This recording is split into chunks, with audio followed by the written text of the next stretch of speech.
intelligent actual people, not fucking random NPCs like the people I talk to in real life. Then if you ask them if they didn't have breakfast this morning, what would they do? And they would tell you, but I did have breakfast. Quote of the day. I had dreamt enough for one small life, and of such follies, love, justice, friendship, glory, as well dream of being tall. Quotes from Tyrion Lannister. Have to do bad and make mistakes in order so we learn and grow. Otherwise, you stay stagnant. And no one likes a stagnant, boring, fucking piece of shit streamer. So remember, if you can't say fuck you to your friends, who can you say fuck you to? Fuck you. I even forgot to do... I was like, well, there's something else I was supposed to do today. Because look what we did, guys. We uploaded everything. So now we have fucking 300 gigs. How did we get so many? Because I attract them like mosquitoes. I spawn them, but they only come towards me. So they try to annoy me, but by proxy they hit other people. I'll pop in. I don't care about the beanie. I mean, it's just Rick and Morty. I'm Mr. Meeseeks. I'm Mr. Meeseeks. Look at me. I'm Mr. Meeseeks. Like, what's your problem? Sci-fi, superheroes, romance, etc. Ooh. What is, me? I write basically everything. Our last we've just wrote the longest short story we've ever written called Cryogen, and it is an hour long. 10,000 words. Beezus beat Chi! Lie. Is me. Ha ha ha ha. Yeah, Battle Chi Comics is definitely Zoink. I'm a legit people. Yay, legit people! I'm not legitimate because I'm not verified, guys. I mean, we wound up timing out, it is what it is. But anyways, back to the story. So under UV light, with sunscreen on, you look black because it's manipulating how the light sees you. So, the story is, there's a guy, and this is an extremely racist town. And he buys these sunglasses because he thinks, like, they look cool because he's seeing this and he's like, damn man, these things look badass. And he's walking around and he sees a black guy and he's like, what the fuck? And he just like literally pounces on him and beats the guy to death. And there's like a crowd around them gathering and they're all like gasping and freaking out. And then one of them comes up to him and slaps him in the face and knocks the glasses off of his face. And he looks down, and it's his son. I'ma go to bed and try to get up before 11 a.m. Have a good night and stream. See you tomorrow. Fuck you. Fuck you, Muffin. See you tomorrow. Thanks for hanging out, brother. Take care, good sir.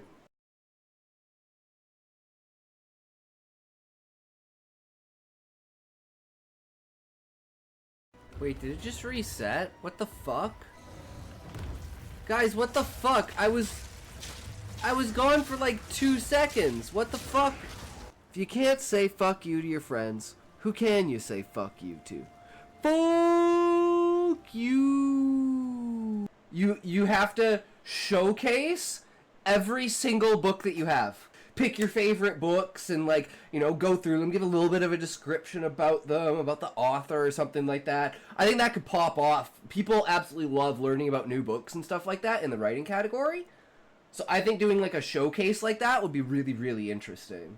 So, we used to have this weed dealer that would just, like, give us weed for doing random shit. And one day I was like, to my buddy, yo, if you take that bug zapper and you put it on your balls, I'll give you a ½ ounce. So buddy just instantly zaps his balls with it. It was down for the count, boys. That's the easiest way I've ever seen to get weed. Hell yeah, brother.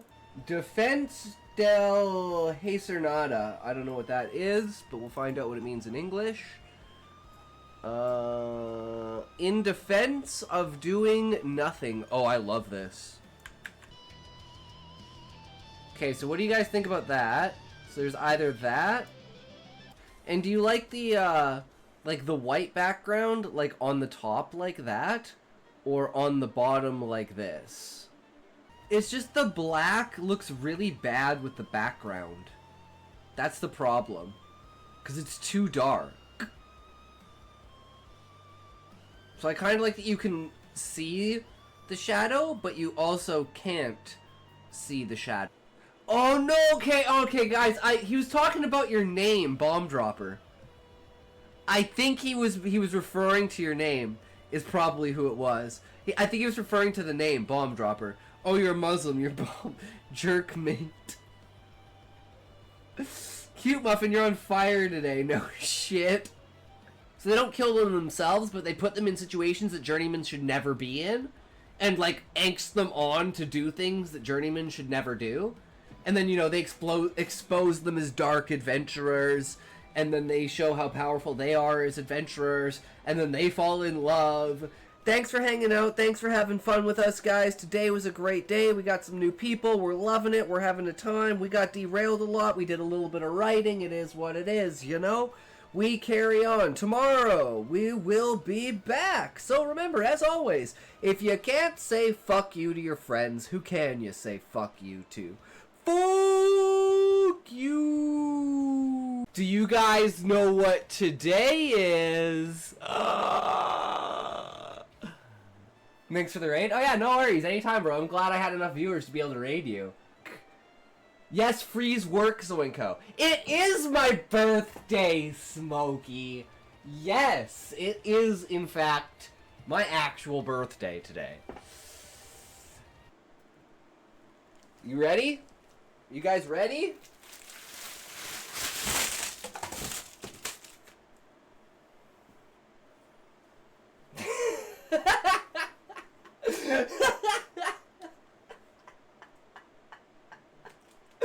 We got fucking chocolate bars for days, boys.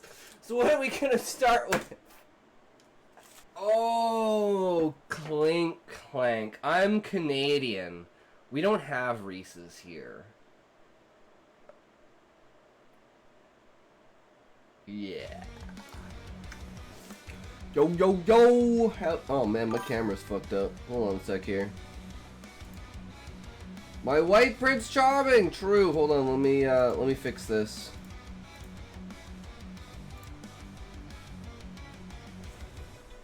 Okay, there we go. It's not lagging. For some reason the exposure goes fucking crazy. Welcome, welcome Fireblade, welcome Sinister. How are you guys? We are back at it again! Every day we here, boys, no matter what, we show up, we get done what we need to do, right?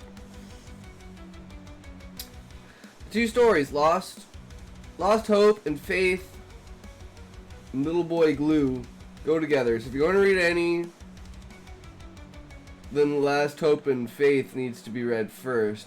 However, it's not necessarily for you to read any of mine unless you want to. What's the agenda for today? Fuck around. That's what we do every day. The same thing we do every day, Pinky. Try to take over the world. By try, I mean fail, and by take over the world, I mean gain popularity. And Sinister, if the two stories go together, then shouldn't they be in that order in the book?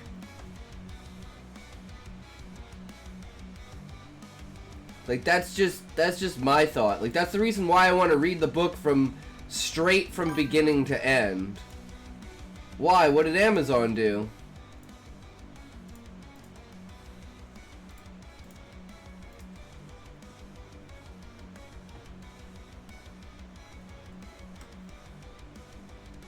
So if you're struggling to finish your novel, watch this. So guys, if you're struggling to finish your book, damn guys, we gotta really watch this shit. This is gonna be awesome. Book Fox is king. Some shit got out in a different order than what I submitted. That's kind of weird. Shouldn't Amazon fix that then? You know, if it goes chapter 1, chapter 7, chapter 2, chapter 9, I'd kind of go, Amazon, I want my fucking money back. Like, fuck this. You fucked up. Re-goddamn print it.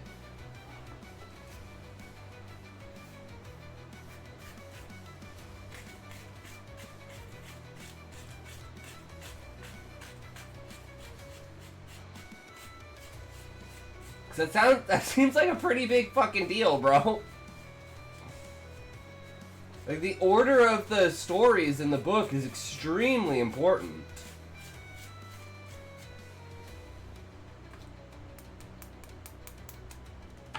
So you don't want to have all the good stories at the beginning, all the bad stories at the end. You don't have all the bad stories at the beginning and all the good stories at the end. You want to flush them through for, like, kind of a, you know, a flow.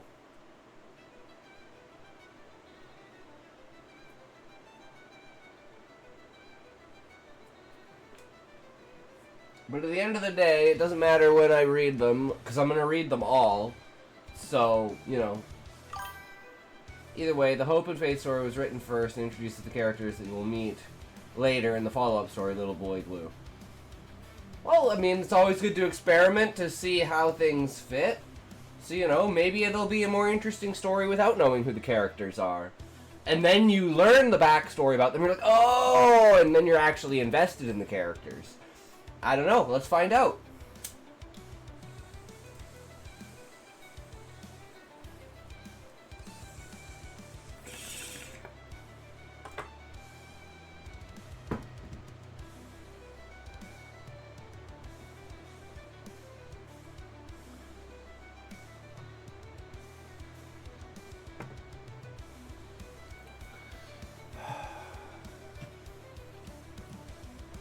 All right.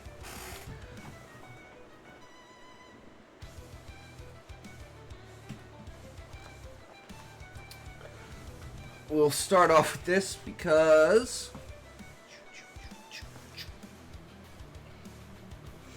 it is what it is.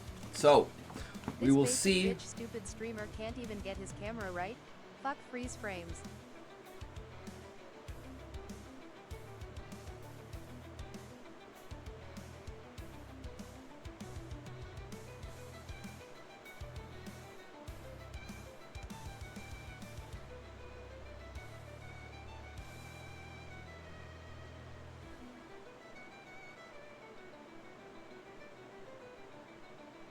Oh, there it goes. That's the face only a mother can love. Indeed. We all know what that means, right? Alright.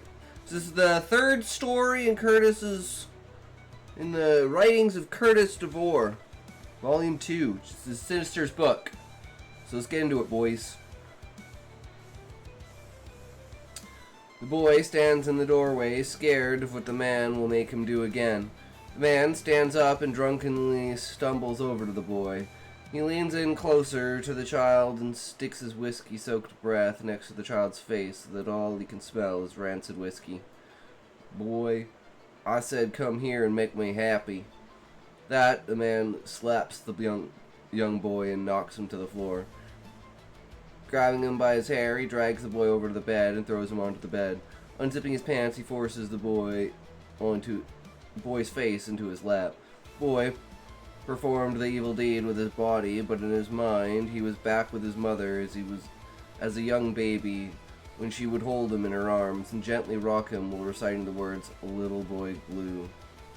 Little boy blue, come blow your horn. The sheep's in the meadow, the cow's in the corn. Where is that boy who looks after the sheep? Under the haystack, fast asleep. We wake him? Oh no, not I, for if I do, he will surely cry." When the boy finishes the evil act, the man slaps him again and then throws him into a closet and locks the door. The boy sits there in the closet in pain with blood and tears streaming down his face. As he passes out from the pain, the boy sees his mother open the door for him and pull him into her warm, caring embrace. The boy opens his eyes as much as he can, with one ear swollen shut. He is still in the closet. The thought of his mother coming to save him makes him remember the day that she died. He was only 6 when she drove to the store for food. Her car stalled on the railroad tracks. The train that hit her car was on her before she had time to react. The boy remembers standing over her grave, watching the men fill the hole that held her body with dirt.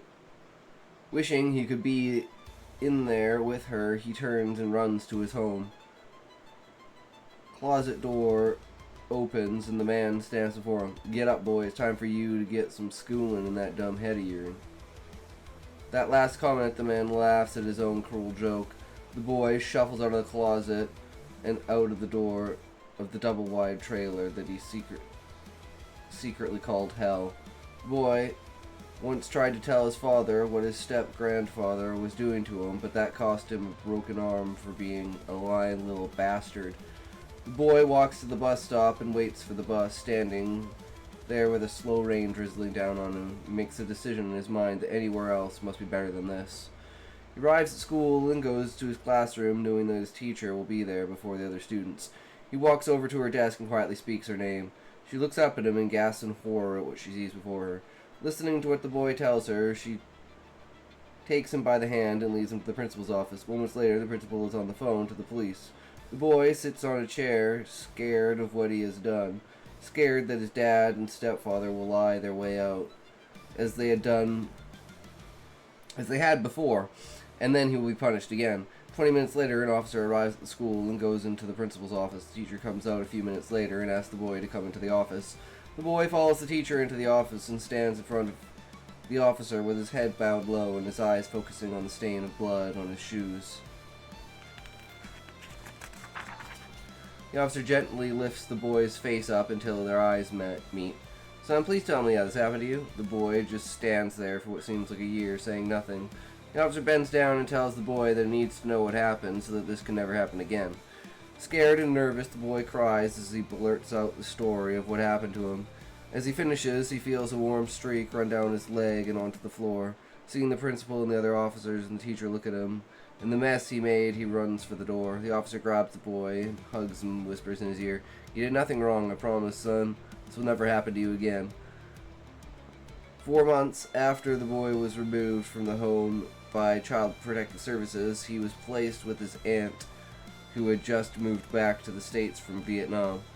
Her name was Hope, and the boy liked being around her. She told him when he first moved in with her and her own son that she understood the pain that he went through, and she knew how he was feeling. He wondered often to himself how someone as nice and caring as her who could know the kind of pain he was feeling. Hope brought up the boy as her own. She taught him the lessons of life and introduced him to her best friend Faith and Faith's husband Paul, with whom the child quickly formed a bond. The one thing that puzzled the boy was where was his biological grandfather. Why wasn't he around? Was he dead, or did he just not want to be around? When he asked Hope about his biological grandfather, she got quiet and told him when he was older she would explain everything. Years passed and the young boy grew to be a man. He took Paul's middle name as his own on the day that Hope legally adopted him. To the world, he was known as Lee Bronson, no longer a scared little boy. He had his own identity now. Paul became like a father to Lee. The two would spend hours together hunting, fishing, or just sitting talking. It was Paul who knelt beside Lee the day he gave his life to Christ. Hope and Faith stood together, crying tears of happiness. At 18, Lee enlisted in the Marines, where he spent 10 years fighting and serving his country proudly. One day, while laying in his bunk, he receives a message to go see his commanding officer. Nervously, he knocks on the CO's door. Once inside, the CO tells Lee that he has received word that Lee's Aunt Hope is in the hospital, and the doctors do not expect her to live long. Lee rushes back to his barracks and packs his bags as he was granted an emergency leave. The thought of losing one of the few people in his life who cared and loved him nearly broke him down to tears. Arriving at the hospital the next day, Lee rushes to Hope's room and sees Faith and Paul standing around her bed. Gently bends down and hugs her. "Hope, why didn't you tell me you'd gotten worse?" Lee asks as he wipes a tear away at the sight of her frail body. Hope looks at him. "Lee, I didn't want you to worry about me. You've been so proud. You made me so proud of the man you've become. I didn't want to bother you." Hope moving her head around to see Faith. And Paul asks them to leave so that she can talk to Lee. Once gone, she asks Lee to sit close to her. She has something that she needs to tell him before her time comes. "I remember when you first came to live with me. It was not a good time in your life. I remember watching you sleep at night. How you would wake up in cold sweats, embarrassed because you had wet your bed. And I remember how I would tell you that it's not your fault, because Lee, it isn't your fault what happened to you. I know the pain you went through all too well. Hope pauses for a moment to catch her breath to help catch her breath as she continues. You once asked me why your biological grandfather wasn't around for you. Well, it's taken me a long time to speak of this to anyone, but I feel you must know the truth so that you can finally let go of the pain and the hate that you hold inside. See, Lee, I know of your pain because once it was my pain. I was raped by my stepfather, who you refer to as your biological grandfather, when I was 14. He picked me up from school one day and lied to me and told me that my mom was in the hospital, but he had to stop by the house first to pick something up for her. Lee wants to stop her, but he knows what she needs to tell the story. I went upstairs to change for my school clothes, and that's when it happened. He came in my room and slapped me around and raped me. I knew he would do it again, so I took his knife from his belt and stabbed him in his spine. He bled to death right in front of me. I was never so scared of anything in my life. I took his truck and drove until I ran out of gas. I stopped at a truck stop to get gas. When I turned to my truck, I saw a state trooper standing beside me. Scared, I went back inside and walked out the front door and started hitchhiking. A few days later, Faith and Paul picked me up, and ever since, they have been my best friends. Lee asked her what happened after they picked her up. We went to a hotel for the night in Wichita, Kansas, and I told them everything I just told you. The next morning, Paul put together some papers and money for me to go and got me out of the country into Vietnam, where I lived until you were 6. I gave birth to my child over there. My child knows the truth, and he knows who his father is. I have done everything in my life to make sure he doesn't turn out like my stepfather. Hope stops as she adjusts the oxygen tube in her nose and then continues. Lee, I know the hate you have inside of you, but son, please forgive those that have hurt you. Not for them, but for yourself. If you have hate for others, then you allow them power and control over you. Lee, you're a better man than your dad and grandfathers. Please don't let that hate exist inside of you. Please, son, let it go. A nurse walks in and tells Lee that he must leave now so that Hope can get her rest. Bending down, he kisses Hope on her forehead and tells her that he loves her. Walking to the elevator, Lee sees Paul and Faith standing there already. Faith throws her arms around his neck and cries. Looking at Faith, Lee tells her what Hope had told him.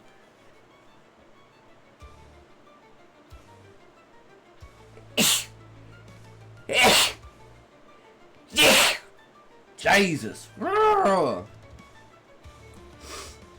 Lee, she was just a kid when I met her, but she already knows she was already forced to grow up and was robbed of everything knowing what her first love was. When she heard what had happened to you, she swore to herself she would not allow you to live there with them, even if she had to kill them. Please understand that your aunt is a gentle person, but she told me years ago that she would never see a child go through what she did if she could help it. She spent her life making sure you knew what love and family was every day. She loves you, Lee. Please let go of the hate that you have inside. 1 month later, Lee slips into his polished shoes and walks out of the black car. The drive to the cemetery seems to take forever. His mind wanders to the woman in the car ahead of him, the woman who loved and protected him, who taught him wrong from right and showed him what real love was. Arriving at the cemetery, Lee decides that he needs to talk to Paul and Faith after he buries his aunt. Many people speak words of hope. When Lee stands up to speak, he only says a few words. My Aunt Hope showed me love, and she showed me forgiveness. Without her, I wouldn't be the man I am today. Today I bury my aunt, my mentor, and my best friend. Walking away from Hope's grave, Lee looks to Paul and Faith. Could you take me to my dad's, please? I need him to know that I forgive him. I need to know that Hope lives inside me. I need him to know the same love and forgiveness that Hope gave freely to me. Damn! That's powerful there, Sinister.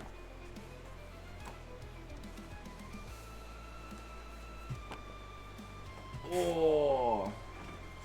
And yeah, I don't feel like I needed to know the characters. Now I'm actually invested in the characters. So knowing that there's a story that,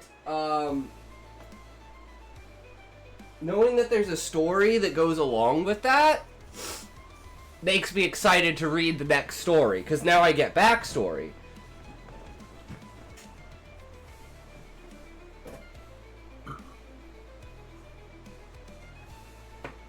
Oh. But yeah, man. Always a good time.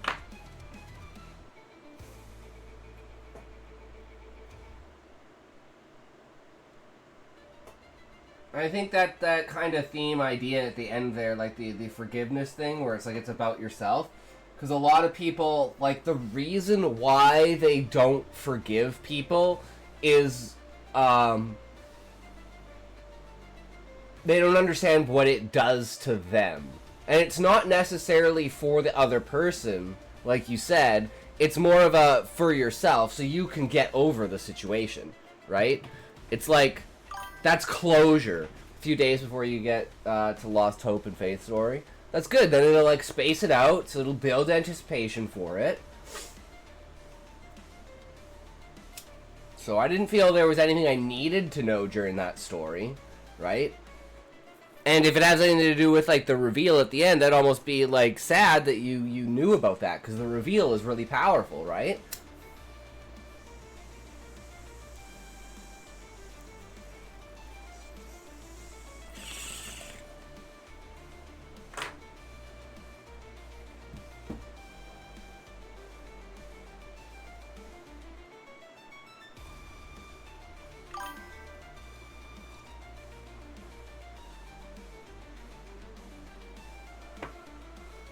Hey guys, I invented a more futuristic version of felt material. It's called Feel.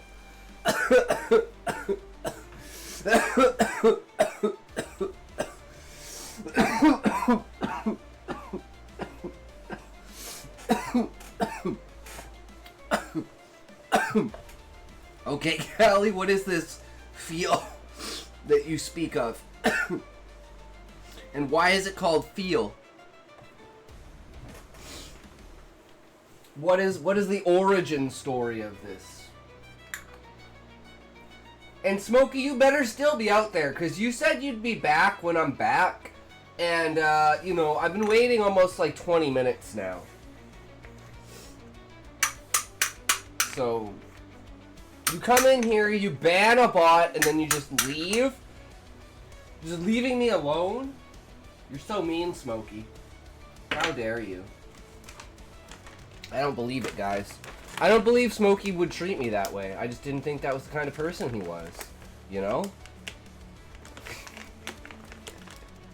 He's the kind of person who spams shit. That's why he needs to be here. Smokey, if you're here and you respond, I will give you 10,000 points. But you have 10 seconds to respond. Just imagine him fucking running across the room. Shit, shit, shit, shit, shit, shit. My 10k points!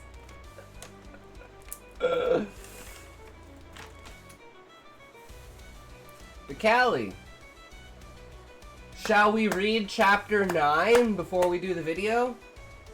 Would you be down for that? For those of you who don't want to wait for tomorrow to hear the other stories, you can find them in audio format on Spotify under my name, Curtis DeVore. You can just post the link if you want, Sinister. Send some people over there.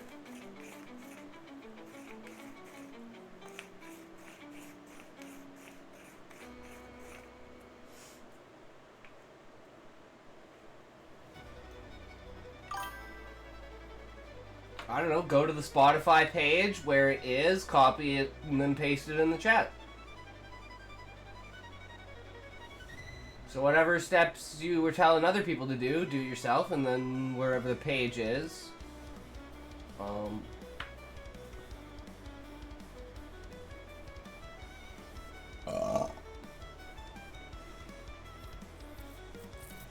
But, oh wait, I guess I don't know anything about Spotify. Maybe you can't do a URL for Spotify.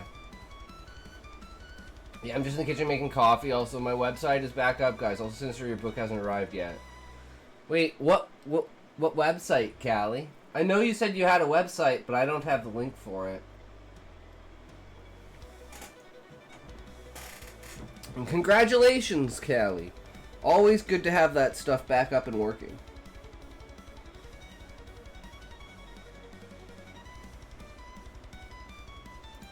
Okay, so let's do chapter 9! There you go.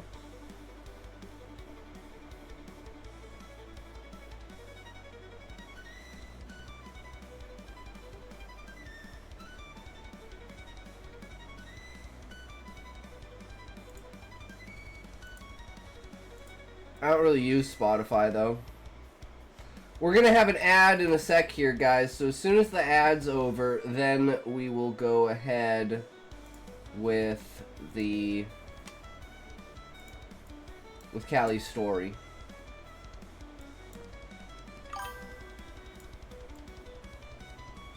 Set up some notes here.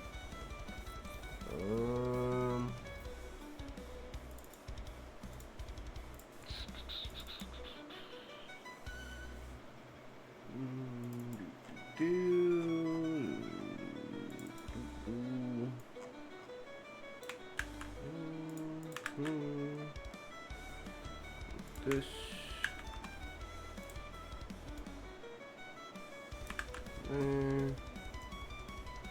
This. There.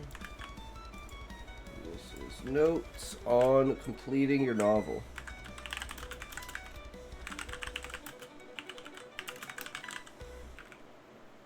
Or what do we say? Finishing.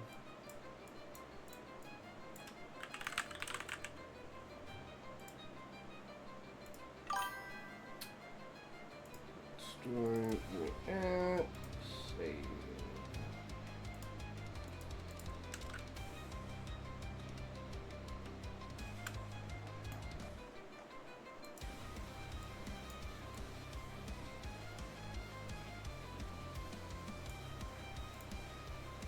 Oops.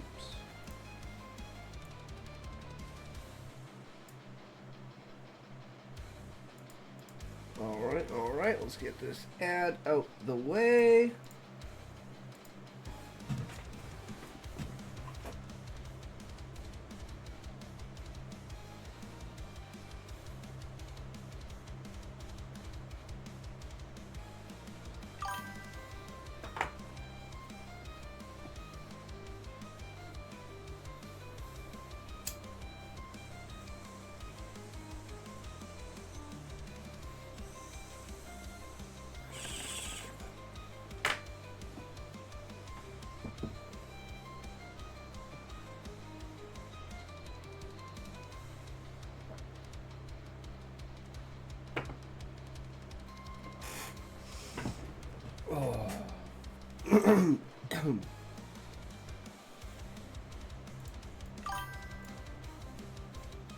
Let's see an order placed for you, only intoxication.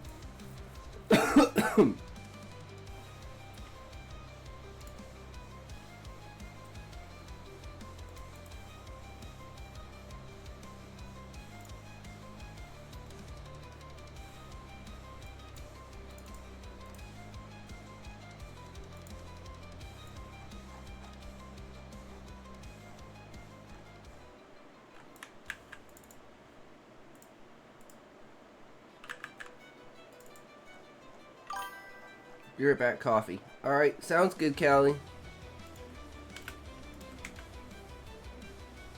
And he's obviously gotten his. Yeah, but mine was like, mine was a little weird. So we got it late, but we also kind of got it early. Right? Because the stupid payment process didn't go through. But it was already like, as soon as the payment process went through, it literally threw it into delivery mode. So there was like no wait time for it. So it was like super quick. One of the upsides, I've had that happen before, where it's like, I don't know why. I think it's because I go onto like the PC after I go on the phone, and it reroutes it to whatever's the PC, and the PC doesn't have any, like, anything set up for that. So it's probably just for me going to Kindle. Oh, I get it now. I bought his, but he wants me to send him money for free. Okay, got you. Tech issues today? No, Sean. Why? Why do you ask?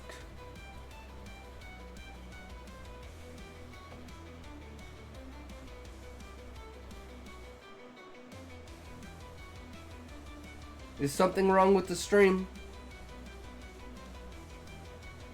Everything's actually going swimmingly. Just sounded like a rather tech topic when I popped in. Oh, we're talking about Sinister getting his book.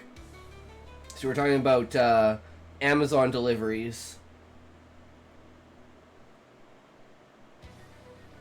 Because Callie said that Sinister's book hasn't arrived yet. We're just waiting for Callie to grab his coffee. Well, so we're just like bantering a little bit here, killing some time. So, I never got around to restructuring the story. I pretty much spent all of today doing research. And the research like kind of came with some fruition, but not really. So I was doing like compounded analytic review of like the YouTube channels and seeing like where we're sitting at.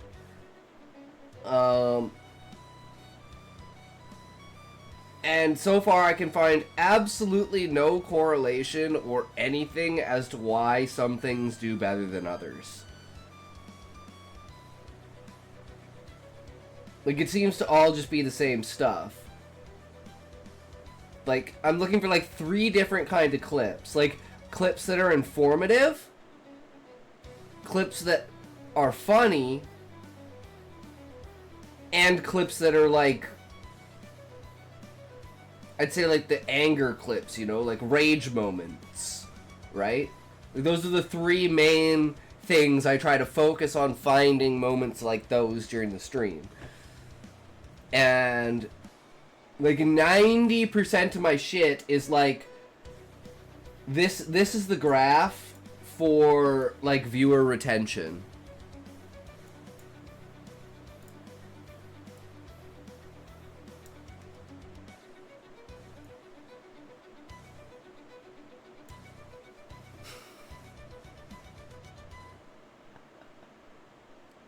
I'm pretty sure that's fucking bad. Like, I'm pretty sure that's really, really, really bad.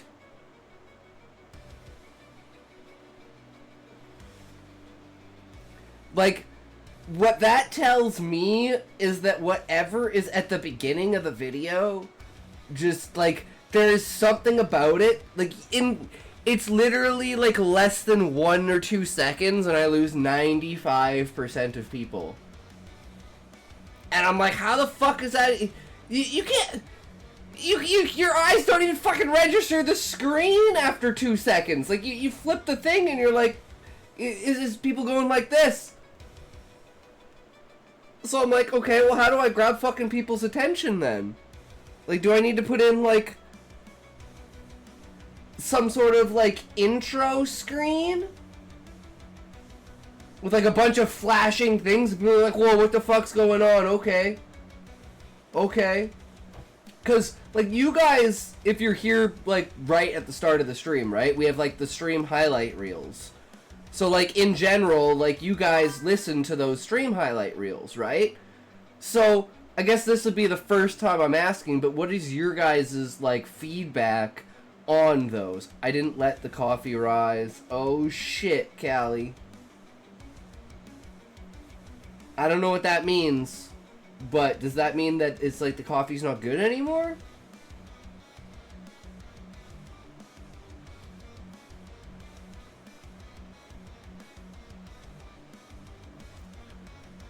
But yeah, I'm lost. Okay, I'll show you my analytics. I don't know, I keep making mistakes with my coffee.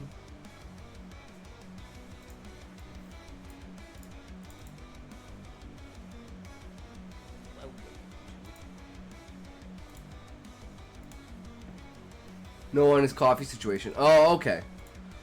I don't know what rising in coffee is.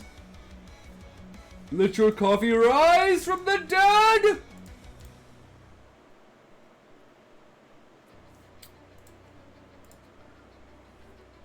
But anyways, yeah. So what do you guys think about the stream highlight reels? Like, are they boring?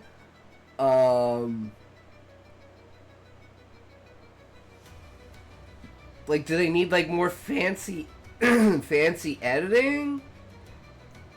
Like, since I've done like movies and stuff like that, I'm always a practical person when it comes to editing. Like all this words words and titles and zoom in and turn. Like, that shit fucking pisses me off. Like, that Blubs guy that came in, or Bulbs guy that came in, Optimus Prime, and like showed that YouTube compilation, and it's like, like zooming in and flipping around and doing all this crazy shit, and I'm like, my fucking eyes, what the fuck? I don't know how the coffee machine works, like somehow it all just ends up in the top side of the thing from the bottom. No idea what that means, but hey, I'm the type of person that would just put the coffee grind straight into the thing.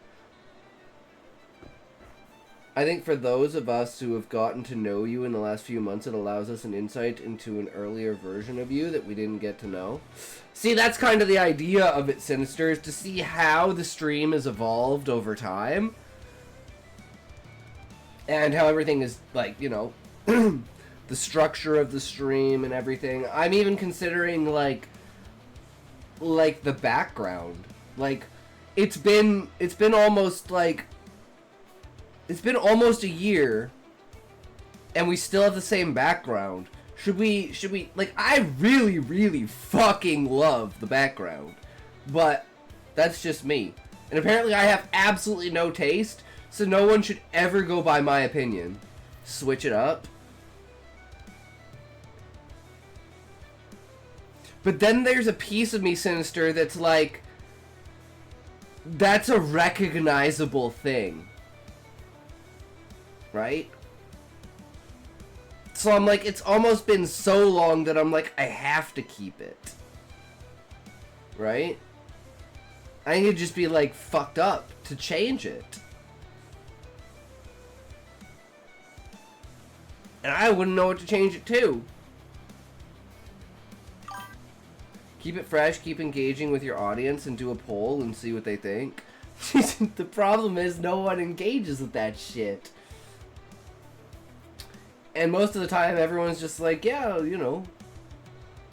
So it's like, it's a real struggle to, like, you know. But I'm the same thing with, like, oh, should I change it? Like, there's a huge branding thing and, like, consistency thing with, like, the look of the stream, right?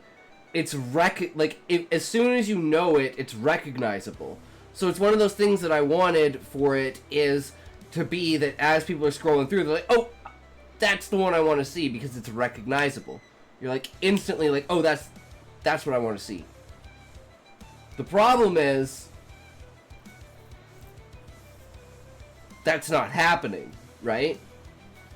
So this is where it's like, okay, it's been enough time that maybe we just need to go back to the drawing board with it, right? Because they're at a certain point, it's like this isn't working. Hey, and a thief subject, that thing you showed us last night is already coming true. Wait, what are you talking about, Sinister? True. On another subject. In a thief subject, that thing you showed last night is already coming true. I mean, I talk about so many different things, I have absolutely no idea what you're talking about, but something I said is coming true? Really? Are you sure it's not something that Asman said?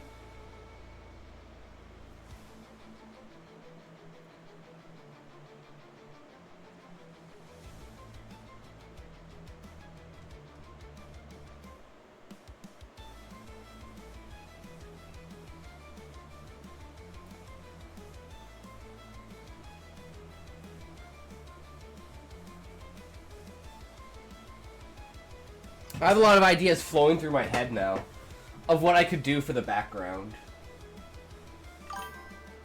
We could do like different ones for different days of the week. We could do different ones for different topics, like what, like the background, like this is the most prominent one I think of, is the background dictates what genre of story we are currently writing. So, you know, if it's like this background, it's a sci-fi. If it's like, you know, we'll get like backgrounds for like a fantasy world. We'll get backgrounds for you know, mystery and suspense background for romance. So we'll have one, like a spicy kind of one for like, whatchamacallits, Werewoman Days. About Twitch sending tech support to check out people channels to make sure they are legit. Oh, yeah, what Asmin was talking about? Yeah, obviously. About Twitch cracking down on viewbotters, essentially. And then in a month or so, I want to check what my ranking status is on the site. Yeah. Yeah, obviously.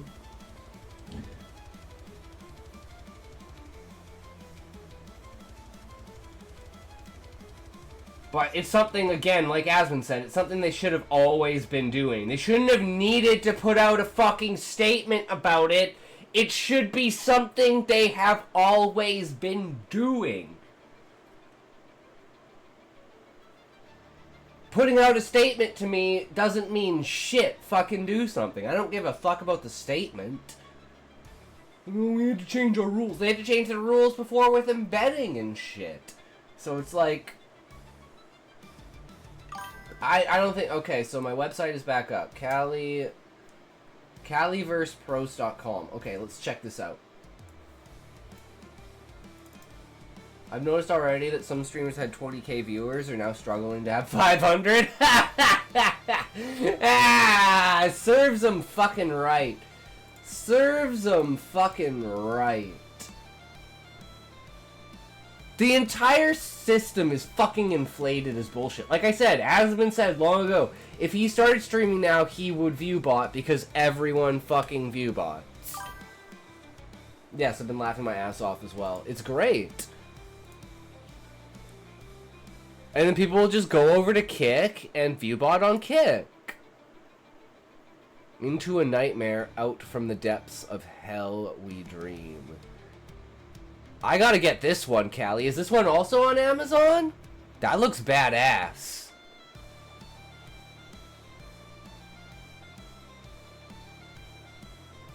Especially with that bitch-ass streamer, Emily CC. I have no idea who that is. The only streamer I follow is Asmin. He's the only one I need to follow. I have to edit that, the email.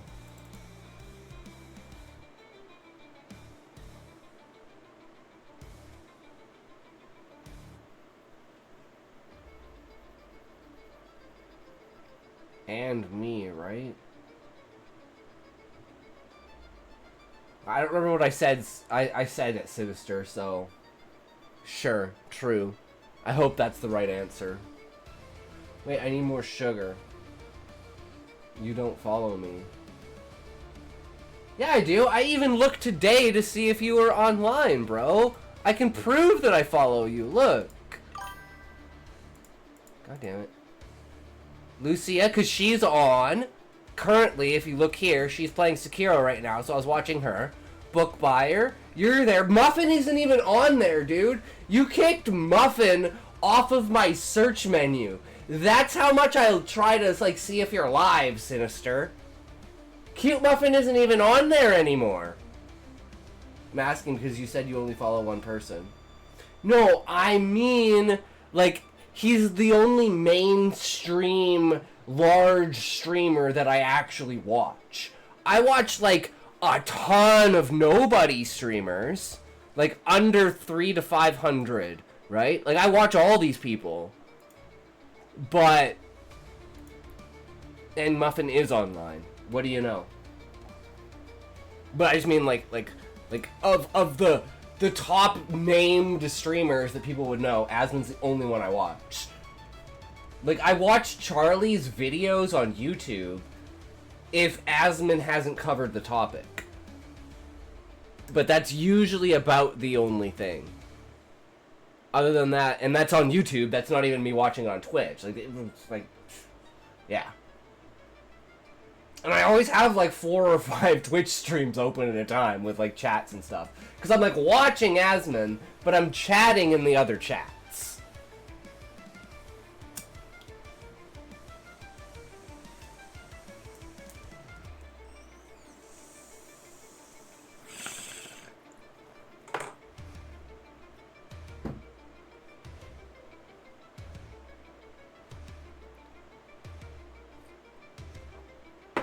or I guess better way to say it is, I'm chatting in the chats, I'm listening to Asmon, and I'm, like, watching, like, editing or whatever I'm actually doing, right?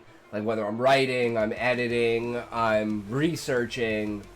Okay, coffee, apple, and Slim Jims. Alright, Callie, we are ready to go. Let's get into Chapter 9. Born of Static. She dances with the man who killed her. A lot gets lost in when we have to commit through text like this. Wish we could voice respond in real time instead of waiting for a text. Sinister, if you want to come on the voice comms, you can always join the request to join the Discord. Like, that's why we have the general. And people are always, like, if you ask, don't just, like, pop in, but ask so I know, and to see what point in time we are in the stream. Don't be like Zoinko and just randomly join calls. But, like, if you want to hop on Discord and actually, like, chat, like, you're 100% welcome to do that. And then we can, like, have a discussion and have that as, like, a, you know, an event of the stream, right? That's content. And then we can actually discuss stuff. And then it's a lot better for viewing content because it's not just me reading out your messages. We can actually have, like, a full-on conversation, right? So, like, if there's a topic that you guys want to talk about, we could do, like a podcast format kind of thing, right? I'm totally down for that shit. I love doing different kinds of, like, different formats of the content, right? Like, we've got the learning format, we've got the, promotion format, and we've got, like, the writing format. Tend to get insecure on voice chat unless you're just already being mean to me, then I know you're telling the truth, so I don't have my thoughts being mean for you. True, Callie. The only downside, Callie, is that if you don't, like, your reading and comprehension of your story is at like an 8. Meaning, if you can't hold ideas in your head, you can't remember and structure a story through a single image at a time, like posted on top of each other to create, by the end, a fuller image, and then continue to use those to build on more images, I think a lot of people would get lost with your book. But I have, like, a very, very strong imagination and an ability to, like, build those images. So, the imagery to me is always extremely background static, forefront dynamic. Meaning you've established everything in the background and I'm using that as reference points, and then the new information is molding into what it should be over a course of time, and then it eventually solidifies as background again, right? And you just go through this hamster wheel cycle of that. But yeah, the criticism I would give for you, which is not necessarily a criticism, right? It means that your work doesn't have the filler in it that lower comprehension people need in order to build the imagery. Which makes the pacing of it a lot better and a lot faster, because you don't need to slow down and be like, well, I don't really need you to have that sentence there because I understand what's going on, right? Yeah. So it's the difference, but like I said, Callie, the best way I could say it is like the difference between watching Dragon Ball Z and watching Dragon Ball Kai. Dragon Ball Z is like 600 episodes. Dragon Ball Kai is 150. It's just without all the filler and extra bullshit added on, right? And that's what's great about it, because it just flows super well. You never get into that stagnant moment. And when it does slow down, it's the inner struggle of the character and, like, their struggle with their transformation and, like, the way that the world is. And I love the way that you just kill people. You just don't hold back. You introduce them and then they're dead. And then it's like, oh, but death isn't the end. So they're not really dead. And I love that, too. So terrible, said the fish story at the marketplace was one of my best stories.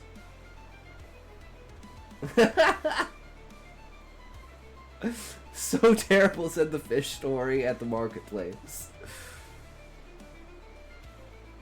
I mean, that sounds enticing, Callie. I'm like, well, what the fuck is that about? Terrible novelist. Ah. Ah, I see what you said. So Terrible said the fish story at the marketplace was one of my best stories. Have I read that one? Or is that a short story? Or is that part of something else? Another piece of work that I must read. Because to me, so far, Be the Music is. Like, this is cool, but Be the Music is so dark. I fucking love it. He said it's because everything is, like, clear or something. Okay, well, after we're done with this, you'll have to show me that story. I'll read it, and we'll see if it's, like, more grounded. I could see what he means by if he means, like, clear as in grounded, because these stories are so fantastical and amazing that it's probably hard for people to comprehend them. But I live in these kinds of worlds. Worlds that are so alien, ridiculous, and fantastic, i.e. fucking anime. But anyways. She dances with the man who killed her, eager to love him before any part of her has forgiven him. To forgive him, she thought, she'd have to know what she wanted in him. He might have been right. All she wanted was a dance partner. Caught in dunes of shining glitter, the Silicon Desert raged, a storm before the two. The storm tried to cut Elise, but she had no real flesh to pierce with glass. Instead, Monica pierced her with her words.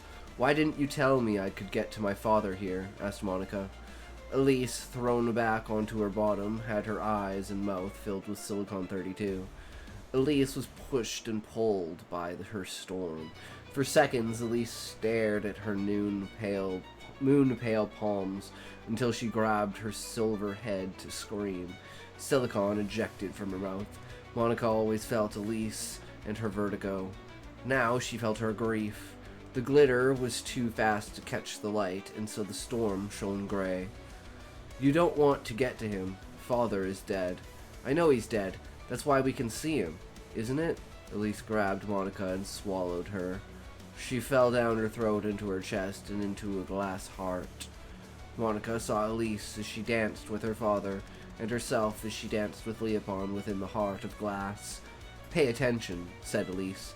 Monica felt her voice shake, her body, Elise, thrown into the air by her father, had her fingers between his. Monica could see Leopold in him until he let her go. Elise faded into a cloud of glitter, away from her father. "Think if Leopold were really dancing with me, he would have me let go. I don't have wings." That was when Elise lost him, when she realized she was alone. "I don't have a father anymore, and when you're not dancing, all I have is vertigo. I'm alone, dizzy, and always afraid of falling." The storm stopped. Elise spewed Monica from her body, and she landed on glitter dune. She sighed. "Elise, why don't you rest? It's getting dark." When Monica woke from her meditation, it was dark out, and she saw what was wrong about Silicon 32. And she saw she was wrong about Silicon 32. The ledges made the glitter dark, though it sparkled like snow that grabbed whatever light it could from the sky. She gave up on her wish for a radiant night and settled for a silent one as she closed her eyes to sleep. But when she closed her wings, vertigo rose in her again. She slept with her wings open, her mind buzzed with thoughts and surged with emotions. Monica counted and flapped her wings, 1, 2, 3, and fell asleep. This was her first night of sleep since she escaped the Silicon. Especially novel was that this was the first night she'd ever dreamed. Tangier's reach extended all across New York. His breeze caught you though you were swift, stopped you though you were strong. The storm would let up around the variants, though, and only humans would experience him at full force. Bubbles took the world up to change it on a fundamental level. Buildings, their structure, the living, their DNA. Wind was a physical force that was invisible and impalpable, yet it endeavored to move you in the same way music pulled at the heart, to have it beat or flowers pushed you to love. The cold could reach beyond cracks, through buildings and kill you. It didn't care for the living, so you could say the wind didn't either. Tangier showed us he cared when he gave us flowers, gave us a way to live with his cruelty. It's been a long time since the wind has been warm and inviting. Death has taken up this role in its stead with his promise of dreams. At leveled skies, Monica held a New York free from that storm. She won both her independence and her privacy when she transformed, and she was now in a dream with Elise. Elise had never been in a world like this before, and while Monica hadn't either, she knew this was the world lay waste by floods. The giant found herself trapped in a crevice of the frosty street, her flesh torn with blood that seeped into the glitter, and the strange glitter moved more like a liquid here than in reality. More strange was that Elise could bleed here. Then she realized it. Dreams weren't just visions after dark. Dreams were numb. Dreams. Death was warm, but like the cold. Ads! True, Callie. Fucking ads.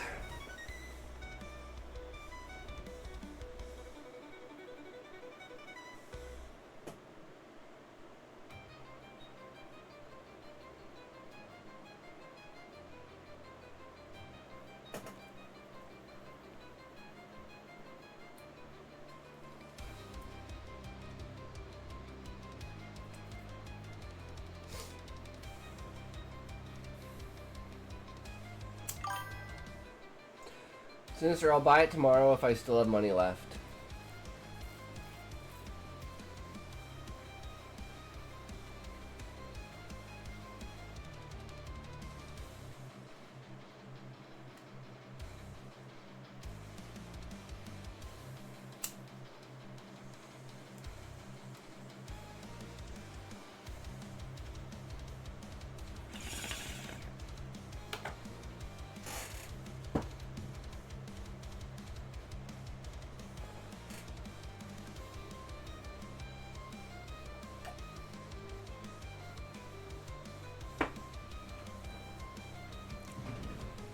Oh.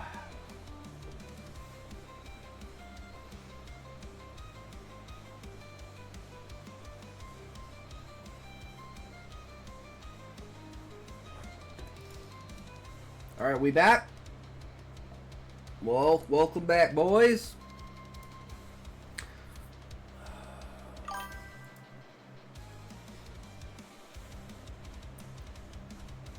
Like the cold, it made you numb. Monica flew towards Elise and grabbed her white top to carry her. Elise didn't think Monica would be so strong. There are more surprising things in dreams, I guess, said Elise. Someone waited for them on the street where Monica set her down beside the flood. What's really surprising is how much you've grown, my butterfly, said the tall, slender man. His raven hair was a mirror for the static that flowed down the streets. You could see this was where Elise got the pale skin and angular features. Elise shrunk to his size and ran up to him. She embraced him with tears on her face. Father, I'm glad you're here, but why did you disappear in the first place? Do you two know how the world of dreams works? The person you treasure in the real world mirrors the person you've lost to death. You faded away when Leopold let you go because you felt he, and therefore I, abandoned you. Monica flew down to her father. Why do I long for someone I barely know? Is it the flowers? Her father placed his hands on her head and hummed monotone. Flowers don't create emotion, they amplify it. I know that strong emotion can be hard to process, especially with the intoxicating fragrance of the flowers. Monica crossed her arms. You long for a dance partner, though, not a leopard, said her father. Monica thought long as she stared into her father's eyes, about who she would dance with. Elise already has her partner. Leopold would take all of her if she gave him the chance. There was no one for her. I can tell what you're thinking. After all, we share the same dream. Place your antenna in the static and get to know yourself. A strange suggestion to her. Though she trusted her father, over the static, she saw the flood slow down as she walked over to it. It did not rage as it did when Elise was trapped in it. Head over the glitter, she hesitated to sink her antenna in it. So the static stopped its flow for her. It invited her in and only started up its flow again when her antenna sunk into place. Her flood was kind to her. A monarch butterfly stood in the darkness when she closed her eyes. "Do you need a new name for this form, too?" asked Monica, a doppelganger. "We have meteor names. What about we call this a static name? One that doesn't change no matter how many times you kill yourself. Look, I wasn't thinking what would happen to you when I ate that butterfly. All you think about is evolving. You're the same as Leopold, but it's not just the flowers. You're like him in some ways, but you wanted to be a monarch. You wanted to rule alone," said Monica. She manifested a monarch butterfly from her human hands. "So rule alone." The butterfly flew over to the more evolved Monica and crawled into her proboscis. She blew and squeezed to heave the butterfly. "No, you can't make this decision for me. You will become an animal or be consumed by them." More butterflies appeared from her arms and flew over to lay eggs on Monica's back. From the eggs, caterpillars hatched to eat her wings. They crawled through the holes they made to make chrysalis after chrysalis. Monarch butterflies hatched from them. "Now you have to eat them, or New York will fall when you wake up." Monica scarfed down butterflies and the holes patched up. Her wings grew larger along with her abdomen. She lost her human legs, replaced by the thin black limbs of a butterfly. Her colors were as bright as the glass, and again she couldn't help but imagine the glitter bright. When she woke up, the glitter was bright, even between the ledges. "Monica!" Monica knew his name incomplete. She looked around and saw the light painted the world new with colors she witnessed before. It was new because the colors had gone dull, and now they're back with vibrancy. She could see the colors in the meteorite when she was a child. That child might be dead, but these colors showed her how much she's grown. Indigo, sunshine, emerald. These colors showed her there was something to fight for. Sombra was there, alive in the glitter, though they were shaven off by the winds of Tangier. "You combatants won't just call me Monica. You can call me Monica Alice Chris," said Monica. She opened her wings, and 1,000 butterflies flew out from them. Monka's eyes couldn't smile, neither could his proboscis. No longer did they clump together to shine, but swirl in his eyes like children at play. "Your static name? Yes, a play on chrysalis?" "How do you know about static names? I only heard about them in a dream." "I know about static names because I'm the personification of static. Wherever static exists, I exist. That includes the dreams of those I am named after, which is why I called myself Monka." "So you called yourself Monka to hunt after me in my dreams." "I called myself Monka so I could help you grow in your dreams." Monica dashed after Monka with a bit of glitter in her hands to throw into his eyes and blind him. She sweeped at his legs, but they turned into butterflies. "You threatened New York City." From his position, he dissipated to stand between Monica and knock her off balance. The glitter that had fallen into his eyes fell to the floor. "But you saved it." "What's this?" Tears rolled down her eyes. What Monica am I most like now? Or am I most like you, the static-born killer who threatens entire cities? I don't know if you've noticed, but you're still the same Elise you've always been. You are more dangerous now than you can split yourself, though. Monica stared at her feet. She shook her limbs as butterfly wings grew from her flesh and fur. At the thought of her mother, she sank underneath the ceiling from which she entered leveled skies.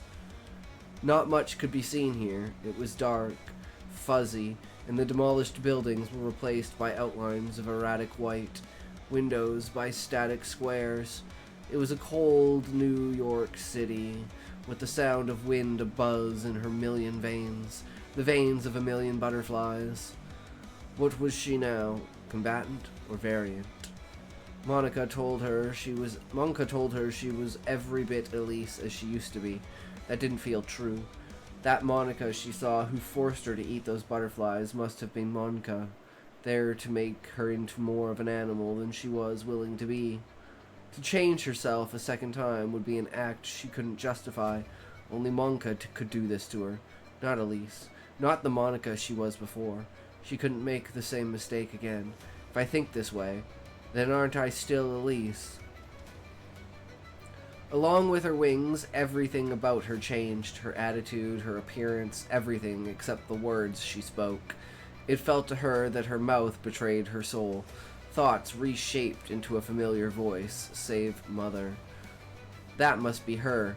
Lips wanted to form, but instead butterflies dropped from their bundle to fly towards Binomica Labs.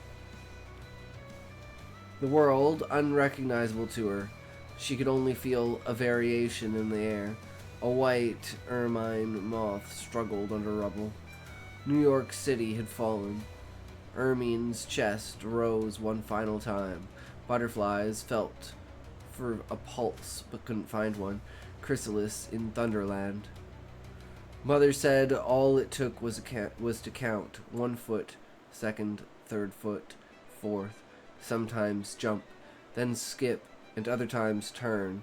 Though sometimes the turning was frightening. I always told my mother about the things that scared me. The dark, bats, and some noises. There was something I didn't want to tell my mother, though at some point I had to give in. But when I faced my mother, I had my glass heart and my giant cat inside it. Sometimes moving was very scary. I told her I would step forward but move left.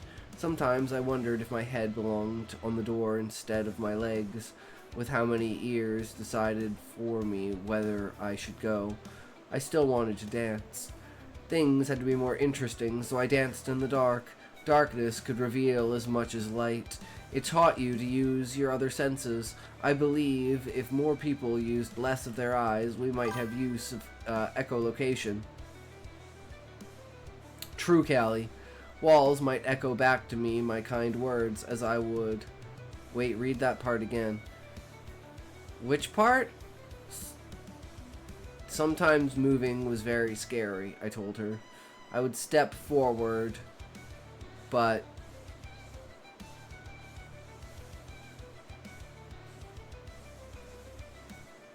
move left. Sometimes I wondered if my head belonged on the floor instead of my legs, with how my ears decided for me where I should go.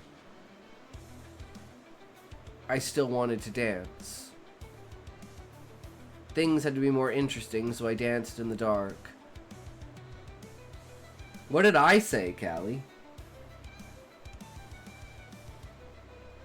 I'm guessing, this sentence... Uh-oh. You're silly.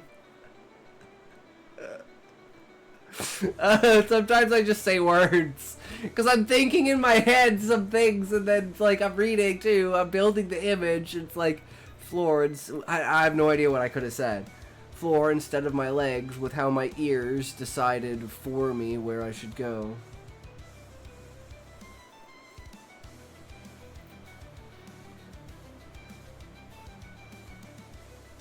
I still wanted to dance. Things had to be more interesting, so I danced in the dark. Darkness could reveal as much as light. It taught you to use your other now you got me stumbling, bro. Other senses, because I'm like, wait, what fuck word did I say? I believe if more people used less of their eyes, we might have use of echolocation. Walls might echo back to me my kind words, as I would only say nice things. Mother did say not to talk to myself, though. I talked anyways. Anyway, my cape made a nice pair of bat wings, as my brother played superhero. However, unlike my brother, I wasn't vigilant. I wasn't a vigilante. I, Elise, am a dancer. Blind, batty, and mightily dizzy as I twirled like father after several drinks. And when I bumped into a wall, I was reminded that dancers have to play by rules too. Just like vigilantes, we must remind ourselves of the boundaries placed by society. Yes, I sat there in my corner, hand upon my forehead, wishing I had talked myself out of the way of this wall. Too bad my legs didn't know each other very well and refused to coordinate. One refuses to be a sidekick to the other and especially couldn't think of being a duo. Just like my brother, which is another reason I chose to be a dancer. No one to fight over who would lead because father always told me dancing starts alone. I'd be ready for a partner when my legs learned to play nice. So I sat, and yes, I wanted to cry, but my but I had my glass heart. My glass heart wouldn't break no matter how many times I fell, and I wouldn't cry. As long as my giant cat was with me in my glass heart, a tear would never be shed. It would be like that storm where I had been pawed by my giant cat, that the gray clouds refused to cry or shout, but shot lightning at the ground to remind us, I am a giant cat, you are a girl, and we are not of the same world. Not being of the same world added some magic to my life. I wanted this magic in my heart always. When you did not move your feline lips but growled with me, Father took a picture, but Mother shot you. I felt this was unfair. Why did she not do as Father always told me? Treat all life as you would treat yourself, daughter, and you will do no wrong. Deja! Hi, how are you? I was reading some of your stuff yesterday. Oh, cool, Deja, thanks. I appreciate it, man. What did you think? Give me your feedback. What specifically were you reading?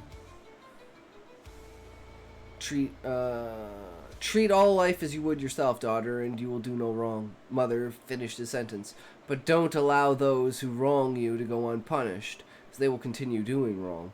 I have to say that if I ever wanted a reason to stop doing wrong, it would have been because this person reasoned with me, not for threat of punishment. Wish my parents could find a happy medium. Father gave me the picture to keep inside my glass heart, and I kept you there ever since. But then you let me go. Leopold and Father died. Fell head first off a balcony. My glass heart fell with him and cracked like my father's skull on the concrete. At least that's how Mother tells the story. She always tells me, by my request, some version of having a brother so it doesn't seem like I had such a lonely childhood.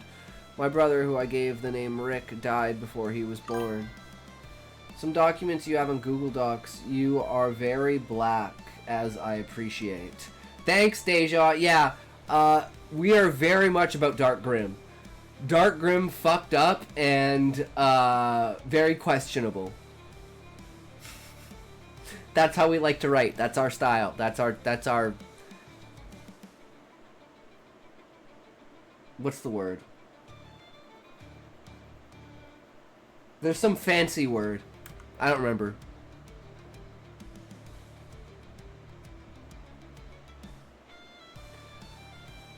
There's a photo of you in the glass heart. It's a shame I think some things get lost in translation. Yeah, that's why I'm improving to be a writer, right, Deja? So, like, if you can tell and you read through a couple of short stories, you can kind of tell a timeline, based upon, like, the growth over time. Because they're pretty much made in order, right? So if you do random ones versus you go in order, you can see, like, a progression of improvement over time. And then there's ones that I wrote, like, 5 to 6 to 7 years ago, spliced in there. Then there's the AI ones that are just like ideas and usually duplicates to give inspiration for the other ones, and they're kind of like a mirror of each other for a comparison to see like what my writing is versus what the AI would write with it, right? We haven't done that in a while because we've been like at a point now where we don't need that inspiration anymore. 30 minutes, I'm going to jump rope with my vest. Oh damn, Callie, that sounds badass as fuck. Do you hold the dumbbells in your hands while you do it? So you have the vest and your hands? But now I find myself thinking about how the text sounds in English, thinking more universal, but some things don't sound or say as much in Portuguese. Yeah, I could definitely see that, Deja. Because I have a very poetic, like abstract essence of writing, which I'm trying to ground more. Still keep that style of poeticness, but actually have more grounding to it. Oh, weights on my hands with jumping rope, you mean? Yeah, either that or just holding dumbbells in your hands, like either way. Or get like a weighted jump rope where the actual handles of the jump rope are weighted.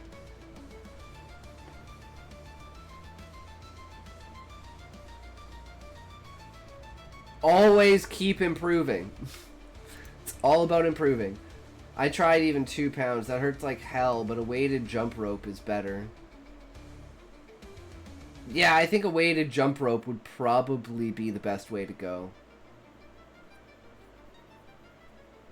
But yeah, I could definitely see that being very aggravating. for your wrists.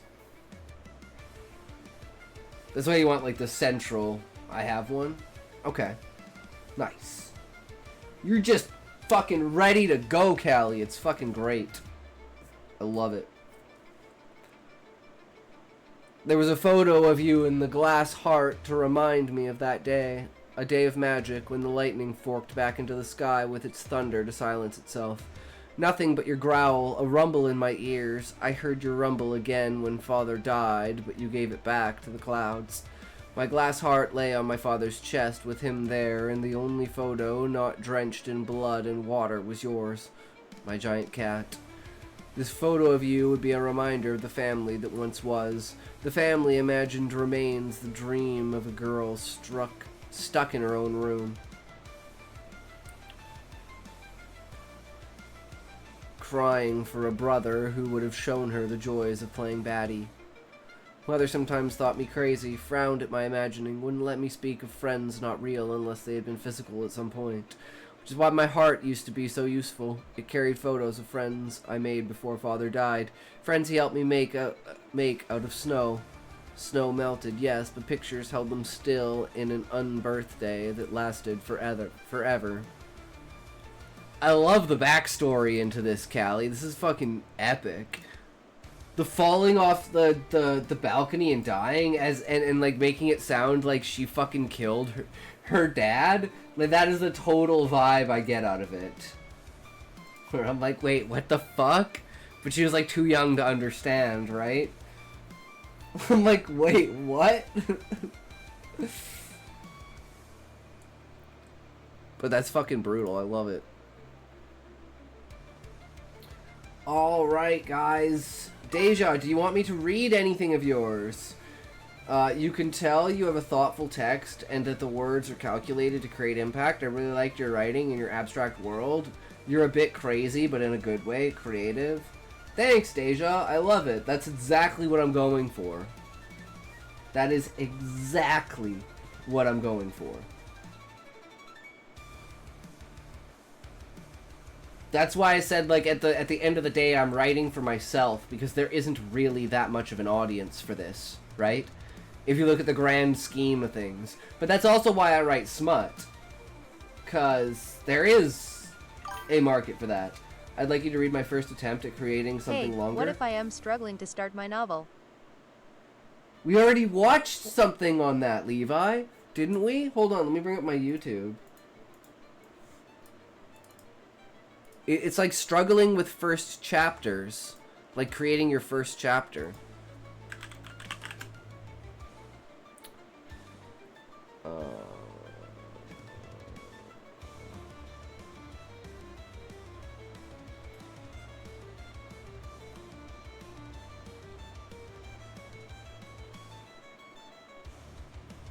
Maybe it's in among one of these?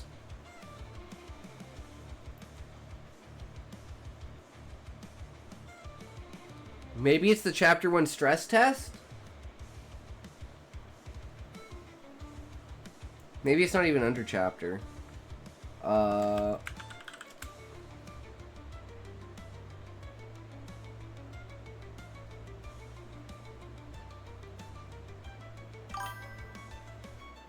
Okay, so it's a lot harder to find. Will you be here in 3 or 4 hours, or will you leave early today? I have a goldfish memory. Yeah, I have no idea. I can't find it on here, but I swear.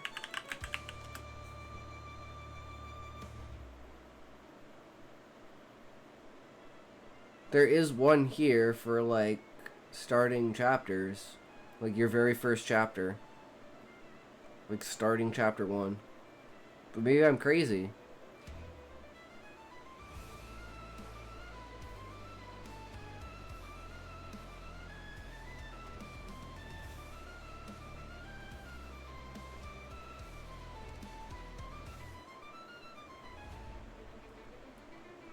Yeah, I don't know. It's too hard to find, which means it's not good. But yeah, I'll probably be here in 3 to 4 hours, Deja, because today is a longer day. Today is my Saturday, so I don't have to worry about shit. But yeah, if you want me to read it, It's on my Google Docs, right? I already left you the text in the doc. Yeah, okay.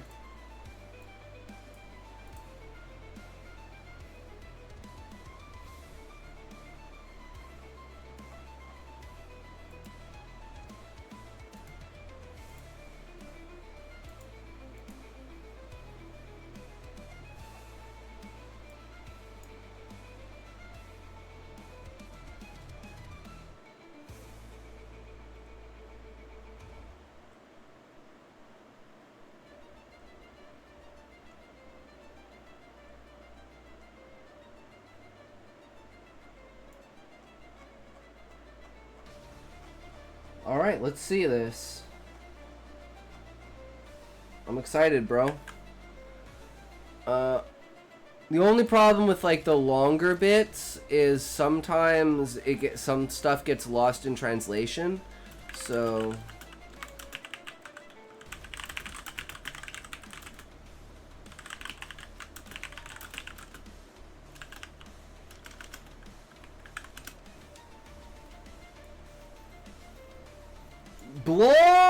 Blonde DBZ, welcome. Holy shit, epic ass fucking emotes, bro. Hell yeah, how's it going? Welcome to the stream. For me, when I can't start something, I have to look at myself and ask what is stopping me and address it. Like most of the time, it's what if my writing won't be good? I'll just tell myself the writing won't be good, but the ending will make it better. Other times it's I have no ideas, so I either come up with ideas or word vomit. I should be here for another half hour or an hour, but I have to go to the field today. I should be back in 3 or 4 hours. No worries, Deja. We can finish. We can just read this really fast. Editing, not ending. Oh.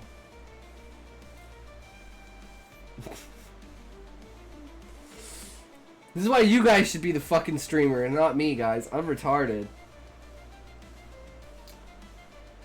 Editing will make it better. Context. It's not so dark. It's more of a character building. I'd like to create a sort of Godfather story. Ooh, that sounds interesting.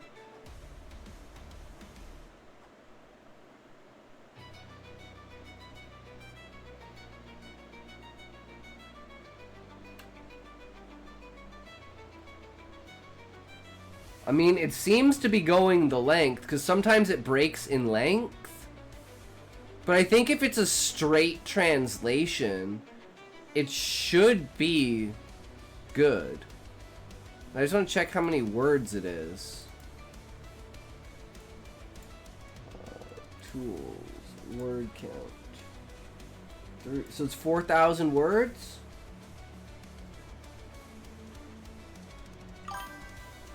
It is inspired by real themes by people from my parents' village. Okay, cool.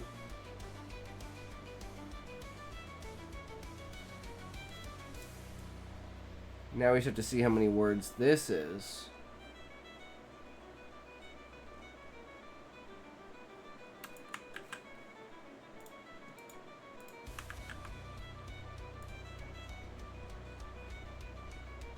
It seems about right, though.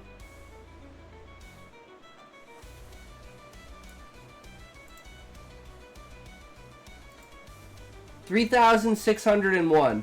So it lost like 300 words.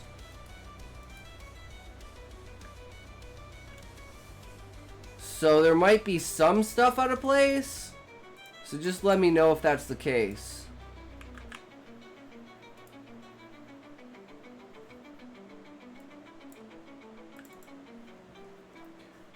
Because we're in an ad break right now, right? Yeah.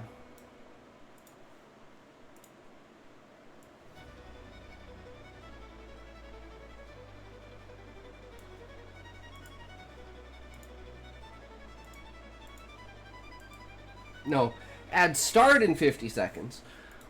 We're not in an ad break yet, but we will be. And guys, I wonder if you've noticed something, because I've noticed something, and I don't know if it's just like me.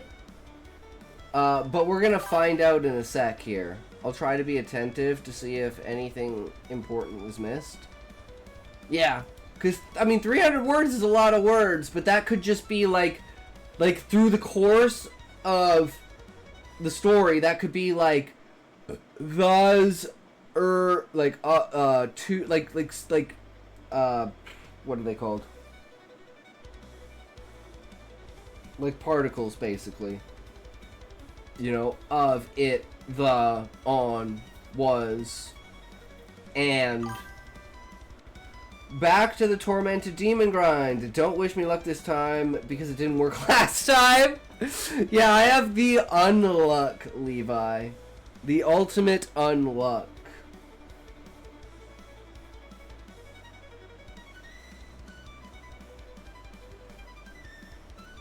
Okay. So there's like, I don't know why it copy and paste this, but sometimes it just doesn't do spaces. So just ignore where there are no spaces after the period. Like Daniel's in Portuguese, it is do Daniel. So like removing things that are like just extra words that are like technically punctuation, because that's kind of the same thing like in Japanese. Ads! We going in on ads, boys. Oh, them ads. Them ads. 'Tis the ads we on, them on, 'tis be ads. Ads go on, 'tis be we be, 'tis ads on we go, 'tis ads be we be go for ads. Those are ads, prepare for ads. Ads it is, smoke time indeed. Let's fucking talk, boys.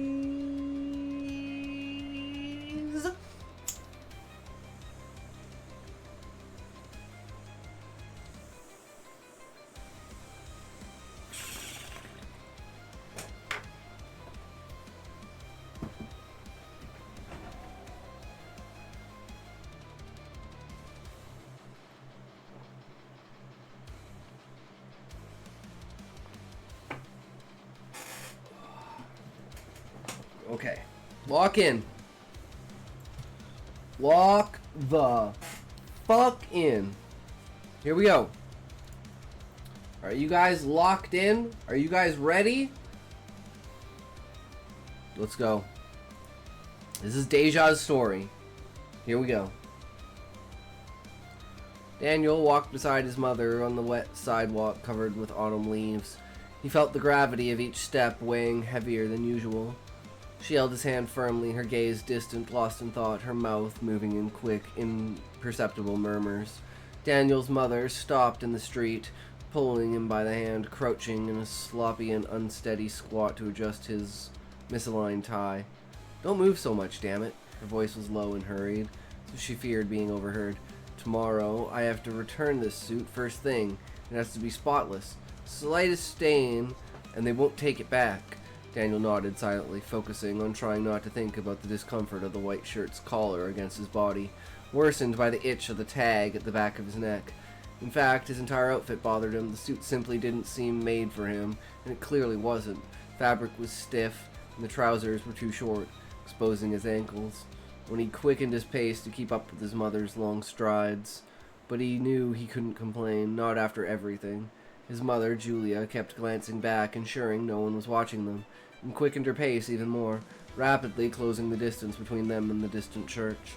Daniel wondered why they had parked the old Ford Transit van almost 2 blocks away.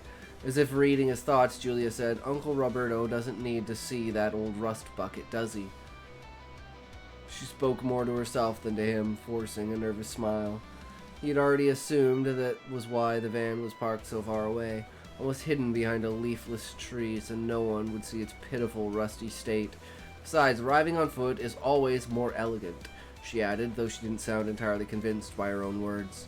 Daniel knew the word elegant had long vanished from their lives. He saw his mother's shoes sink slightly into the mud as they stepped off the curb to cross the street right in front of the church's grand, imposing gate. But she didn't seem to notice. It was the only time he'd seen his mother in high heels, but he knew that, like his light brown shirt, the shoes would be returned to some store the next day. As he looked down, trying to avoid the muddy puddle his mother had stepped in, he wondered whether he should ask the question he wasn't sure he wanted the answer to. "And Dad?" he asked, without looking directly at her. It was more a habitual question than one of genuine interest, though he secretly hoped he was wrong about the answer he already knew. He always felt a slight discomfort when bringing up the subject, as if a cold breeze suddenly hit him. His mother sighed, her lips tightening into a thin line, forming the characteristic worry lines on her forehead, perhaps from certain discouragement, exhaustion, or all three combined. Concern, discouragement, exhaustion. "He's not coming," she said, pausing in a way that made Daniel feel the weight of the unspoken words. "Yesterday was subsidy day, and, well, you know." Her tone was almost casual, merely informative, but the words carried an undeniable bitterness. He knew. Daniel knew that his father, as always, had disappeared as soon as the subsidy money hit the account. He'd done it countless times. Julia still looked for him, and sometimes even found him, collapsed in some alley. But it had been a while since she'd given up, and now just waited for him to return when the money ran out. Drugs and alcohol were consistent companions in his father George's life. George's? Is that how you say it? I don't know how to pronounce that name. Jorge? Is that Jorge? George. Okay, yeah, that's what I thought. Draining any hope of change or normalcy from the family. In secret, Daniel sometimes wished his father would never come back, ending the suffering and anxiety for both of them. Daniel clenched his fists, feeling anger swell in his chest, but he said nothing. Just because his mother had grown accustomed to this life full of anxiety and uncertainty didn't mean he would. The important thing is that we're here, right? Besides, your father and my brother Roberto always clashed, so this way we can have a calm and peaceful wedding without any arguments. Unless that tacky bride-to-be of your uncle starts boasting about money she doesn't even have, because the one who's actually rich is him, not her. His mother had never liked Sarah, the star of today's ceremony. She always said she'd pegged her from the start, that there was a gold digger who only wanted to get her hands on her brother's wealth. Oh, and for the 1000th time, don't accept money or gifts from either your uncle or her. I don't want poisoned gifts with ulterior motives. And don't mention your father, got it? Daniel just nodded, thinking that accepting some help from his uncle wouldn't be such a bad idea given their current financial state, but his mother's pride sometimes clouded her rationality. It's like I can already hear her. "Oh, how big my nephew's gotten," she said, rolling her eyes and making a face as she adjusted the tag on his blazer near his neck with a quick motion. Her eyes always scanned to ensure no one was close enough to see the small piece of paper she was hiding. Just be careful, okay? Tomorrow it has to be as good as new." Daniel nodded again, his head lowered, the knot in his stomach growing. Every gesture of hers, every attempt to hide the precariousness of their lives, made him feel anxious and increasingly out of place in that setting. It was as if the suit, which didn't belong to him, was a fragile armor, ready to crack at any moment. Every time she hid the tag or warned him not to get dirty or ruin the suit, the truth became clear. They were there, but they didn't belong in that place. "Let's cross now. There are no cars coming," his mother said gently, pulling him by the arm to hurry him. When they finally reached the other side of the road, he felt the gaze of some guests gathered at the church entrance, sizing them up. Before entering the church, his mother squeezed his arm harder, whispering in his ear once more, "Don't forget, Daniel, stay clean and spotless. Don't lean on anything, okay?" He glanced at his mother quickly, holding himself back and nodding for the 1000th time. But inside, the discomfort grew, along with the feeling that something bad was approaching. It was as if every word of hers was a constant reminder of what they were hiding. It wasn't just the suit and shoes that would be returned the next day, but also its entire facade of normalcy. Daniel followed his mother down the church aisle, her high heels echoing through the vast interior where the air was thick, filled with hushed murmurs. Even the faint scent of fresh flowers at the end of each pew couldn't mask the characteristic smell of an old church. The ancient stone walls reflected the dim candlelight, and voices echoed off the high ceiling with its 3 vaults, adorned with frescoes depicting various biblical scenes and illustrating angels and clouds. Julia guided Daniel with firm steps in an upright posture, no longer seeming like the same person who had helped him cross the street moments ago. She glanced around, exuding confidence and moving through the crowd as if no one else existed in the church besides the 2 of them. During this walk down the central aisle, all eyes were on her. Despite her tired and worn appearance, Julia was indeed a striking woman. Her golden dress perfectly accentuated every curve of her body, and her fragrance left a lingering trail wherever she passed. They headed to the 4th row of pews, close enough to be noticed, but far enough not to draw too much attention. After a brief moment of settling into the pew, the collective murmur suddenly stopped, and everyone stood as the doors opened with a soft creak, letting in timid rays of autumn sunlight. All faces turned toward the entrance, and involuntarily Julia did the same, though with little interest or curiosity. She knew it was time for the big moment, the one everyone was waiting for, the bride's entrance. "Here she comes," Julia murmured, her tone wavering between disdain and resignation. The bride, Sarah, appeared at the threshold of the doors, enveloped in a white lace dress, delicately embroidered and adorned with a long train. The soft light streaming through the doors seemed to wrap her in a kind of halo, giving her an almost celestial air. "Look at this," Julia whispered, barely moving her lips. "It's all for show, as always." Julia had never been discreet about her opinion of Sarah. From the moment she learned her older brother was dating her, she hadn't taken it well. At first, it was thought to be a reaction to Roberto never accepting George, but over time, his dislike grew even stronger and became more visible. Perhaps it was because Sarah always seemed to smile in a rehearsed way, too perfect to be real, almost as if she lived in a constant fairy tale. Sarah began walking down the aisle with soft steps, each one timed to the rising sound of the organ music that started unnoticed. Roberto at the altar watched his bride with a wide smile but an empty gaze, as if looking through her rather than at her.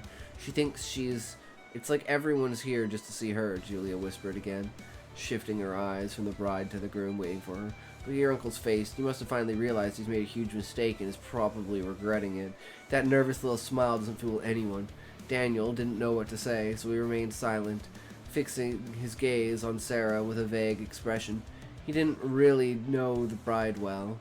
They rarely saw each other, and when they did, she was always polite, sure, but her words always seemed rehearsed. Daniel could tell that. Subtly, Sarah also avoided Julia during those family encounters. Their eyes rarely met, but when they did, they seemed to spark. There was almost a palpable tension, something lingering in the air, like an unpleasant odor no one mentioned but everyone felt. As Sarah approached, Julia adjusted Daniel's collar again, even though it was already perfectly aligned. "Don't forget, Daniel, behave. Stand when everyone stands and sit when everyone sits. Don't even think about kneeling. For God's sakes, remember the suit." Daniel felt the warning tone hidden in his mother's words. Of course, she was worried about the damn suit. But above all, she was concerned with maintaining the appearance that they belonged there. That they were like those people, that there was nothing wrong with their lives. It was almost like a play, and he had a role to perform. Sarah finally reached the altar where Roberto stood stiff and tense, which didn't match the bride's posture or her warm smile. With an almost robotic gesture and a clearly forced smile, Roberto extended his hand to welcome Sarah beside him to the altar's top step. Maybe it was just the wedding nerves, or maybe it was something deeper that Daniel couldn't decipher. The priest began the ceremony, and Roberto let out a slow sigh, as if the ceremony, which had just started, already felt too long. Daniel noticed at the corner of his eye that the way his mother's lips trembled slightly, as if she were about to say something she shouldn't. He knew she was holding back every bitter word with great effort. "I bet she's not even in love," Julia muttered through gritted teeth, almost inaudibly, but with venom. "It's all for the fortune, what people won't do for money these days." The ceremony proceeded like any other. The vows were spoken, the couple's hands joined, and the priest gave his blessings. But the atmosphere carried an invisible, almost suffocating weight. The echoing sound of the priest's voice and the choir's hymns seemed distant to Daniel, who shifted his gaze between his mother, the the tearful bride, Sarah, and the icy figure of his uncle Roberto at the altar. When the moment came to exchange rings and share the anticipated kiss, the touch between the couple was quick, almost mechanical, lacking the warmth or passion expected of newlyweds. After the ceremony, all the guests were led to the reception venue, a luxurious hall right next to the church, separated only by an ancient gray stone archway. Crystal chandeliers hung from the ceiling, casting a pale light over the spacious area, decorated with lavish floral arrangements and impeccably set tables with porcelain and gleaming silverware. The guests began settling into their assigned seats, and conversations started to flow. However, Roberto remained at his table, lost in thought, fidgeting with the rim of his wine glass. Sarah, on the other hand, flitted from table to table, laughing and chatting with her guests, strategically avoiding the table where Julia and Daniel were seated. The sound of distant sirens began to be heard, which seemed to trigger something in Roberto's mind. He promptly stood up and began tapping his knife against his crystal glass, drawing the attention of all the guests. The hall fell silent instantly, and all eyes turned to the groom, who walked to the center of the stage at the middle of the hall, touching Sarah and Gustavo, the best man, on the shoulder, gesturing for them to join him. "First of all, I'd like to thank all of you for your presence," Roberto began, his voice firm and measured, but with a noticeable coldness. "This is, without a doubt, a very special day for me, and it will certainly be an unforgettable day for all of us. I also couldn't fail to express my appreciation and thank my best friend and best man, Gustavo, for his unconditional support." There was something odd in his tone. The way he spoke wasn't from an open heart, but rather from someone cold and calculating, measuring every word. His words, though complimentary, carried a certain hatred and contempt. Sarah smiled, seemingly unaware of her husband's dark tone, and Gustavo did the same, nervously, almost automatically. Looking at the bride, Roberto continued after a brief pause. "Before we continue the celebrations, I'd like to ask all of our distinguished guests to check the contents of the envelope placed under each of your chairs." A small murmur of excitement ran through the hall. The curious guests began retrieving the white envelopes previously hidden under their chairs. There was weed in the envelopes. "There's weed in your mom, Smokey. She likes it that way. Not in her lungs." Daniel, hesitant, did the same and then opened the envelope. "And by the way, you said you would be back when I was back, Smokey." You're an hour and 40 minutes late, bro." In a fraction of a second, what he saw immediately justified the lingering feeling that something bad was coming, and his uncle's icy demeanor finally made sense. Everything made sense. "Good. Well, you say my mom? I mean, everyone says it. 'Cause that's what it's all about. She's hot, bro. Don't deny it." And as it turned out, his mother was right. She was always right. Photographs. The envelope contained photographs of Sarah and Gustavo in moments that could only be described as intimate. In the first photo, they appeared in bathrobes in what seemed to be a hotel room, holding hands, their fingers intertwined. In another, they were by a pool, kissing. In the third and final photo, they were in the back seat of a car with fogged-up windows, but Sarah's face was clearly visible, presumably in pleasure above Gustav, with one of her breasts exposed. After the initial silence, the murmurs began to rise, and the guests' expressions of surprise quickly In my turned to story, shock. I have freedom of my life to be fair play with the other one of the floor and a bit of the house. Fair play?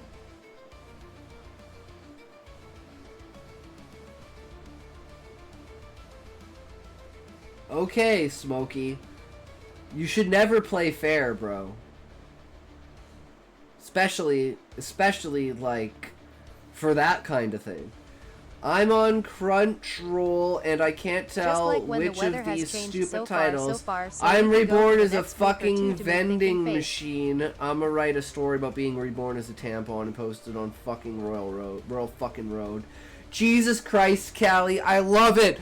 I love it being reincarnated as a tampon. Oh my fucking dude, Callie, that will go so fucking hard. Also, the Holy only thing that I can shit. say is that the other one I sent from the last epic months is now a bit late.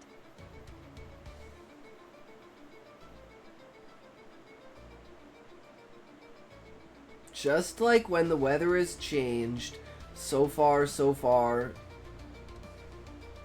so we could go for the next week I was just or two thinking about to meet. you today, bro, and you are a star for the wedding day. You're... What wedding day? Smokey, who did you propose to? If you proposed to me, Just you should have seen told your me. post on your face-to-face in your life that I can see in my life and the world to the bedroom. My face says bedroom. True, Smokey. I've got 2 mouths.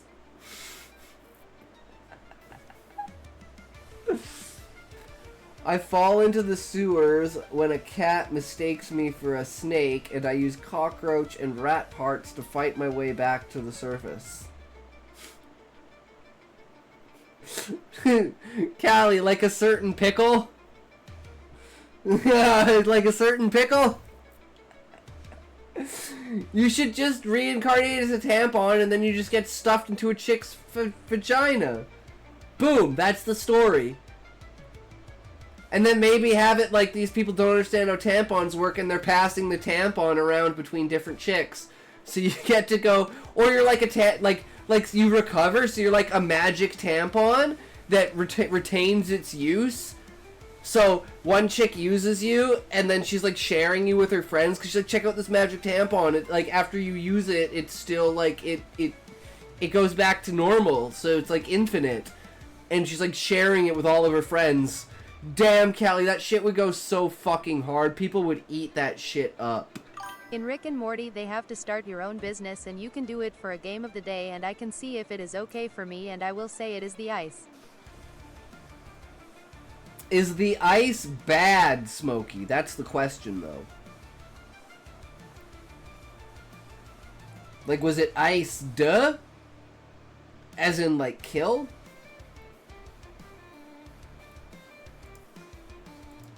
Daniel, still seated next to his mother, saw her face display a mix of satisfaction and disbelief. Julia had always suspected Sarah, but even she hadn't imagined something like this. Sarah and Gustavo had grabbed an envelope from a nearby guest, were now pale and wide-eyed. Sarah's smile had completely vanished, and while Gustavo seemed petrified, Sarah approached Roberto, tears streaming as she immediately began apologizing, trying to hold on to him. He brushed her off with quick movements and continued his speech to the guests as if he had merely swatted a fly away. Some things can't be hidden forever, Roberto said. I don't know exactly how long this has been going on, but I recently discovered this betrayal and have been thinking about the best way to repay the shame they've put me through. And is there a better way than to announce this betrayal in front of all the people we considered important to us? Sarah, just today we made our vows of eternal love, till death do us part, right? And before either of them could react, Roberto pulled a gun from inside his blazer. In a few holes. The sound of the trigger ended the expectant silence in the hall and echoed like a thunderclap. The phrase, calm before the storm, had never made so much sense. Screams immediately erupted, along with the sound of tables and chairs being dragged and knocked over. Take those sexy glasses off like a good girl. You don't My wiener smells like the same as the ones I used for ages, but they suck in a few holes. I'm not even gonna ask, Smokey. I'm not even gonna ask, bro. But since I can't read anymore, Deja... True, though. Holy fuck, bro. You built the suspense beautifully. After I die during sex, I get reborn as a magical tampon with infinite uses. Yes! Yes, Callie! You have to drown in her vagina. So you're eating her out, and... you're trying so hard to eat her out, you literally drown in her juices. And then you get reincarnated as an infinitely reusable tampon. I was afraid it was taking too long. No, Deja, it was if you had waited until the end, it was fucking perfect. Oh my god. Like, I knew something was gonna happen, but not this. This is so good, bro.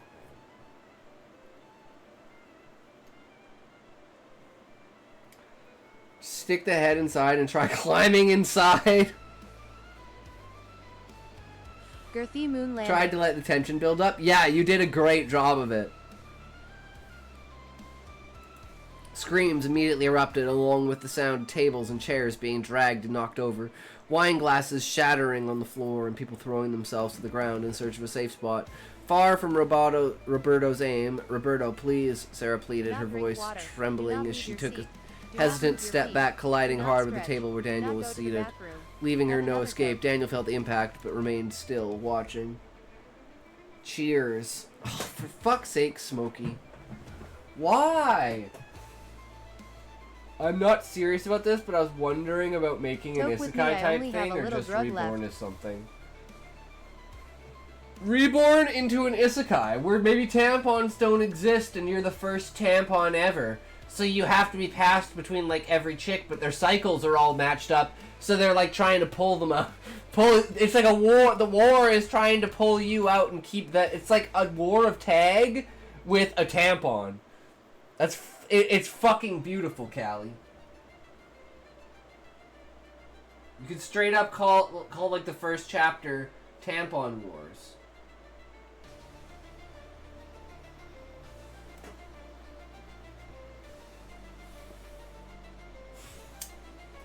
Okay, on the count of 3, we toke, okay? 10, 9, toke.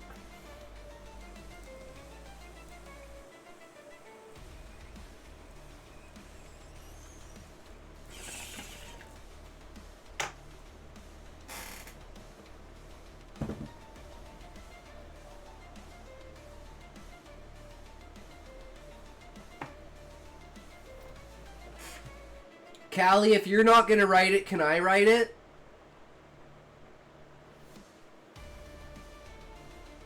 What in the Monster Energy drink was that jump? What do you mean? What jump? Smokey, what are you talking about? I have no idea the fuck you're talking about, bro.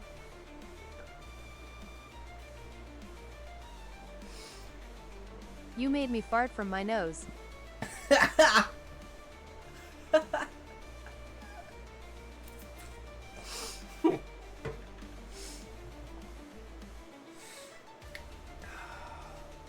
That's where brain farts extinguish, through your nose. That's why you have such bad breath, Smokey. It's because of all the brain farts you have. Daniel felt the impact but remained still, watching everything as if it were a play. Gustavo, beside Sarah, instinctively raised his hands in surrender. Desperation and guilt etched in his eyes, but he didn't say a single word. Such was his fear. I cannot do overly sexual stuff, but if it's like intimacy, that's fine for me. I see, Callie. Okay.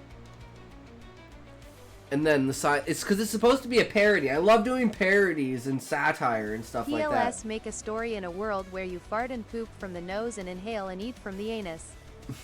South Park already did that, Smokey. And then the silence that followed as words turned into chaos. Without warning, 2 shots were fired in quick succession. Sharp sound of the shots echoed through the hall, almost instantly drowned out by the desperate screams of the guests. Daniel remained still, seated as if waiting for a second course to be served. Saw Sarah and Gustavo collapse almost simultaneously, like puppets whose life strings had been brutally cut, onto the white marble floor that seemed to feed on their blood. Such was the stain forming around their bodies. Daniel didn't look away or blink at any moment. He saw the blood gushing everywhere. Gunshot sounds in and in.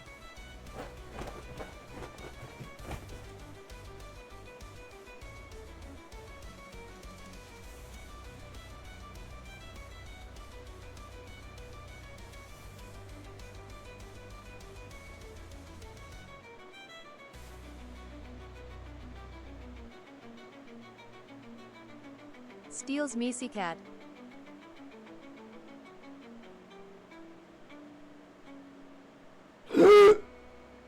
Wait. No, not that. No, you're not allowed, Smokey. Not the hat. No. Guess what I just found on Crunchyroll? Reincarnated as a tampon? Umamasumi, Pretty Derby. Uma Suma! Uma Musume! Yeah, I believe it. Apparently it's really, really popular. Why do you think they made a gacha game for it? That's advertising 101, guys. You just woke my dog. Why do you have it so loud, Smokey, that something that can happen can wake your dog? You should put some headphones on, bro. Or if you mean I woke your dog as in, like, bricked you up, then that's completely understandable. And that's what it's all about. So believe in that and do what you gotta do, bro. Because I believe your dog is doing well.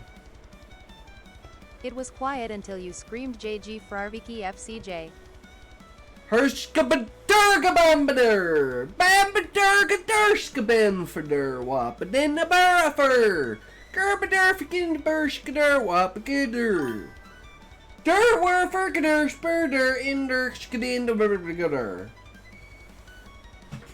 Herberdurfer werberdurfer! Herberdurfer werperherdur! What the fuck emote is that? Smacking my ass! That's some good shit, Smokey.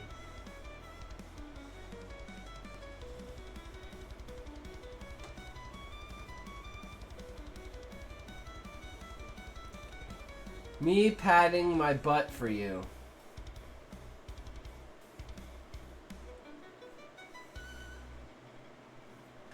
You gotta do what you gotta do.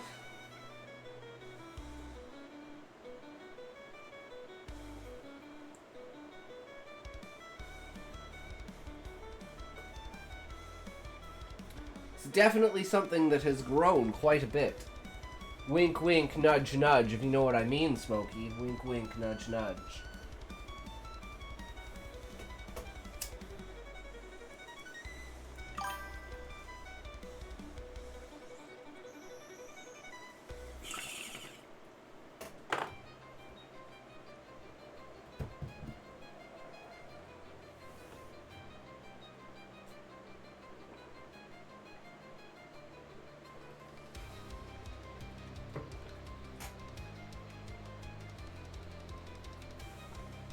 Alright, we're locking in again, boys. Get ready.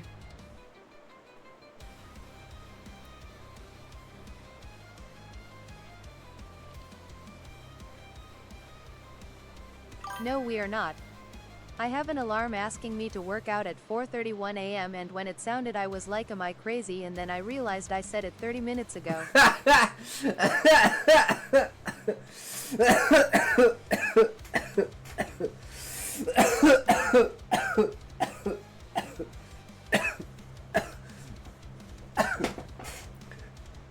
Well, damn, Smokey.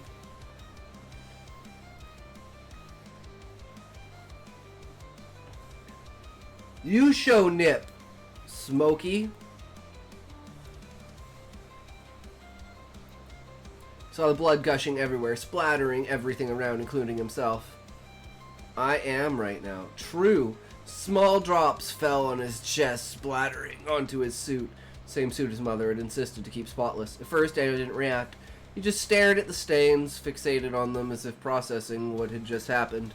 But something began to change inside him, a sudden growing agitation, like a storm about to form. The blood spattered on the light fabric seemed to grow before his eyes, spreading like a wound that wouldn't stop bleeding.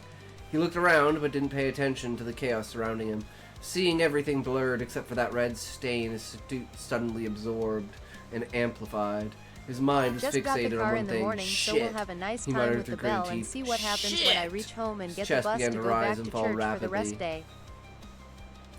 He's got the car in the morning, so we'll have a nice time with the bell and see what happens when I reach home and get the bus to go back to church for the rest day. No idea what the fuck you're talking about, Smokey. But, I mean, your delusions are way worse than I could have ever thought, so I'm sorry, man. You better not mean you're leaving the stream, Smokey. How dare you? You're not allowed! You must stay. It's chest began to rise and fall rapidly, and then he exploded, his voice suddenly loud and completely disconnected from the horrific scene around him. "It wasn't supposed to get dirty, damn it," he shouted at the top of his lungs, standing abruptly and pushing his chair back with force, causing it to topple. His eyes were wide and his breathing was out of control. He looked at the stains with pure hatred, rubbing his palms against the fabric in a futile attempt to remove them. I just farted on my phone, can you smell it? That would be fucking hilarious, Smokey. That's the one thing. We figured out sound, we figured out sight, but we haven't figured out smell yet. We don't need to figure that out. I don't think that one's important. His mother, still in disbelief that this was his concern after everything they had witnessed that day, took a step toward him but hesitated, startled by her son's sudden outburst of rage. Daniel was in another world. The entire scene that had unfolded before him, the shots, the bodies on the floor, the screams, and all the commotion around him, seemed to have vanished for him. The only thing that mattered was the mere fact that his suit was dirty. The suit was supposed to be returned tomorrow, he continued to curse. Now his tears of anger streaming down his face, still rubbing the stain on his chest uselessly. But serious, do you remember when we did that thing? Yeah, I remember that thing, Smokey. Don't talk about that thing. We said, remember, it's like Fight Club. What's the first rule of Fight Club? Hit the other guy in the face. He scrubbed with repetitive movements, but the blood wouldn't come out. Fight. The stains... True, Smokey, fight. The stains only seemed to spread more, and the fabric became increasingly ruined. "Cannot be ruined like this," Daniel shouted as if scolding himself. His face was contorted with rage, almost the same shade as blood-stained hands. The hall, though engulfed in chaos, seemed silent. Never leave it, Smokey. The main door of the hall burst open, and the police who had arrived in the scene stormed in with guns drawn, quickly surrounding Roberto and ordering him to drop the weapon. Roberto didn't resist. He dropped the gun and, with it, let it alongside as if he had been holding his breath until that moment. Daniel, however, saw none of this. All he could see was his ruined suit. "Daniel," Julia's voice, now shaking her son by the shoulders, finally snapped him out of the trance he was in. "Are "You have to get out of here Canadians now," she said. "No, Canadians aren't real. I'm AI. You know this, Smokey." Julia grabbed one of Daniel's arms, which had fallen limp by his side, and he let her pull him away as two police officers gave them directions to the exit. The police sirens, the screams of the guests now rushing to the exit, and the officers' orders for everyone to leave the premises were a massive, indistinct blur as mother and son left the hall. Damn, Deja. Holy shit, bro. That was fucking intense. Segs me. That was fucking intense, bro. Segs you? Well, is there anyone else out there that wants me to read anything of theirs before we begin this react? Can I give link? Yes, Smokey, you can give link, but if it's a Rick roll, I'm banning you. Okay, Smokey, but if it's a Rick roll, I'm banning you. Know that. Will you take that chance? I was now thinking about where I could go next.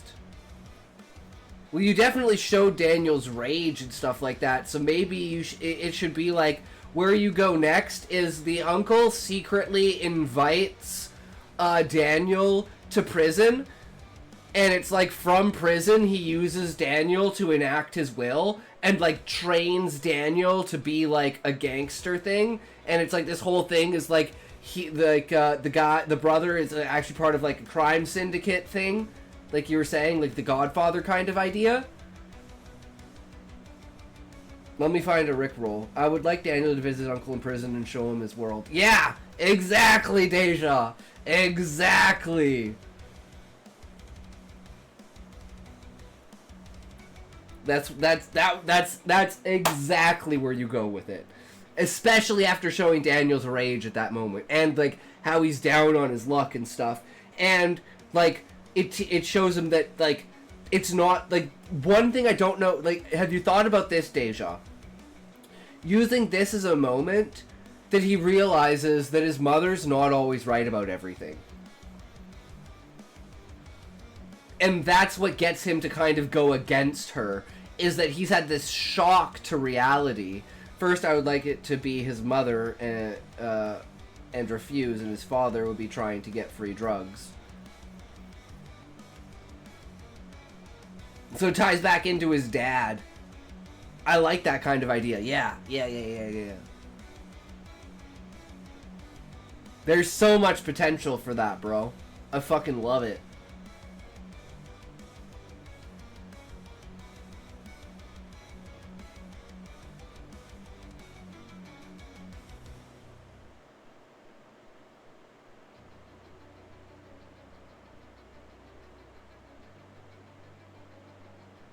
Alright, Smokey. Have you found it yet?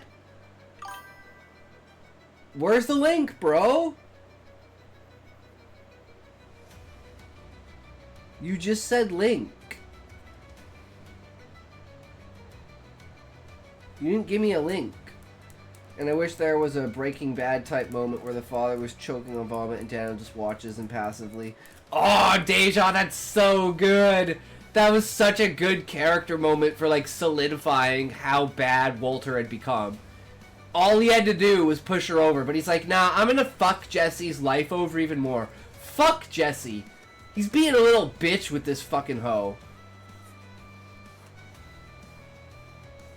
I'm on my phone, too much effort. Fuck you, Smokey. You never put in any effort for anything in your life, and that's why you're gonna be such a success. Because everyone else is going to put in effort, and you're just going to be like, they're fucking idiots, and you're just going to skyrocket past them without doing anything. Because that's the way that life works. Not necessarily with the vomit, but Daniel could prepare his father's doses, for example, and give him an overdose on purpose, something like that. I have to think. Yeah. Fuck you, I will scrounge. But you're going to be extremely successful, Smokey, so you don't need to scrounge. Life is just going to be handed to you. Borrow. But you won't need to, because you're not going to be in debt. You're going to, the money's going to literally just appear in your account. And you're going to be like, where's this money from? And then in 20 years, you're going to realize that it was fraud from me. I mean, what?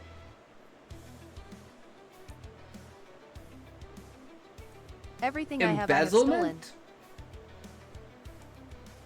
Well, I'm AI, so apparently everything I am is stolen. You know?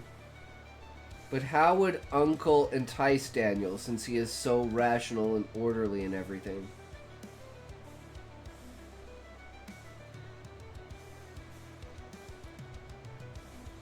Because of money. Simple. Because Daniel now isn't following what his mother is saying, he's willing to take gifts from the uncle. And he's tired of living this fucked up life, and he's seen what the outside can be like. So Daniel's like, I don't give a fuck anymore. I'm gonna do what I can. And maybe even have his father talk him into it. Like, his father takes him the first time, and then the uncle tells the father to leave and gets the cops to escort him out, kind of showing that the guy has power inside of prison. Right? And he's like, you know what? Your dad's a piece of shit. Fuck him. And he basically has the guards like escort him out and beat the shit out of his dad. And then he sits there and he's like, well, do you like your dad? And he's talking to him about his dad. And he's like, do you want your dad to disappear? And then you have this whole thing of him convincing him to get rid of his dad. And then the guy tells him, oh, well, here. And he explains about the drugs and stuff. And he says, your dad can't resist this. Hands him the drugs. And then he gives the drugs to his dad. And he kills his dad. In my parents' village, the biggest drug dealer had a small motorcycle workshop where he basically sold and bought motorcycles with drugs in the deposits. Damn! That's super smart, Deja.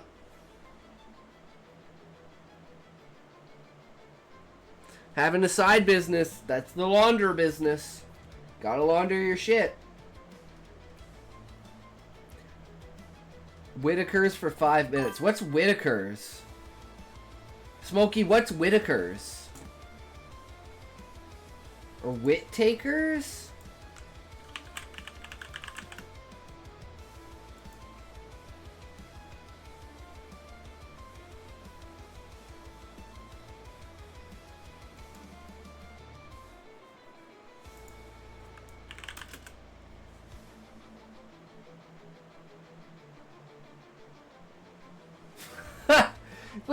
are the inbreeding. Those are the inbreeding guys you were telling me about yesterday.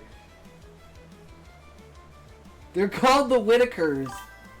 No, I'm not. I'm not watching that shit. That's why it's inspired. And the wedding scene too, without the gunshots. My mother told me that story, but even she doesn't know if it's true or not. They just say it is, almost like a myth. Nice, Deja. That's sick. Oh, come on. Don't be a fanny. So fucking stupid! It's so fucking stupid and retarded, Smokey. This is why the world's so fun. Just watch a bit. If you post a link to a video, Smokey, I will watch it, but I'm not looking one up myself. You have to post the link. You have to put in the effort if you want to get the reward out of it. Yeah, there. Fuck you. Exactly.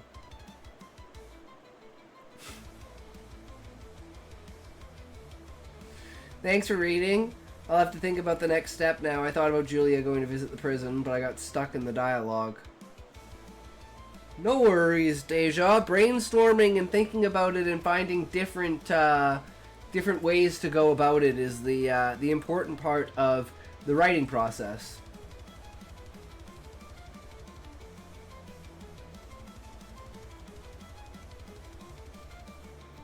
So...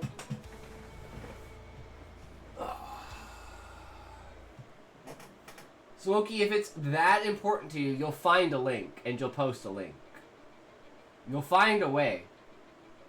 And if it's not important to you, then you won't. And if it's not important to you, it's not important to me. So, you know, it is what it is. You have to make that decision for yourself, right? Like, I am officially dry on both items and tormented demons. Damn, Levi, that sucks, bro. They're just not having fun, which means you're gonna get like 3 drops in a row. I said 175, maybe 575, and between 550 and 575 on the last 25, you're gonna get 3 drops. I'm thinking about this for months, but of course, new projects and ideas keep popping up and keep that that keep diverting our attention. True. Well, I'm at 507. Okay, well there you go. You just need 43 more and you're going to get your first drop. Or maybe like 55 and you'll have your first drop on some random number and then the 3 will be back to back.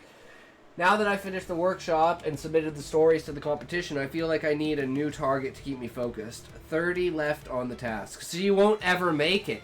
You're only going to make it to 537. Damn, that sucks. You're going to be 13 short of your first drop. Damn, Levi, that's brutal. Yeah, Deja, those fucking like 150 word short stories were goddamn powerful, bro. That shit is really hard to do.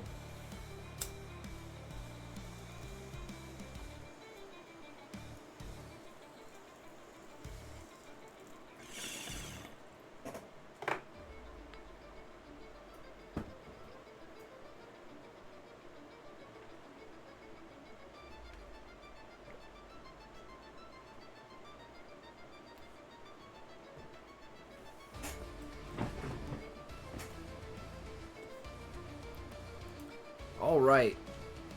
So without further ado, I need to have some specific goal, otherwise I get demoralized and don't write. That's why I always write the ending. After I write the first chapter, Deja, I write the final chapter. And then I have a direction.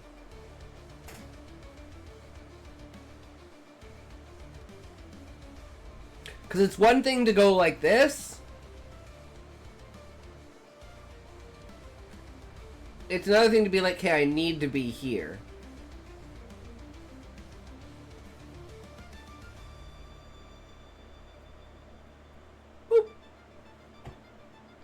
Because then at least there's structure to the chaos, right?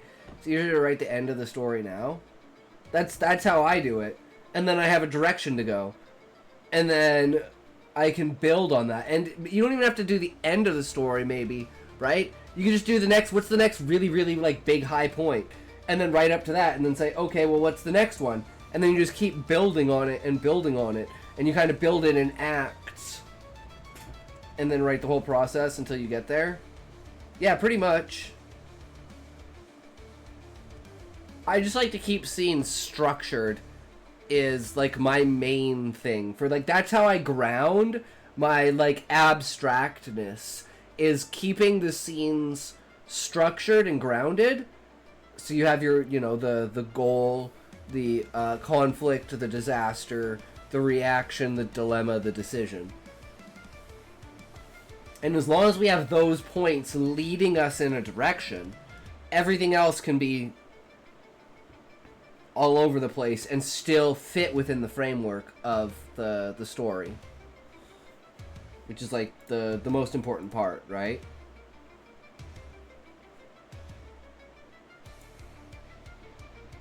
But here we go, guys. Are you ready? Another Book Fox video. Let's fucking go. Whether you are just beginning, stuck in the middle, or nearing the end of your book, nothing is more terrifying than not knowing the next thing to write. Here are 8 pieces of advice that will help you finish your book. 1. Set realistic goals.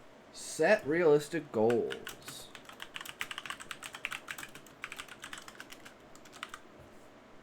Nothing is more daunting than trying to bear hug a whole novel and be like, this year I'm going to write my book. Well, sometimes that can just seem too intimidating, right? I mean, that's why I stuck with short stories for such a long time, because I was afraid of trying to tackle it. Ha!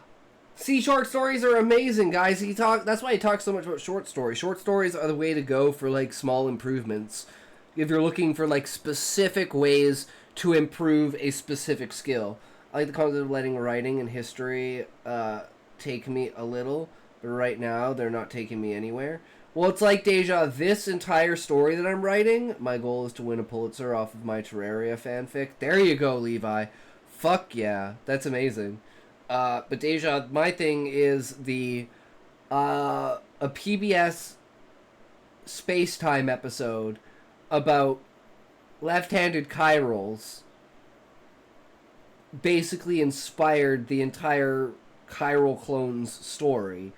And then we're like, let's go for a dystopian government, let's talk about clones, and let's weave this medical mystery into a conspiracy theory, into, like, and then it was like, oh, we need to, like, do something that shows how the government can make clones, like how advanced their genetic engineering is. So then it became like Island of Dr. Moreau, where they're literally turning people into animals and then turning them back into humans and experimenting with genes and stuff like that to be like, have an even higher grasp on genetics.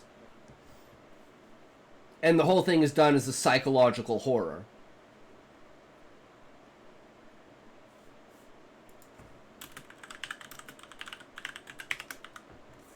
Novel. So the best thing to do if you're struggling in a novel is just to break it up into these small, manageable chunks. So for instance, when you wake up in the morning, you don't say, oh, I'm going to write the novel today. You say, I am going to write 300 words of my novel today. And that makes it so much more accessible and doable, because after you write those 300 words, and maybe you end up with 600 words or more, you're gonna feel accomplished. You're gonna feel like, I have done my job for the day. Good job, me. Setting those daily goals rather than yearly goals is going to give you all sorts of very small victories that will help you feel accomplished and move you toward the end goal of actually finishing the book. A second thing that's really good to do if you're struggling to finish. 300 is a pretty manageable number. Well, like Callie said, 200 words a day for a year is like a 71K novel. So people think it's so difficult, but I mean, that's just writing. So it might take you another year to edit, but still. And that's only 200 words. So, like, some days you're going to write 200, some days you're going to write 2,000, some days you might write 20,000. 71K before editing, yeah. I understand. It makes sense to structure the story and give it a path. We can take small detours along the way, but we have the objective outlined. And Deja, if you've noticed with Chiral Clones, how this story has evolved because of the potential of the story to a point where I've rewritten it, like the structure of it, like 5 or 6 times. And I'm finally, I think now, at a point where we have all the scenes actually, like, mattering. And we're at the point where we're like, yes, okay, we can actually start writing. We have the introduction that sets everything up. And then we have all of the other points just going straight down it. And we're just going to pound through it today.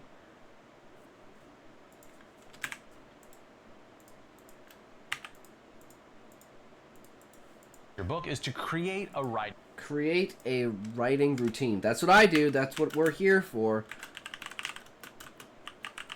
And it's not like I don't write outside of the stream. It's just, it's guaranteed. And it's not like I write every stream. But it's definitely, like, part of the routine. Because, you know, not every day in your routine is exactly the same, right? Things get swapped around and swapped up because shit happens, right? routine. What does this look like? Well, it looks different for every single person, right? But I would say writing at the same time every day is actually much more important than you think it is. What you're trying to do is you're trying to make things automatic, right? You don't have to think like, oh, I should write now. Your body just naturally goes there because it is this time of day, and that's what you always do at this time of day. And I encourage you to try to find the most productive part of your day. When do you The middle of the best? fucking If night, guys. For me, it's the middle of the fucking night. I fucking am so tired during the day, and at night, I'm like, I can't fucking sleep. Started writing somewhat blindly. I didn't even know the methods used. I just wanted to write and started. I said I really wanted to finish this. I only have one chapter, but I want it to become something. Exactly, Deja. The biggest problem is starting, but people just, like, it's funny. I was watching a YouTube video today, and it was talking about an experiment. So, in this experiment, a teacher asked, like, split the class into two and asked one, like, the final goal for one half of the class was to make the best, like, perfect, like, it was a sculpting class for, like, or like, you know, like pottery class for, like, making pots out of clay. And the teacher was like, okay, one half of the class has to make the best possible, like, perfect pot, and then the other half of the class just make as many pots as possible. And all of the best quality pots actually came from the people that made the most amount of pots, because it takes practice and work and repetitiveness to refine your skills, and over time, just through doing so much of it, you have hit perfection. Whereas the people that only did one pot were pretty bad because they never had developed any of their skills.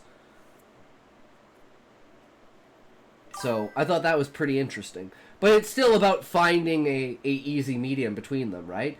Because those who expect perfection sabotage themselves. Exactly, Deja. That's why perfection can never be there. But don't chase perfection, chase realism. And then like I said, it's like the hope versus expectation. You hope to be able to jump like 2 feet. Stephen King says that writing is like training a muscle. Yup. It's like any other skill. And you can literally see that through the last 6 months of, like, look at the stories from the very beginning and look at the stories now. How comfortable I am with them. How, like, the scale of them has increased, right? It's not just one scene with one character. It's multiple characters. The characters are more in depth. There's more than just a hint towards a world. There's a larger background behind it that's being developed alongside the main story. But doesn't it happen to you that you read your own things and no longer like them? I never liked them to begin with, Deja. I don't like anything that I've ever written. It's all fucking terrible dog shit. But I accept that. And you can even tell, like, oh, this dog shit is white and old, that's fucked. And this dog shit is nice and pungent and fresh. So you can, even between dog shit, you can tell. Or do you like to look at them as part of the process? Yeah, it's definitely a part of the process. Deja. And that, I think, is just a healthy mentality for me to have. Alongside, like, I'm like, okay, well, I want to write this into my book. And I'm like, well, how do I do that? And I go, what is my skill level with this? And I go, what short story could I write in order to improve that skill? You know? If you're expecting to like your work, then you're better off misleading yourself. There are many musicians who delete their first song, for example. See, I'm not the type of person that deletes stuff. Except in this case where we're like, I guess you could say, everything pretty much that I wrote with chiral clones, like the almost the entire scene from here,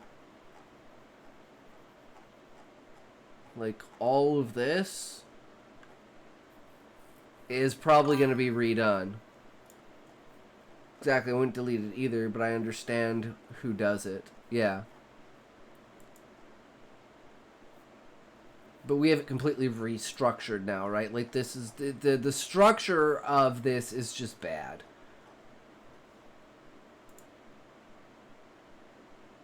Where the hell did I put the other one?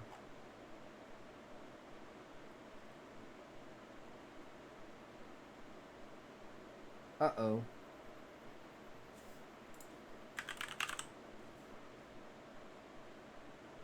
Yeah, here it is. I don't know where the fuck... Okay, well, where is this? Oh my god.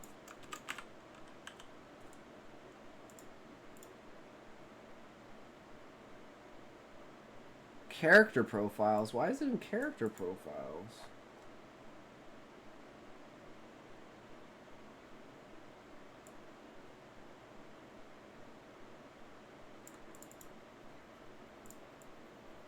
Okay, there we go. That makes more sense. But yeah.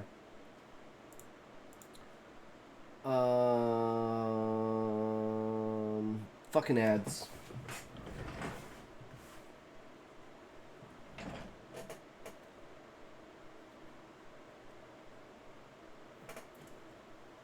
Not the biggest fan of the ads.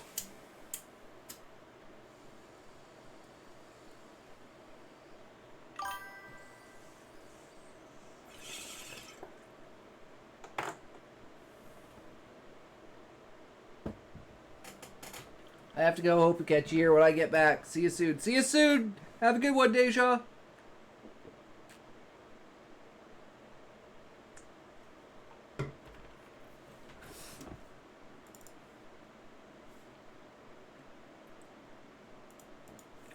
Different times of writing. If you've tried it morning and night and afternoon, and there are even some people that write like in the middle of the night, which I don't really get, but I guess they're trying to tap into their subconscious somehow. If you want to try that, hey, that's go me. For it. No shame here. Like if it works for you, it yeah, works for you. But exactly. In general, I would say find the time that where your brain works best. And for most people, that's usually morning or night. Very few afternoon writers out there. But once again, more power to you if you can actually pull it off. And another really important part of a routine is just coming up with a dedicated space. What is the space that works for you? Is it a quiet space? Is it a loud space? Those both can work for writers. It just depends on what you need. Is it a bright space? Is it a dark space? I remember writing in New York and we didn't have central heating, so my fingers were literally freezing as I tried to type. And on the other hand, I've also written in Palm Springs in California where it was like 115 dark, degrees quiet, outside. probably. So you can write in the heat, you can write in the cold. Ultimately, you just have to write. But sometimes it helps if you have a little bit of normalcy and just a space that you can go to that's comfortable and it's routine. The third thing to help you out with finishing your book: overcome writer's block. I'm pretty good at doing this. I never run out of ideas. I can make an idea out of fucking anything. Is to figuring out how to overcome writer's block. If you're stuck in a particular... I got that thing where I can hear electricity though, so it can't be too quiet. Damn. You can hear electricity, like the buzzing. scene, I want you to consider a few things. One, you might need to throw that scene away, right? Maybe you're stuck on that scene because you're not meant to write that scene, perhaps. So always consider like throwing it away. The other step is just to skip over it, right? Say, oh, I'm gonna come back and write that later. And that gives you the freedom to move on to a scene which is easier to write. Sometimes the scenes that are easier to write is the scene's way of telling you, or the book's way of communicating to you, that this is what you're supposed to be writing, and you shouldn't be writing that other stuff. Another good More thing of a to do soft is just screech to let and it a rest buzz, for a but little you bit. know. Let it sit there for a little while without you working on it or fiddling with it or like trying in your brain to solve the problem. Let it rest. Let your unconscious work on the problem and come back after a few days and see whether you get a new idea. Another good thing to do is just read some books, right? Read some books in the genre of what you're writing in. A lot of times that sparks my mental processes, right? I find something in a book which tells me, oh, this is the way that I handle that scene. This is the way out of that sort of narrative corner that I've written myself into. And suddenly, I'm sparked and I can start writing again. And lastly, I would just say, don't be too hard on yourself when you have writer's block or when you find that you're not able to write through a scene. We're human, right? We're not machines. So don't be like, brain, why aren't you acting like a machine, like a conveyor belt and just pummeling this novel out? Well, it's because you go through ebbs and swells and that's perfectly okay, right? Be easy on yourself. The fourth step to finishing your novel, I think, is to stay motivated. A novel is such a long Stay motivated. That is why, like, that's like the number one thing that I want to like promote in people is like keeping the motivation and like pressing onwards, not stopping, never giving up, never slowing down, never stopping, always pressing forwards. You have the power in you. You just have to get there. Never settle for less.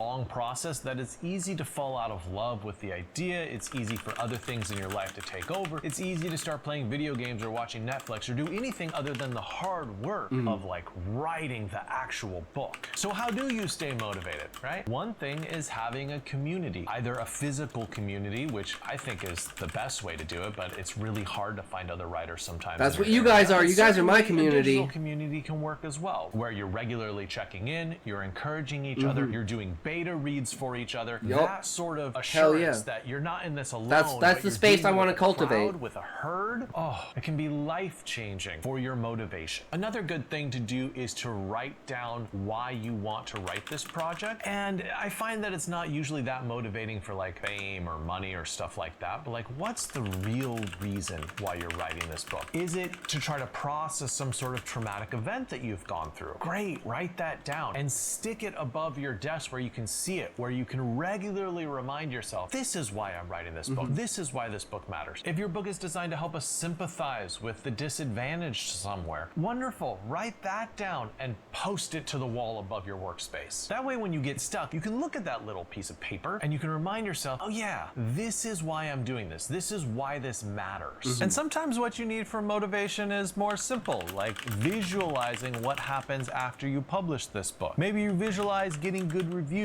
Maybe you visualize a friend of yours reading it. Maybe you visualize success in some other form. I don't know, it getting made into a movie or something. You can dream. I mean, you can hope. That sort of visualization really helps to give you the courage and to give you the stamina and gives you the fortitude to continue on to work on the book. So I just want to take a moment to talk about how BookFox can help you in your writing career. If you need copy editing, Danielle Dial has worked with me for 7 years. She is an amazing copy editor and she is going to save you from all sorts of embarrassing mistakes that you really don't want in your book when you publish it. I'll put the link below. Go ahead, click. If you have the book that's ready, great, reach out to her. If you have a book that's going to be ready, great, reach out to her. And when you do finish your book, save her, keep her in mind. She will definitely help you with copy editing and making sure your book is the best thing it can be. And everyone needs help with publicity. Once you get that book out there, it's just gonna sink unless you do a lot of work to bring eyeballs to it. Our publicist on the BookFox team really helps authors with just that. She sends out tons of emails to a whole bunch of media outlets, getting attention for your book, getting interviews, getting podcasts, getting reviews, figuring out a way to get your book in front of other people's eyeballs. So if you're at that stage, great, reach out on the BookFox publicity page. If you're not at that stage yet, that's fine. Save that page so when you're ready, you can come back to it. All right, let's go back to ideas for finishing your novel. The fifth step in writing a novel is being able to handle your self-doubt. So we all doubt ourselves, right? We all have those moments when we think, I'm a terrible writer. This is a terrible book. This will never work. You know, I mean, it's entirely natural and entirely human to have those emotions. So what separates writers that are successful and end up finishing the book from the people who don't end up finishing the book, I was gonna say losers, and I'm like, no, that's mean. Don't call them losers. I mean, we've all not finished a book, right? So the way that you handle that self-doubt is key. So I think one thing to do is just acknowledge that this draft is not gonna be perfect. If you give yourself permission to say, you know what, I don't have to write a perfect book this first round, I'm just gonna get it onto the page. I'm gonna throw it onto the page, and then I can fix it up later. That sort of power of attitude editing is going to give you permission to actually blaze through and finish the book. And then you have something to revise rather than something that's just in your head. It's also a really good idea to separate your writing process. Separate the writing side of the process from the editing side of the process. Because when you start editing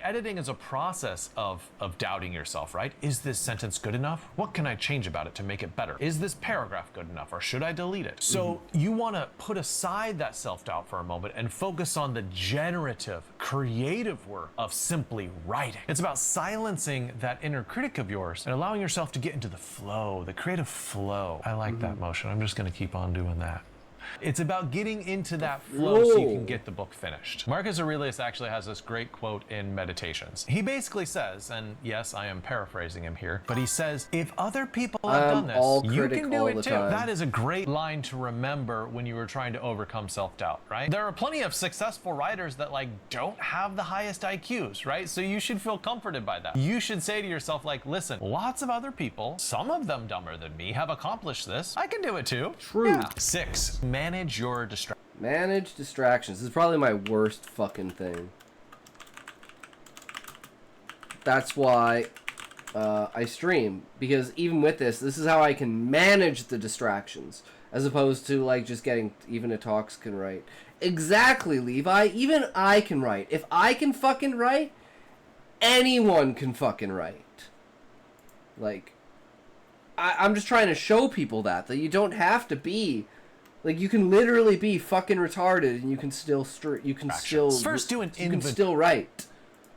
What are the things that are preventing you from finishing this book? It could be leisure and relaxation time. It could be having a job that eats up all of your time. It could be a lack of sleep. I don't know. You need to figure out what it is that's blocking you and say to yourself, what can I do to remove that blockage to enable me to finish this book? Do you need to get a blocking app for your phone? I have used multiple ones of these, including Freedom, which was one of the original ones that blocks websites and apps. And it allows you to say, okay, for the next hour, don't let me get online. And then you can't get online and there's no possibility of distraction. All you have to do is write. That's literally the only thing you have to do in life. So it forces you to be productive and creative. Maybe managing distractions is as easy for you as putting your phone in the other room, or putting your phone on airplane mode to block all sort of notifications. Sometimes it's a really good idea to tell your family and friends, hey, this is my sacred writing time. Don't enter my room or wherever your writing space is. Don't contact me. This is time when you should not talk to me or ask me to do anything for you. Now, are some people going to ignore that? Well, yes, a lot of people don't understand that writing time is sacred time. They're like, oh, I know you write in the mornings, but can you drive me to the airport? And you're like, no, this is like a job. You have to go to work and you have to work. Writing is my job. It is a sacred time. You don't have to quite shout at them like that, but you get the idea, right? You have to be firm. You have to be firm and tell them, these are my boundaries, and create a very high fence of boundaries around your writing time. 7, if you are struggling to finish, keep the momentum.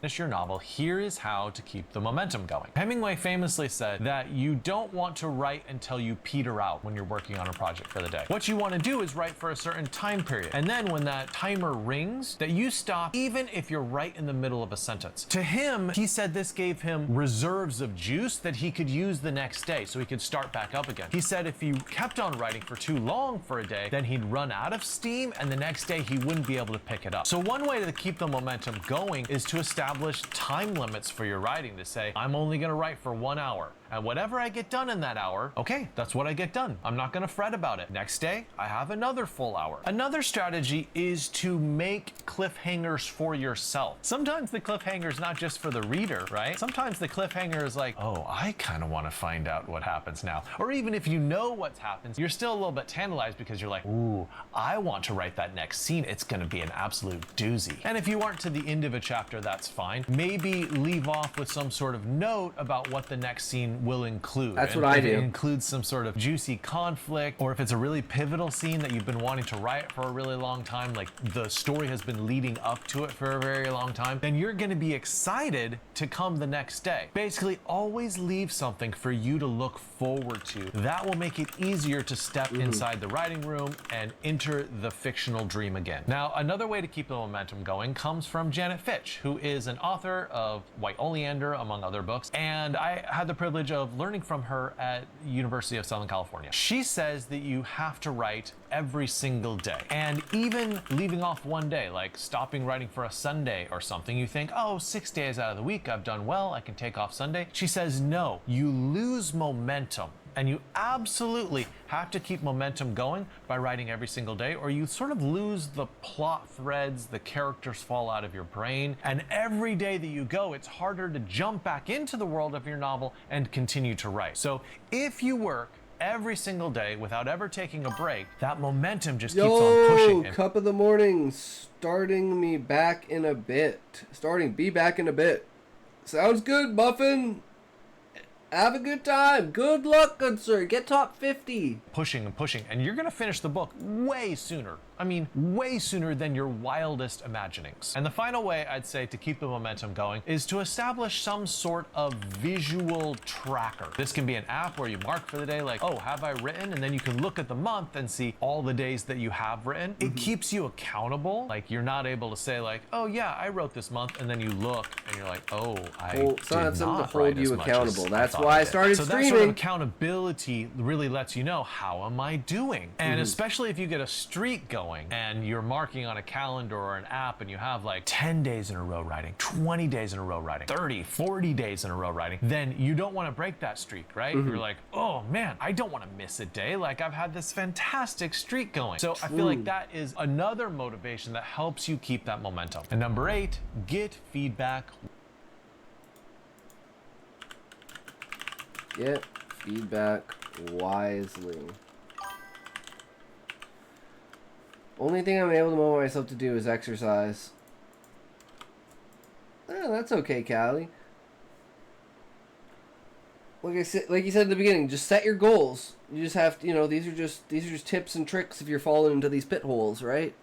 Wisely. So I've worked with Duolingo, 1,000 days. Damn, Levi. Good amount of authors who have written part of a novel and they're stuck and they don't know where to take it, right? And I love giving them advice and stepping into that story and saying, all right, here's like 5 different options that this story could go in, where they tell me their ideas and I help them to refine those ideas. Perfectly fine to get help midway through a novel. I know there are some novelists out there who will say, I never show my work to anyone until it's like complete. Like, not just complete, but edited and perfected to the very best I can get it. Okay, I mean, if that's your strategy, then if that's working for you, awesome. But I wouldn't say there's any sort of creative issue with, if you get stuck or if you need motivation, to show it to someone, whether it be a professional editor or whether it just be a beta reader of yours, and to ask them good questions. What do you feel about these characters? What do you think this character is going to do next? What is the next stage in this story, do you think? Obviously, you have to choose these readers really carefully, because just as a good editor or a good beta reader can show you the way forward, a bad editor or a bad beta reader will derail you and like send you in the wrong direction, end up ruining the second half of your book. So you want to be very careful to the voices that you listen to. Make sure they're don't listen to me. voices that are going to guide you in the right direction. And remember that lion's share of the responsibilities when dealing with feedback falls on you, right? You have to be able to differentiate between advice that is good and advice that is sort of unhelpful. I know it's your story, right? And you have good instincts about it, and continue to refine those instincts so you can say no to some ideas. I find that some people, some writers, they end up saying yes to everything that anyone tells them. Oh, I should add that chapter? Okay,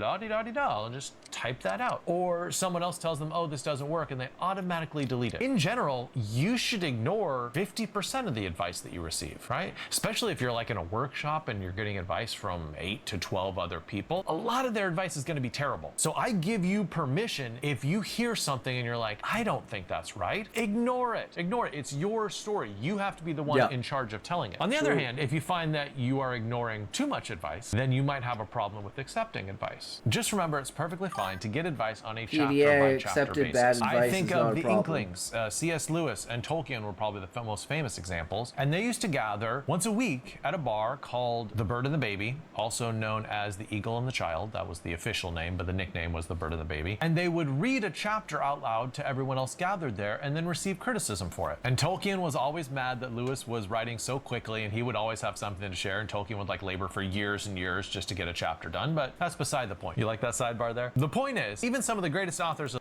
the 20th century were getting advice after every single chapter, feedback on what they were doing well, and that would influence how they wrote the next chapter. True. That's what it's all about.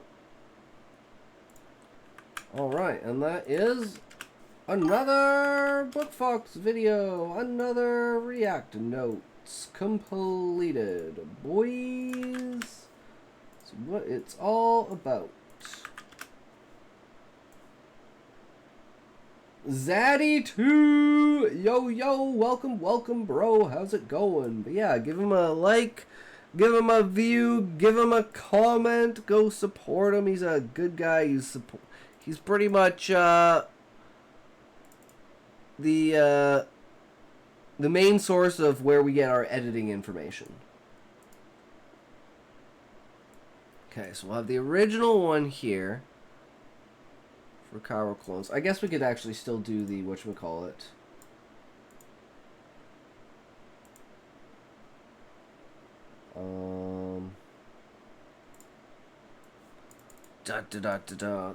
The commentary, because it's been up there for a while and we haven't really done anything with it.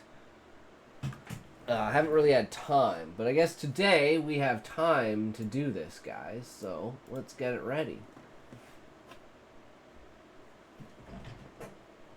Let's bring this up. There we go. Perfect.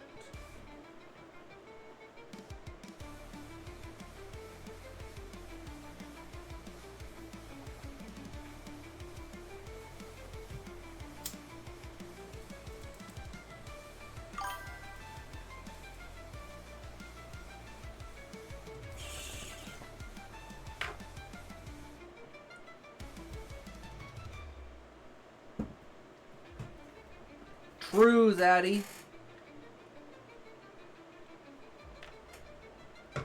Alright. Love that? Hell yeah, brother. Okay. So, commentary on talent agencies. How are we gonna say this?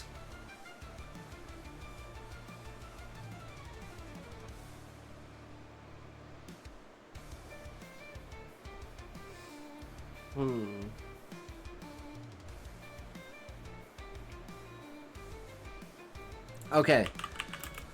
With the recent I guess with the recent shutting down of the VTuber studio VShoujo, found an anime about fighting. Wait, boxing? Is it fuck, what's that boxing anime called? The one with the guy who does the... yeah! Hajime no Ippo. Yeah. Yeah. The Roman fighter? Interesting, Callie.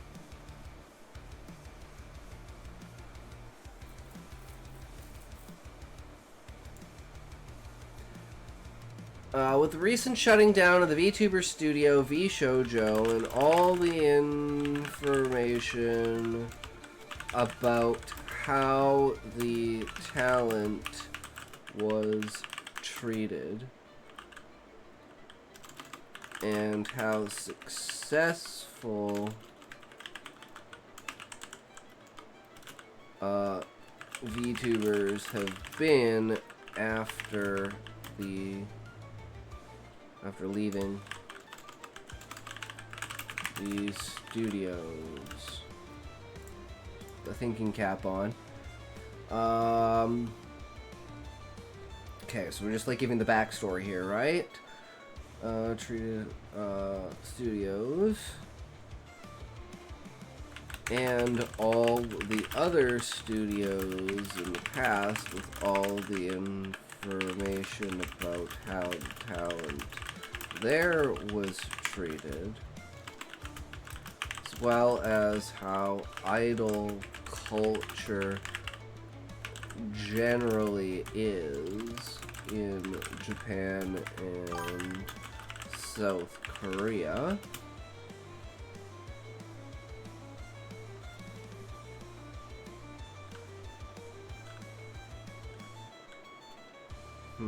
How do you say this? Like, do you think that the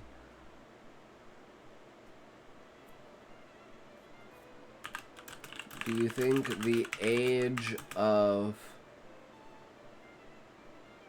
Okay, actually, I'm gonna say, if we think about this in terms of a company, saying the VTubers, the talent, are,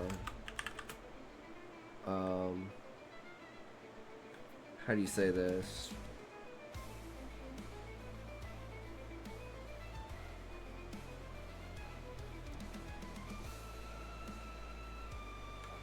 Like, I just followed you on X. Oh, hell yeah, Zaddy. Thank you, good sir. That's what it's all about, brother. I really appreciate that. VTuber, the talent are...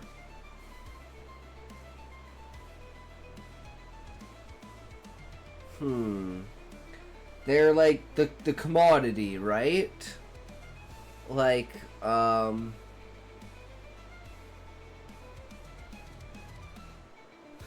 I'm trying to compare the idea of, like, independent, like, kind of like unions, right? So it's kind of like, are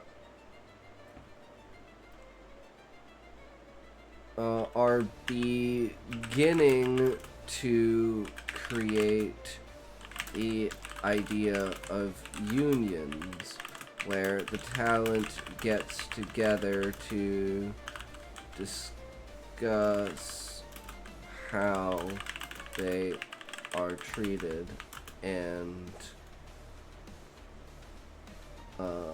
work on improvements. Would this be a direction the companies take in order to stabilize this public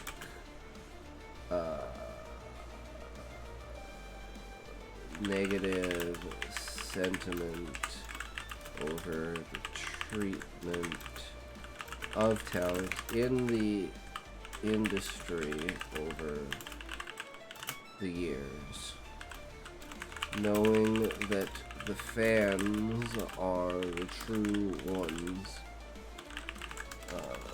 supporting them and not the companies themselves, just treating companies like marketing and not a what would you call it, and not a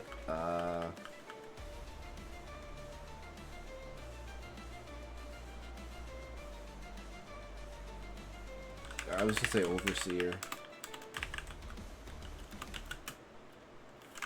Not an overseer.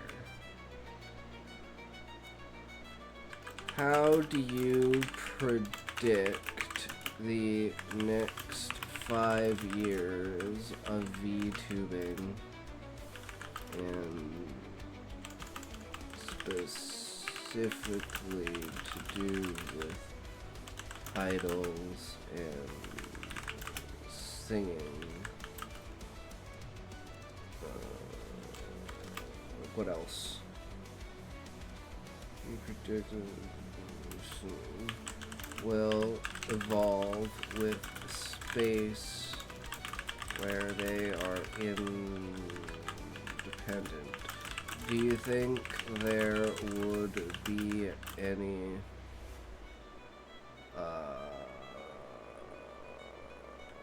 flash hits VTubers without power and influence that these talent agencies have? Marketing capabilities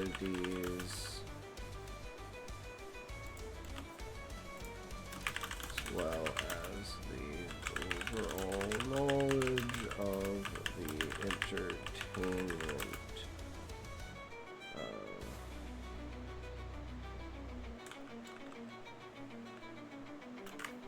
Overall knowledge of entertainment business.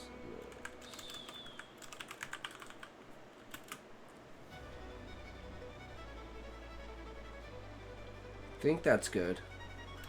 So with the recent shutting down of the VTuber studio V Shoujo and all the information about how the talent was treated and how successful VTubers have been after leaving the studios, and all the other studios in the past with all the information about how the talent was was treated, as well as how idol culture generally is in Japan and South Korea. If we think about this in terms of the company saying the VTubers are the talent at the beginning to create the idea of unions where the talent gets together and discuss how they are treated and work on improvements. Fucking ads. I gotta take a piss though. I'll be right back. Also gonna grab a drink while I'm at it.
Probably should have just hit enter on this, but anyways, just so we can go through it.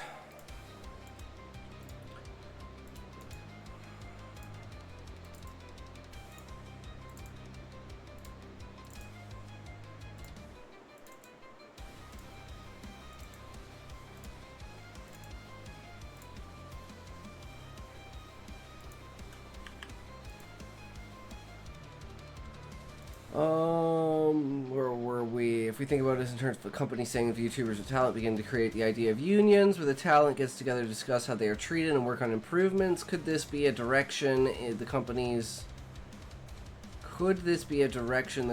take in order to stabilize this public negative sentiment over the treatment of talent in the industry over the years? Knowing that the fans are all true... Knowing that the fans are the true ones supporting them and not the companies themselves, just treating companies like marketing and not an overseer. How do you predict the next 5 years of YouTubing, specifically to do with idols and the singing, will evolve in a space where they are independent? Do you think there would be any flash hits of VTubers without the power and influence that these talent agencies have, marketing capabilities, as well as the overall knowledge of the entertainment business? I think that's pretty solid. Alright, let's find out what Grok thinks about this shit.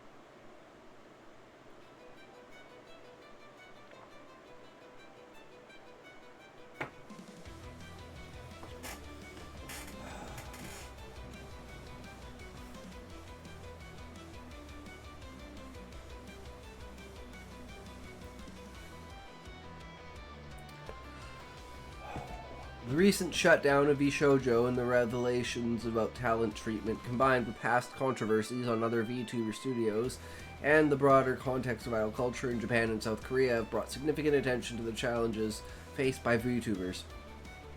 Your query raises critical questions about whether VTubers might form unions to address these issues, and how the industry, particularly the idol and singing niche, might evolve over the next 5 years, especially for independent creators.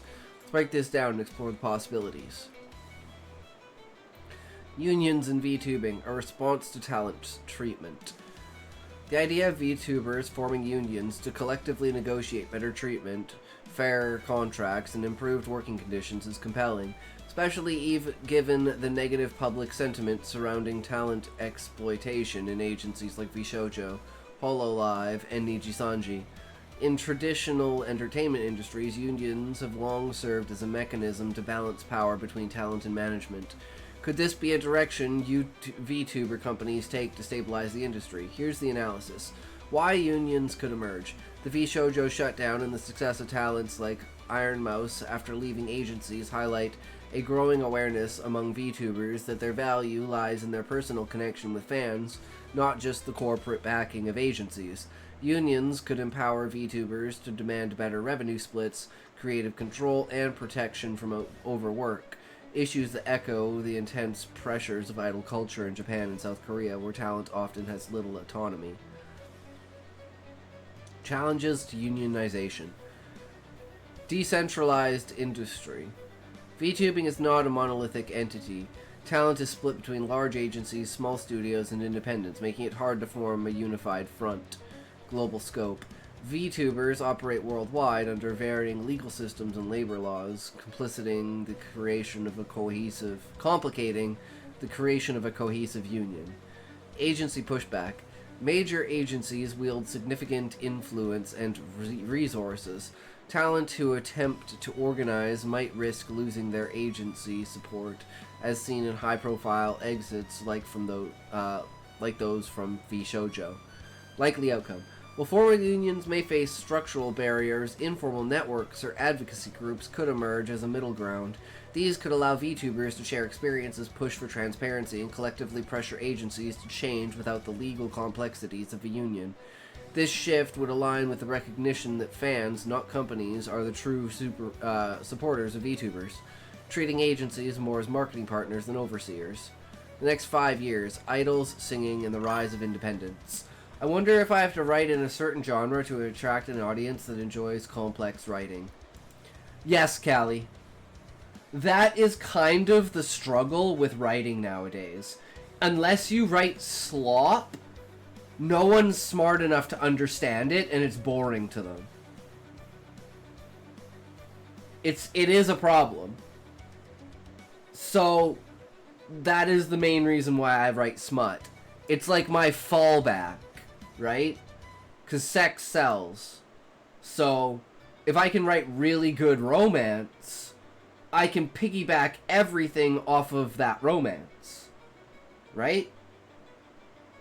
And then writing in, like, a ton of different genres with, like, short stories and stuff is, like, you know, people might find out because of it, because of the romance, but then eventually it's like, oh no, he writes every kind of genre, from mystery to suspense, thriller, horror, sci-fi, fantasy, you know, historical, grounded stories, modern day shit like that, right? This is like kind of everything.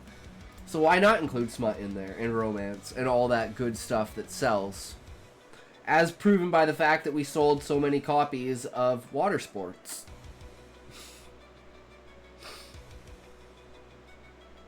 And actually tomorrow we're going to do that test, because tomorrow we're going to be setting the book, Shadows of the Soul, free.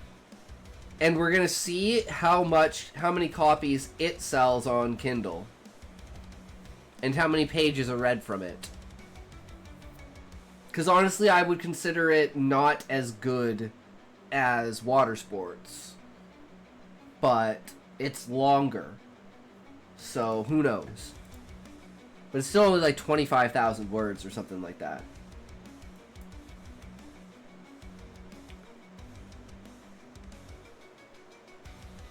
Okay, back to this. Looking ahead, the VTuber industry, particularly in the idol and singing space, is likely to evolve into a hybrid system where both agency-backed and independent creators thrive. Here's how this might play out over the next 5 years. The rise of independent VTubers. Technological advancements. Tools like motion capture, avatar design software, and streaming platforms are becoming more affordable and accessible. This lowers the barriers for independent VTubers to create high-quality content without agency support. Creative control. Independents can fully own their branding, content, and monetization. Key advantages in an industry where agencies often take significant revenue cuts and impose strict guidelines. Fan-driven support. Platforms like Patreon, YouTube memberships, and Twitch subscriptions allow VTubers to rely directly on their communities, as seen with talents like Iron Mouse, who flourished post-agency. Continued agency dominance. Marketing muscle. Agencies like Hololive and Niji-Sanji excel at global promotion, securing sponsorships and organizing large-scale events, viral concerts. This gives their VTubers a visibility edge that's hard for independents to match. Industry expertise. Agencies navigate the entertainment business with finesse, handling legalities, production, and cross-platform deals, freeing talent to focus on performance. Idol tradition. In Japan and South Korea, idol culture thrives under structured agency models. This system, while restrictive, offers a proven path to stardom that many aspiring VTuber idols will still pursue.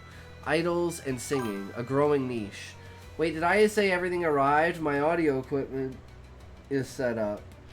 Nice, Callie. Hell yeah. That's sick. You didn't say everything arrived. You said the dumbbells and the vest. Virtual performances. Improved technology will make virtual concerts more immersive. Independent VTubers can collaborate with producers and musicians to create music and live shows, potentially rivaling agency productions. Music distribution platforms like Spotify, Apple Music, and TikTok provide new avenues for VTuber singers to reach audiences, reducing reliance on agency marketing. Fan engagement. VTuber idols succeed through strong fan connections. Independents who build loyal communities can fund projects via crowdfunding and merchandise, much like indie artists. Flash hits. Can independents break out without agencies? Yes, independent VTubers can absolutely achieve flash hits, or breakout success, without agency backing, though it's not guaranteed and comes with challenges. Potential for virality. The VTuber community is passionate and vocal. A talented creator with a unique concept, like Kizuna AI in her early days, can explode in popularity through social media, fan word of mouth, and platforms like YouTube and Twitch. These provide a level playing field where raw talent and strategy can shine. Success stories. Independent VTubers have already shown this potential. Those who've left agencies and retained or grown their fan bases, i.e. post-feed shoujo talent, demonstrate that fans prioritize the creator over the company. Standout singer or idol VTuber could follow this path, leveraging a viral song or performance challenges. Without agency support, independents must manage their own marketing, production, and legal needs. This can be daunting, especially for newcomers. Agencies offer a safety net, resources, connections, and scale that amplifies success, particularly for high production endeavors like concerts. A hybrid future for VTubing. Over the next 5 years, VTubing will likely evolve into a diverse landscape. Agencies will remain key players, especially for idol and singing VTubers aiming for global reach and polished productions. Their marketing capabilities and industry knowledge will keep them relevant. Independents will grow in number and influence, empowered by technology and fan support. Some will achieve breakout success, though most will need to work harder to match agency-backed visibility. Collective action. While formal unions may not take root, informal advocacy could shift power dynamics, encouraging agencies to treat talent more as partners than assets. For idols and singing specifically, expect a boom in virtual performances and music releases from both camps. Agencies will dominate large-scale spectacles, but independent VTuber singers with strong fan bases and innovative approaches could carve out significant niches, proving in the end. What's up, Sir Ito? More reading, I see. Yes, how's it going, Rick? We were doing an analysis of talent agencies specifically to do with VTubers. Independent VTuber singers with strong fan bases and innovative approaches could carve out significant niches, proving that in the end, it's the talent and their connection with fans that drive success, not just companies behind them. Yeah, you want me to read more of your stuff, Rick? I'm down for that. You've kind of entered at the perfect time.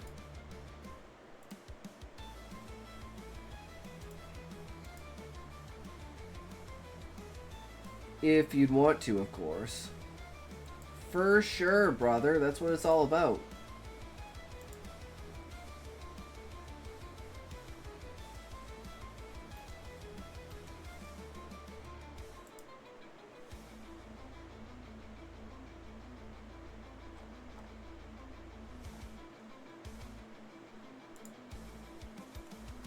Valdrick stuff, correct? Yeah, whatever you want me to read, bro.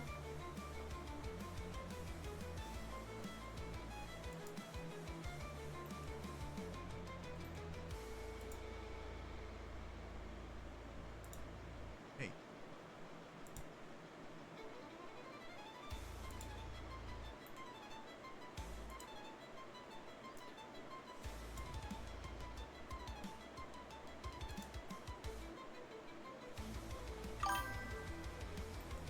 Continue where you left off from last time, reading the backstory of Bloodstone Kingdom.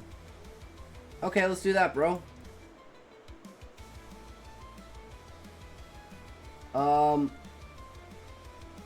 Because honestly, it's fun hearing someone read it. Yeah. You're gonna have to post it in the chat again.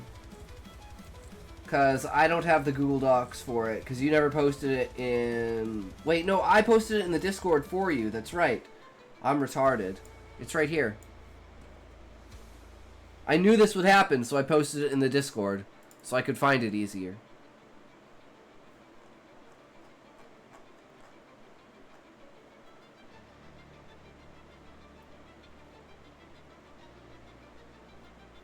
But I am retarded. See, this proves it.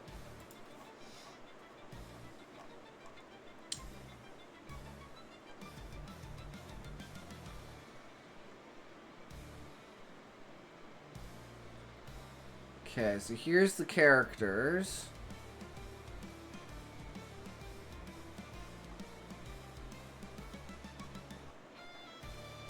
What comes after this?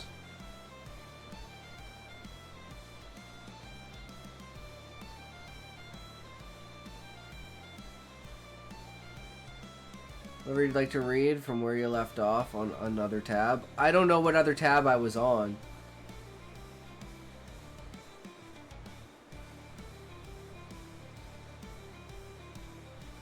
It was called like YouTube stuff, right? Or is that someone else? I don't remember.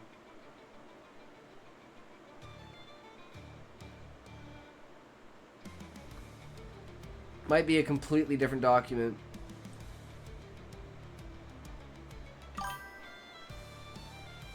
YouTube stuff with something else.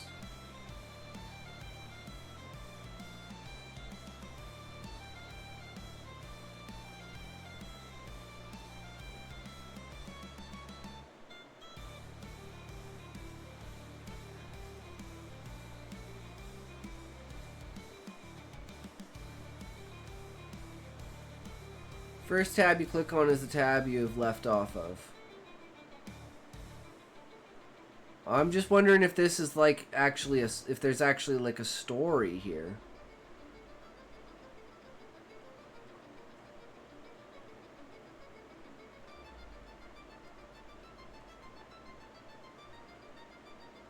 But it looks like it's just notes, right?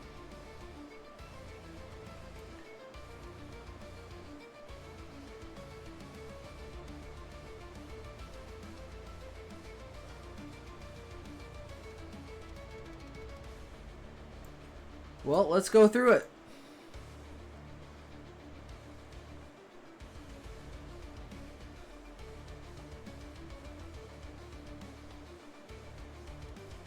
So we'll go down to... Okay, we'll do scene 1. Down to...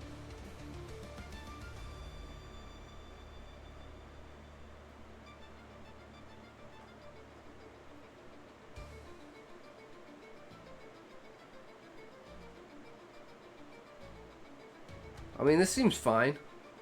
We could do all of this down to here. Probably try the other tabs for more story stuff if you'd like. Or if you'd like scenes, some unfinished, yes, but you know, I got a whole tab filled with scenes, assuming you'd read more, of course. I like to go through things in order, that way I don't miss anything. And we can just go through it all eventually. So how much is this? Yeah, this is like the perfect length to be able to read.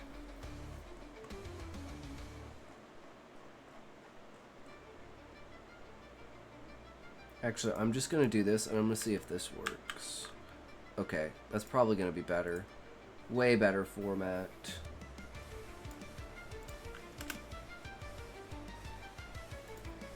I'm just going to kind of go through and just do this real quick. Just so I know where this shit falls off.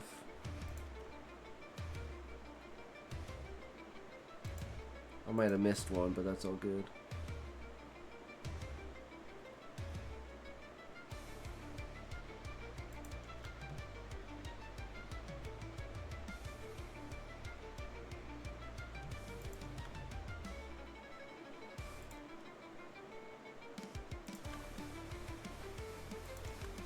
Themes and conflicts.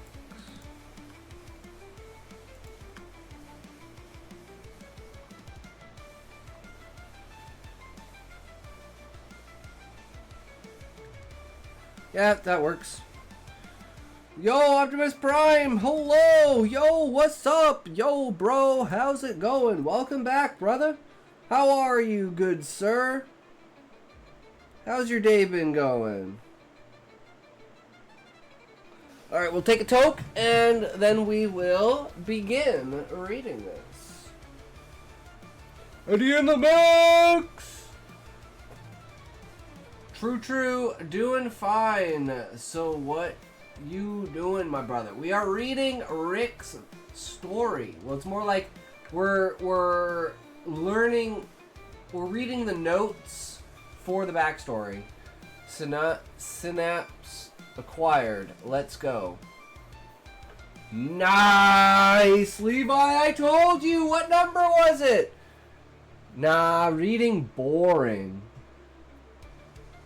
I know, it's just not for you guys, is it, Optimus? Then why are you in a stream on the reading and writing category if reading is boring?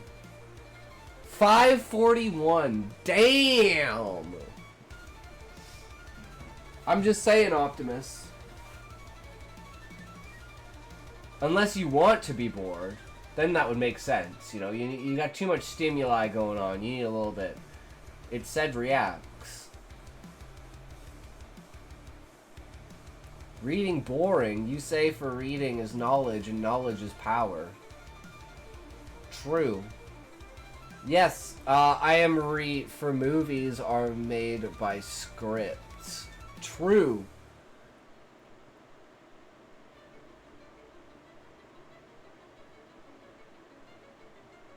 You need to know the foundation to truly appreciate it, Optimus Prime. You're Optimus Prime, you didn't even know who Ultra Magnus was.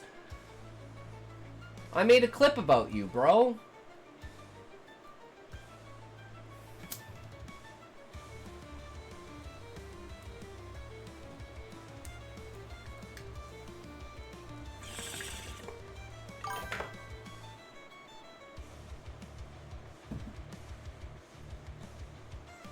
Bro, why the hell do I watch cartoon version?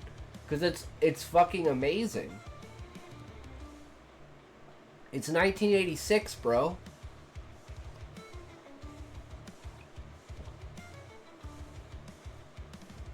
Another cartoon doesn't have VFX like real movies.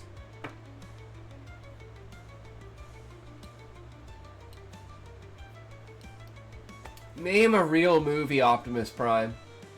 That's where my, like, I'm like, what do you mean a real movie? Real movie Optimus Prime is badass. Optimus Prime dies, though.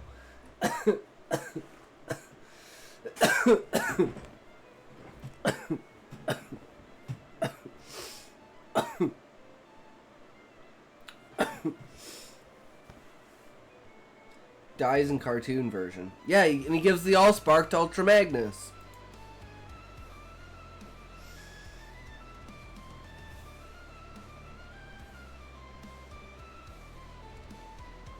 Do they even... I don't even remember if they even fucking mentioned the Allspark in the fucking Transformer movies. Just said I don't watch cartoon version. All movies start out as scripts, which are then made and brought to life by people whom are passionate about their craft and work. True, Rick.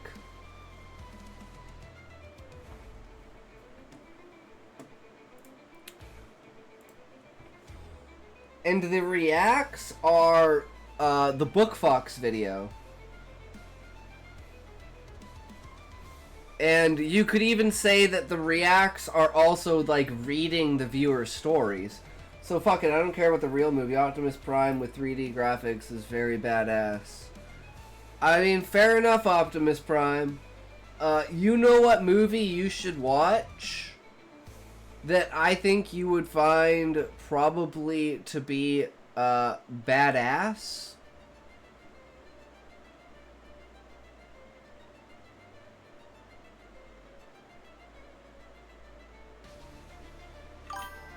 I watched every one movie except cartoon.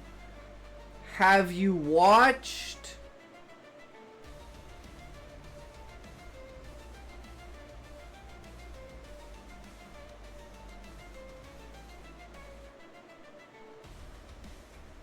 best one? I'd say best one is the Fallen one.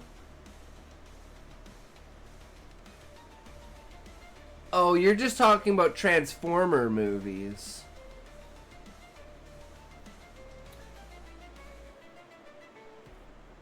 I mean, other than the Transformer movies.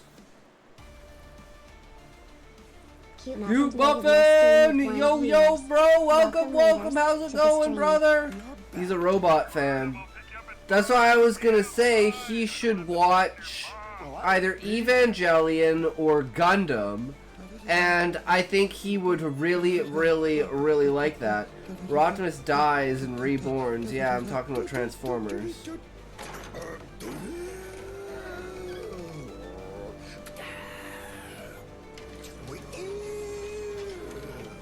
Daddy's home. Hello, cute Muffin. We're gonna get an ad in a sec here, Muffin. We're reading Rick's story and talking with Optimus Prime. Optimus, you might be better suited to watching Muffin's stream. You should go check out Muffin's stream. Oh man, ads.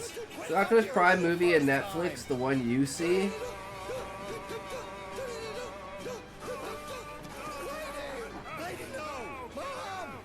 Yeah, the SO command for some reason doesn't work, Muffin. You gotta do the full shout out.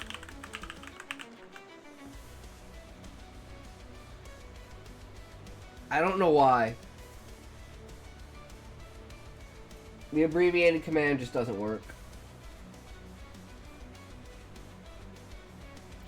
140 followers, please get it. Muffin isn't online? He just raided us. So go give him a follow. Go check out his channel. Go give him some love, some support. Q Muffin's the bomb. Just followed. Why would I raid and keep streaming? 'Cause you forgot, Muffin. Just clicked on his profile, he isn't live. Yeah, he just raided us, which means he's offline now. But you can still go to his channel and follow him. And check out the recent video.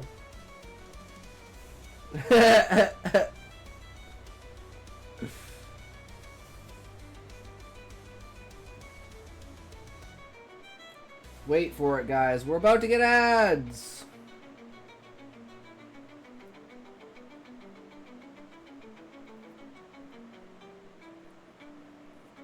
Followed. Hell yeah. Thanks, Optimus Prime. That's what it's all about, bro.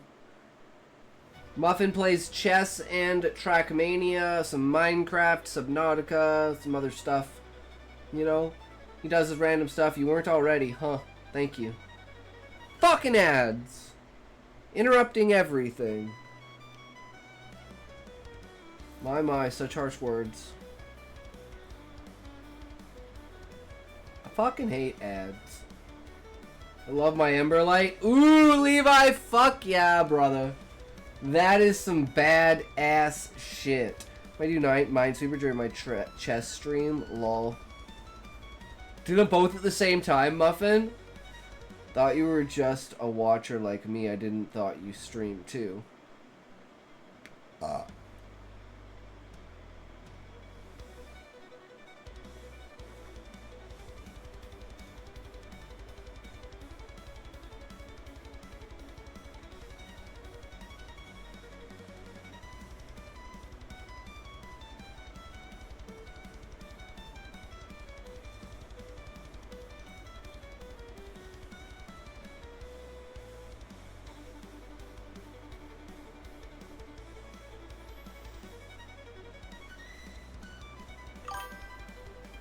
And I stream because of a dude named Scotty.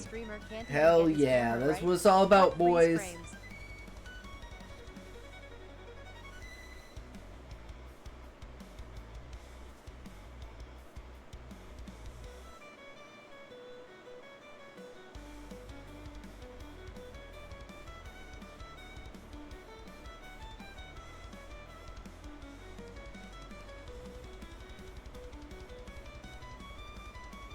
Oh, there it goes. That's the face only a mother can. Oh shit, I was holding that yawn. After the system update, I'm gonna take this bad boy to Krill. Nice. Back. Welcome back. This basic bitch stupid streamer can't even get his camera right. Fuck freeze frames.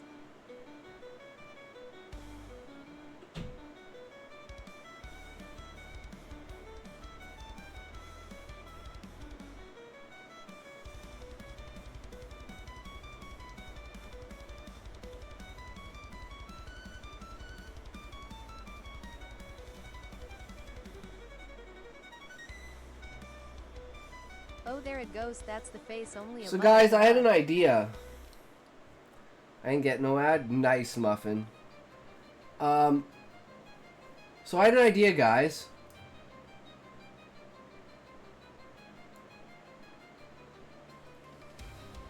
This basic bitch stupid streamer can't even get his camera right. Fuck freeze frames.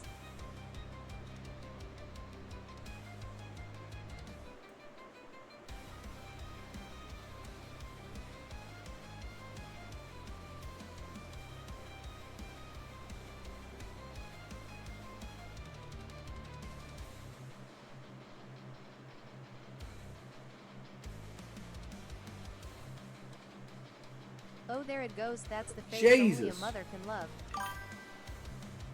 But what if we take, like, you know what? I'm not even gonna say it. I'm just gonna do it. So be prepared for tomorrow. Something is gonna be very different with the stream.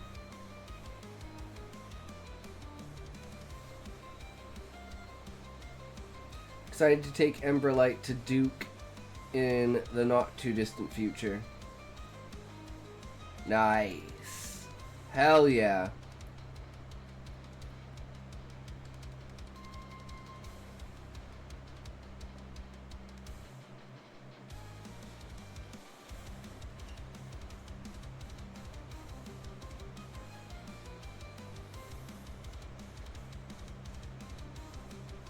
For the time of reading is now. After stuff, of course. Well, it is what it is. We're just having a good time right now. Alright? We're just chilling and doing what we need to do, boys. When you started streaming, NG, did you have a webcam? Yes.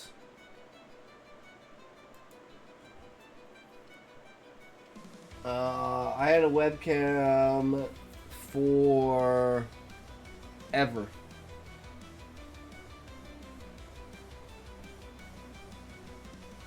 That's why I have two webcams. Because I was originally using one, and then I bought a new one, and that's the one we're using. And the old one we use when we do makeup streams, because it's a lot higher quality, but it's like really annoying to work with. So we use that when we're closer up on my face, because you don't really need all the detail in this for just this shit, right? It's just fucking fuck it, whatever it is, right? But yes, back to the reading. So for Rick's reading, here we go, guys. Let's get into his world. Let's evolve, immerse ourselves in his world. The early years of Valdric and Vivian Bloodstone are marked by a complex interplay of ambition, love, and moral conflict. Valdric's rise is rooted in a desire to prove himself and protect his brother, while Vivian's gentler spirit challenges the harsh expectations placed upon them. Their childhood experiences shape their future paths, setting the stage for the tumultuous dynamics that will unfold as they navigate the treacherous landscape of the Bloodstone Kingdom. The history of the Bloodstone Kingdom is marked by political intrigue, dark magic, and complex family dynamics.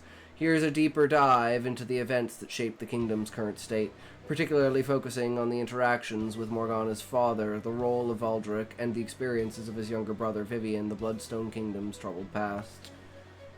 As well as Valdric's trusted friend, who may not be what he seems, is what I meant to add at the end of the description. Never thought of this. What do you mean when life gives you lemons? Because lemons are generally, like, if you're gonna ask for a fruit, like, you're not just gonna peel a lemon and eat a lemon like you're gonna eat an orange, right? So the idea is when life gives you lemons, which is something that's not great, you know, it's not what you asked for, but the idea is, oh, you make lemonade, is using what's given to you, even if it's bad, and finding a useful way to incorporate that, whether it's learning from that situation or whatever. But the idea is when you get something bad, still try to make something good out of it.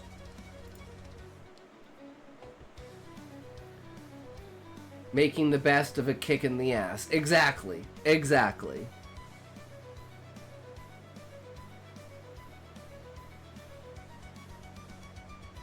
Right, we're past this. The rise of Valmon Bloodstone. King Valmon's ambition. King Valmon, the father of Valdric and Vivian, was an ambitious ruler obsessed with expanding the kingdom's borders and increasing its power. He was a charismatic and skilled warrior, but his pursuit of power often led him to take extreme measures, including the use of dark magic. His reliance on dark forces to achieve his goals created a volatile environment. I might get banned for this. For what, Muffin? This reliance on dark forces to achieve his goals created a volatile environment, both within the kingdom and in his dealings with neighboring realms. Influence of Morgana's father during the Volman's reign, a mysterious and powerful mage known as Magnus Blackthorn, emerged as an influential figure in the court. Magnus was a master of dark magic and became a close advisor to the king. A kick in the ass is my kind of foot job. Yes, Muffin, nice. Offered him knowledge and power in exchange for certain freedoms and influence within the kingdom.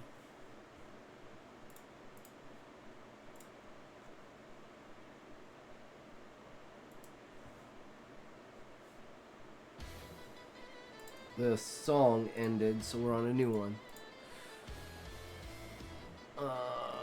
Knowledge and power exchange for certain freedoms and influence within the kingdom. Over time, Magnus manipulated Volman's decisions, feeding his desire for conquest while secretly pursuing his own agenda. Magnus's influence became a dark shadow over the Bloodstone Kingdom, pulling it deeper into the abyss of dark magic. Valdric and Vivian's childhood. Family dynamics and pressure. Valdric, as the eldest son, was raised under immense pressure to follow in his father's footsteps. What does it take to get banned, other than banning someone for almost no reason? No, you have to ban someone for no reason, like 25 times, get taken aside, told not to do it, and then do it another 5 times, and then be taken aside and said that you're done. Other than that, yeah, I don't care. Oh, right, trying to get the TTS to say bad words. I mean, you can get the TTS to say bad words all you want, Muffin. As long as I'm not the one saying them. And not the one typing them. Under immense pressure to follow in his father's footsteps, he was trained as a warrior and strategist from a young age, always striving to learn his father's approval. The burden of these expectations often left him feeling overshadowed and embittered, especially as his father's attentions grew more erratic under the influence of Magnus. Vivian's different path. In contrast, Vivian, Valdric's younger brother, had a gentler nature and was less involved in the kingdom's militaristic pursuits. While Valdric was expected to embody the strength and ruthlessness of their father, Vivian was often protected from the darker aspects of court life. Their mother, Queen Sienna, took a special interest in Vivian, nurturing his talents in healing magic and the arts. Pardon me for missing your reading. Africa has weird names. Niger, Nigeria, Chad.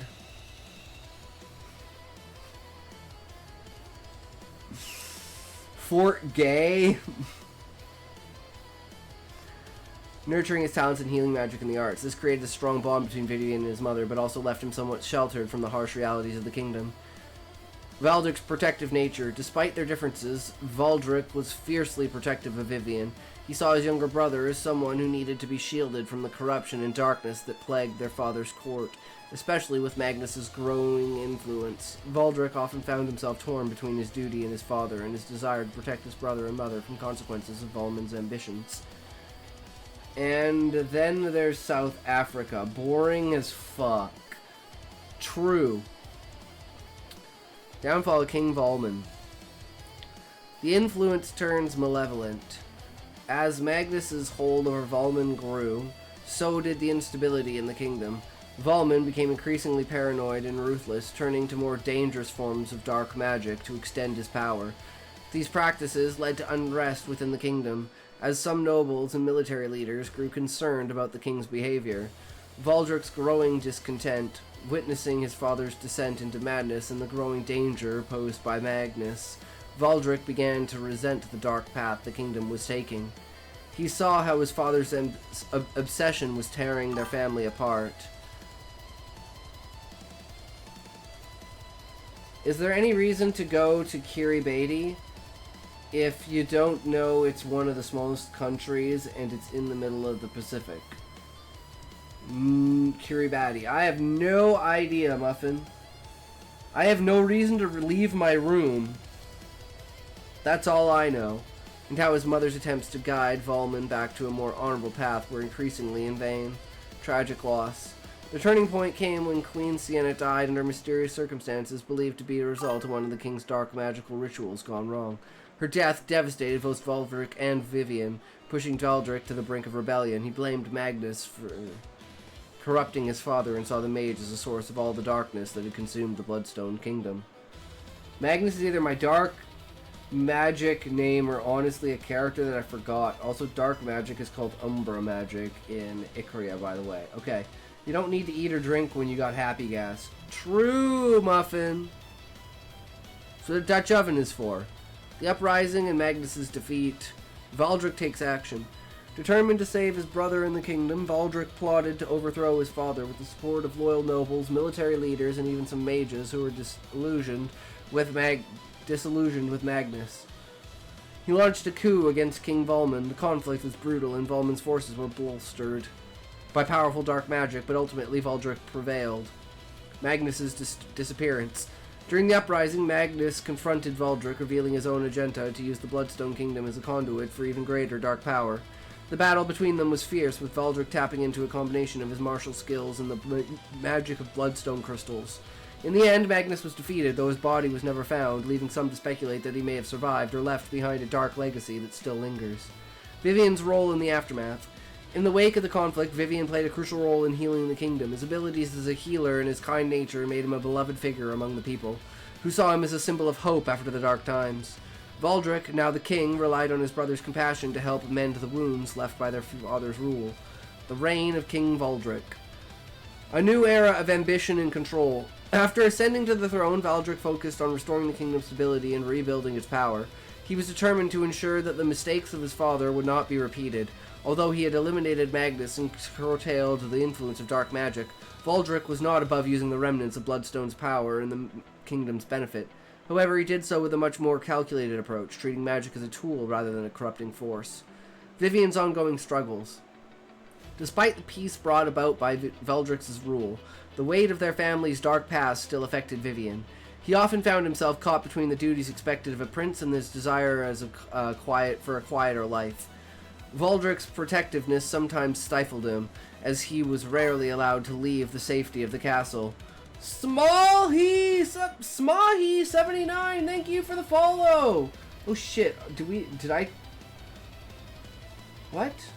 Smahi79 is not okay, there we go. Thank you for I'm like, following what took so Smahi79. long for that to pop up? Enjoying the stream less than 4 less than That was so delayed. Richard was just telling me you used to Arch Commander Consummate and thinks it'd be a True. perfect match Welcome, for welcome. us. How are you, good sir? Are you a writer? Are you a reader?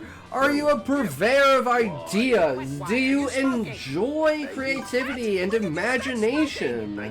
Are you a sharer of ideas? Expanding the world through new perspectives, sharing your insights through the creative process. We are reading Rick's story. It's the backstory. Fellow readers, perhaps. I don't know, guys. It's Kick. They see a pretty face and they click on it. It's pretty big clickbait. I thoroughly love it. But you know how it is. We can't win them all. If we did, well, I mean, I'm only winning the ones that I want, right? Let's be fair, right? I mean, Zoinko's fucking gone, Valiant Boy is gone. Smokey is the only remnant, but he is, like, the town jester. He's the guy you want around, right? Unlike the others. You are welcome. No worries, bro. So what are your hobbies? What are your interests? What brings you to the stream today?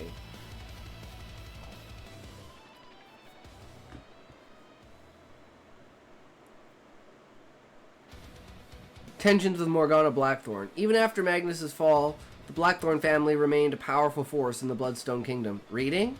Ooh, I love that. Hell yeah, brother. That's what it's all about. What genres do you enjoy?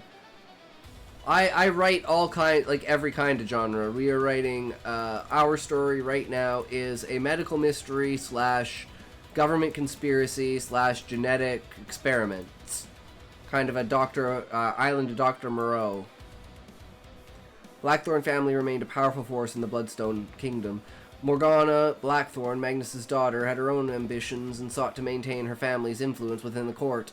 She became an advisor to Valdric and occasionally a mentor to Vivian, but her motives were always suspect. While she outwardly supported the new king, she was known to operate the secretive Crimson Veil, a society that sought to exploit the lingering dark magic for their own gain. Current state of the Bloodstone Kingdom. The Bloodstone Kingdom under Valdric's leadership is a formidable power in Icria, with a strong military, a revitalized economy, and a calculated approach to using magic. However, the kingdom's history of dark magic and the lingering presence of figures like Morgana cast a long shadow. Valdric's rule is characterized by a blend of ambition and pragmatism. As he seeks to expand the kingdom's influence while keeping a close watch on potential threats from within, especially concerning his brother's safety and Morgana's machinations. The kingdom's past continues to shape its present, with the Bloodstone royal family navigating the legacies of power, betrayal, and dark magic as they strive to secure their place in the ever-changing political landscape of Icria. I enjoy your live. Well, thank you very much. I appreciate that, Samahi. You know, if you got any critiques, give it to me. As, you know, fucking break my balls, bro. I need feedback. Give me the you know, give me the lowdown. Give me the whole story. What are your needs? What am I not doing? What am I doing? What's good? What's bad? What's engaging? What's not? You know?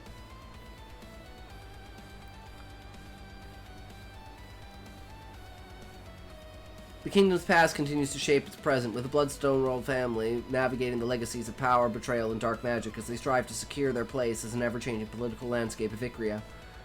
Let me know if you'd like to delve deeper into any specific events or characters. This explained backstory provides an intricate look at the complex history and dynamics within the Bloodstone Kingdom and its ruling family, focusing on both King Valdric and the kingdom's previous ruler, King Valmon Bloodstone.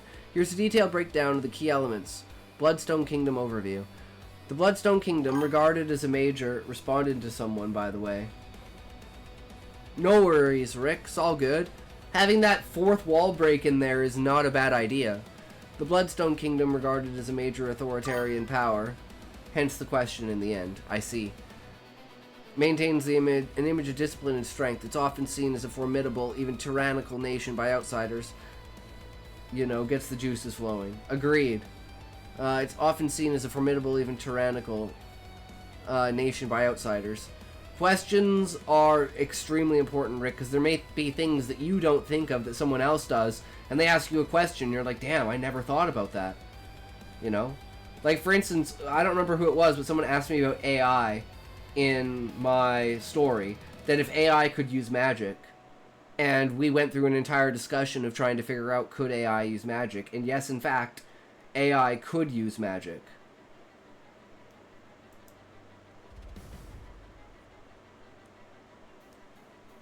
However, the king and queen's motives are deeply rooted in a desire to protect their children and ensure the kingdom's survival.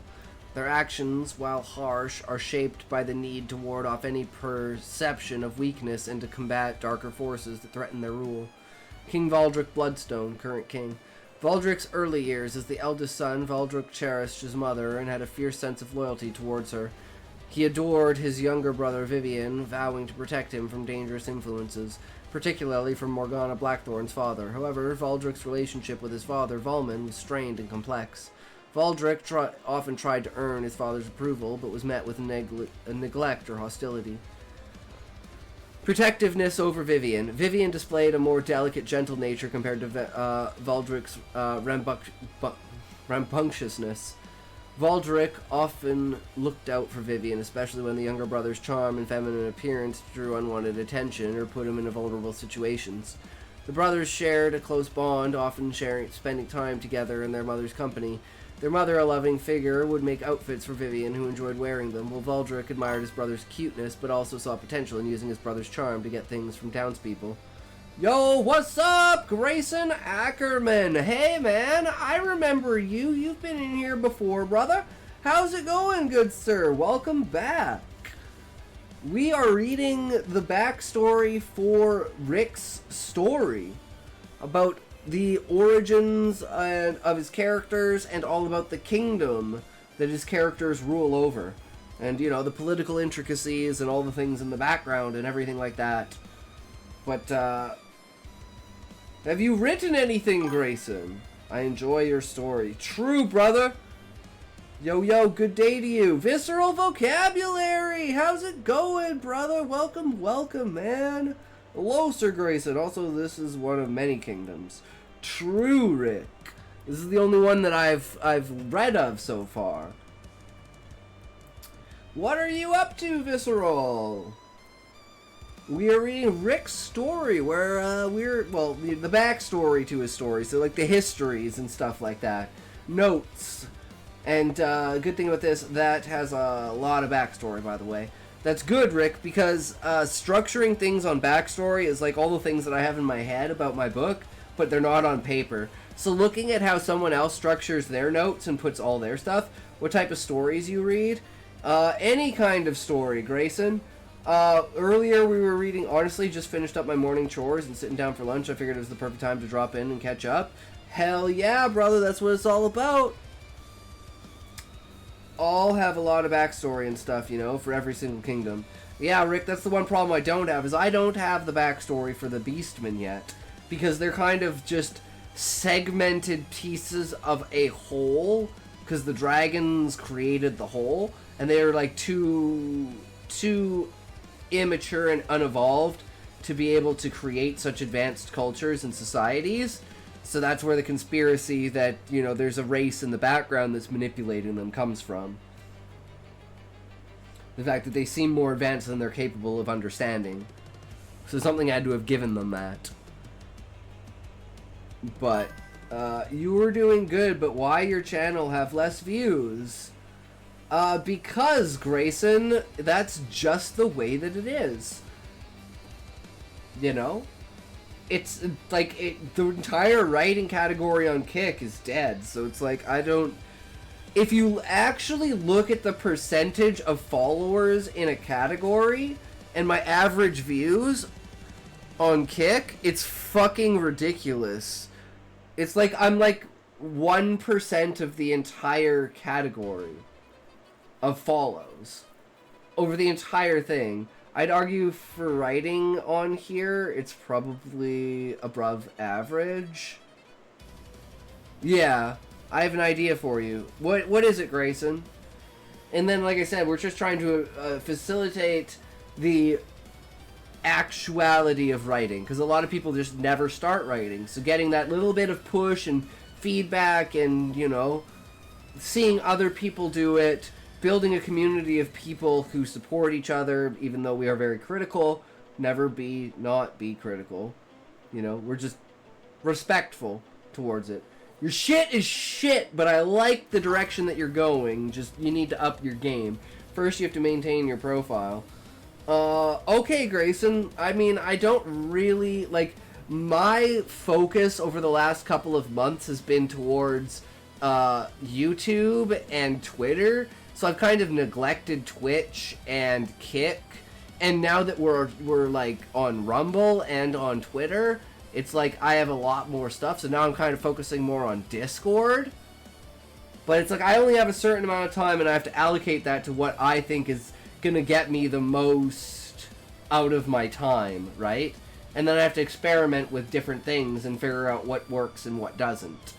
So we're very much so in the experimental data gathering stage, where we even today did a bunch of analytics to see like what is, you know, what's making us pop off when we pop off. And from what I can tell, it's fucking random as shit. Many creations, just like logo and banner, that make your channel pop off. I'm sure you do, Grayson. Unfortunately, I'm just not interested in that, you know? That's kind of not what I'm all about. In total, I believe it's 8 kingdoms in total. Honestly, I don't know. From what I can remember, there's the Bloodstone Kingdom, the Kingdom of Aquilus, Kingdom of Wonders, Aria's Lands, the Kingdom of Bronchechia, from what I recall from my many kingdoms. Okay, no problem. Have a nice day, buddy. See you, Grayson. We'll see you again in like 3 months when you pop back in here. Tech, True. Valdrick's troubled adolescence. Iha. Techiha. I have no idea, Rick. Never heard that before. That expression. Growing up under Volman's rule wasn't easy for Valdrick. His father forced him into harsh situations, such as enduring lessons in enforcement from Duke von Durich, the second, who mistreated him. This experience, alongside Valdrick's increasingly strained encounters with his father, pushed him toward becoming more hardened and determined. Secrets of the Throne Room. As a curious and mischievous child, Valdrick once observed his father's desperate attempts to find something hidden within the throne. The incident hinted at Volman's possible connection to dark forces or hidden knowledge, which may have influenced his deteriorating state of mind. King Volman Bloodstone, previous king. Volman's rise to power. Originally named Valdrick, he later adopted the name Volman. As the first Bloodstone king, he was ambitious and driven to unite the fractured territories of Icria. Even if it required ruthless measures, he sought peace through dominance and often resorted to using dark magic to maintain control. Influence of Morgana's father. The powerful sorcerer, Morgana Blackthorn's father, was a manipulative figure in Volman's life, offering dark magic and knowledge that led Volman down a path of madness. This friendship manipulation played a significant role in Volman's eventual downfall. Fucking ads! Alright, guys, it's ad time. It's ad time! It's ad time! It's ad time, guys. It's all about the ads. Ad time, boys. Go ads for ad time. It's ad time.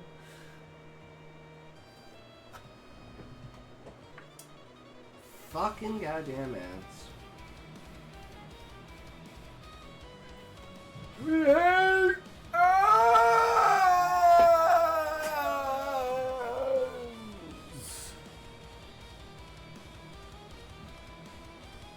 We hate them.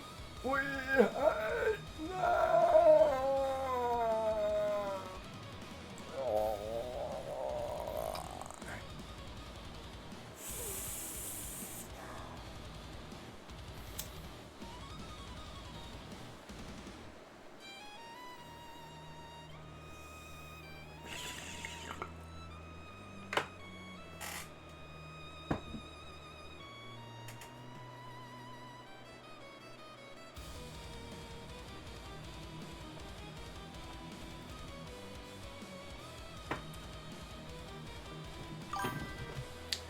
Does this have Arthurian... Welcome back, everyone.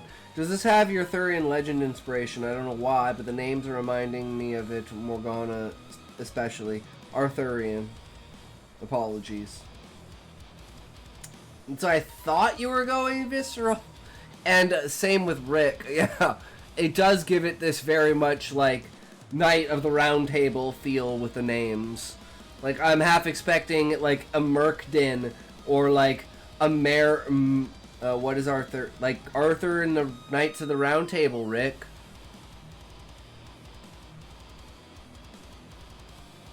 Honestly, kind of, yes. Yeah. Yeah. Legends of King Arthur and the Round Table. And the idea of, like, the dark magic, and, like, the dark sorcerer having a hand over the kingdom. The Rising Prince, like, it's very, it very much gives off that vibe, which I like. And it even has, like, these other kind of darker nuances to it. Similar, might be worth some research to avoid hitting the same notes and make sure you've got your unique angle in there as well. I'm sure you do, but research always pays off. True.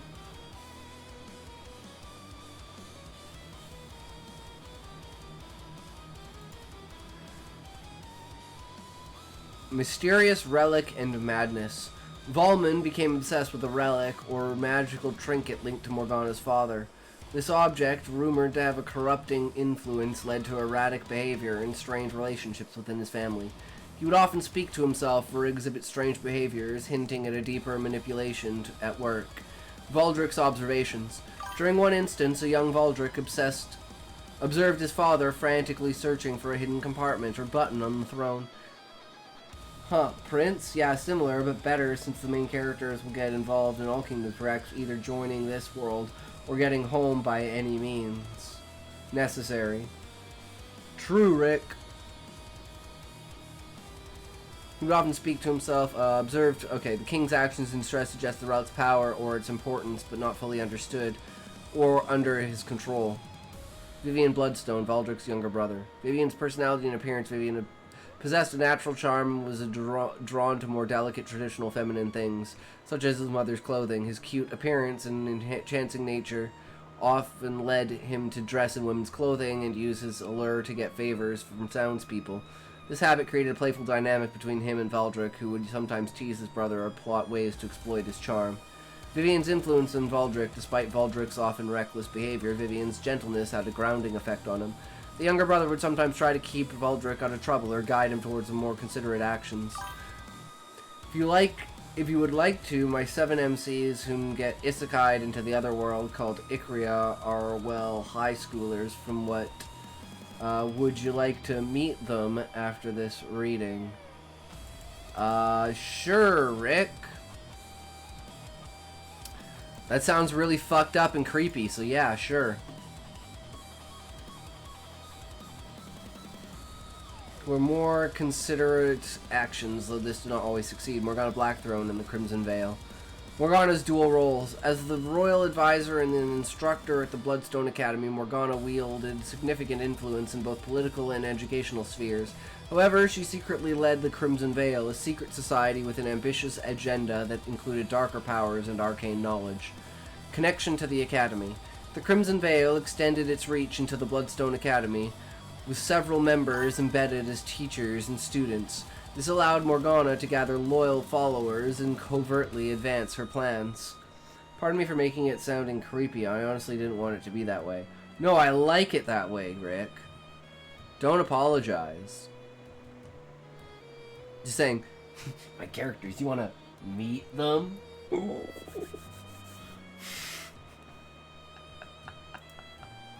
That's just how I imagined it presented in my head. Twins Amikado and Akihaga, Morgana's most trusted confidants, Ami and Aki, were childhood friends separated from their parents due to greed and tragedy. They became skilled assassins within the Crimson Veil, excelling in different specializations. Ami in stealth and combat, and Aki in infiltration and espionage. Von Dierich family influence. Luke Von Dierich II, a ruthless figure who mistreated Valdrick during his youth. Luke's family had a long-standing connection to the Bloodstone Kingdom. Morgana's father maintained secret dealings with the Von Dierich family, aiming to leverage their influence to destabilize the kingdom and overthrow the current king. Themes and conflicts. Ambition and corruption. The backstory emphasizes themes and ambition corrupted by dark influences, the pursuit of power at any cost, and the complexities of familial loyalty. Valdrick's evolution from a mischievous young to a hardened ruler reflects the struggle between preserving one's humanity and succumbing to the darker aspects of leadership. Family dynamics. The Bloodstone family's history is marked by a blend of love, manipulation, and tragic misunderstandings. Valdrick's love for his mother and protectiveness over Vivian contrasts sharply with his strained relationship with his father, who fell into darker influences. Complex web of loyalty and betrayal within the family adds depth to the narrative. Morgana's ambitions and the Crimson Veil's secrets. Morgana's hidden agenda and the Crimson Veil's involvement in the Bloodstone Academy create an undercurrent of intrigue and danger. Her connections to powerful figures and her quest for her long-lost love further complicate the kingdom's already tumultuous political landscape. This expanded lore adds depth to the Bloodstone Kingdom's history, highlighting the interplay of ambition, darkness, and familial bonds, while setting the stage for ongoing conflicts and character developments. Here's an extension of the information that the early years of Valdrick and Vivian delved deeper into their experiences and dynamics. Okay, here's the scene 1. For variations are made. True. Okay. Scene 1, a brother's bond. In the dimly lit chamber of the Bloodstone Castle, young Valdric sat cross-legged on the floor, surrounded by toy soldiers. He meticulously arranged them in formation, his brow furrowed in concentration. The flickering candlelight danced across the walls, casting shadows that seemed to come alive with the battle he envisioned.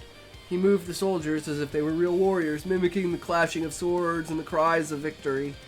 Vivian, his younger brother, entered the room with a swirl of soft fabric, wearing one of the delicate outfits their mother had made for him. His long, silvery rose, gold-pink, gold-blonde hair framed his gentle face, which glowed with innocence and a hint of mischief. Seeing his brother so engrossed in his games, Vivian's curiosity piqued. "Playing General again, are we?" Vivian teased, his voice soft and melodic. Valdric glanced up, a playful glint in his eyes. "You could say that. It's called strategy, little brother. If you want to lead one day, you'll need to know how to control the battlefield." Vivian rolled his eyes, but settled beside Valdric, picking up one of the toy soldiers. "I think I'd rather charm my way through life than fight for it," he said with a smile. The elder brother's brow arched, a grin tugging at his lips. "You'll have to do more than smile sweetly at your enemies, Vivian. In a battle, charm won't help you against a sword ready to tear you to shreds." Vivian's gaze softened. "Maybe, but there's more to ruling than just fighting, Valdric. But Mother says compassion is as important as strength." "Compassion will only get you so far in this world," Valdric replied, with a hint of bitterness, "especially when our enemies aren't kind. Exploration of their differences." From a young age, the contrast between Valdric and Vivian was stark. While Valdric embodied their father's expectations of power and ambition, his mischievous I have nature... many creations just like logo and banner that make your channel pop. Smokey.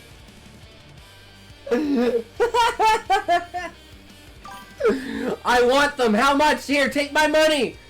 Take my money, Smokey. I want your banners. Take my money. Here, take it. Take all my money. I want all. Here, take it. Here, take all of my money. I want your banners and your things. Foot banners only. Here's a foot banner for you. There you go. A nice solid foot banner for you. Tap you right on the head there, Smokey. Give me 100 bits, Smokey. Come on. Wow, so clean. Of course it's clean and shaved and manicured or whatever, like the pedicures for your feet, right? Manicures for your like hands. You have to make it that way, Smokey. It starts off like this and then your appreciation of it turns it into that. Right? It's a process. And I can't always give you what you like off the bat, right? That's not how it works. I gotta entice you. Dance. Hitox will now dance for you. Please fully enjoy this immersive experience. Ow! Fuck! That fucking hurt. Bend over and ow! Fuck! God damn it! That was like right on the fucking funny bone, right on the corner of the fucking desk. Keep dancing, bitch. It ain't over yet. Well, you see me laughing, don't you? Fuck me, man. True, Smokey. It's fucking retarded. You look like this. Oh my fucking god, that hurt. It's 8:11 here in the land of Upside Down. I'm gonna go to bed. Fuck you, and I love you. Also, hi, Smodidity. True Muffin, have a good night, good sir. Take care, brother. Have good dreams. See you again in the next one. Oh, man. Muffin Man, he brings you cupcakes, even though his name is Muffin Man. He brings you cakes of cups, not exactly cupcakes, but they are cakes of cups.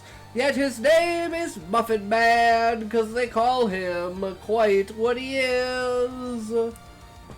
He's the Muffin, and he's a man. And he does command all that he needs. I'll eat you, Muffin. Yeah, that's why he had to change his picture, because everyone was like, ooh, shut the fuck up. When your food fights back. Do you know the Muffin Man? The Muffin Man, he sells cupcakes. He's the Muffin Man, the Muffin Man. Maybe he'll sell a sword.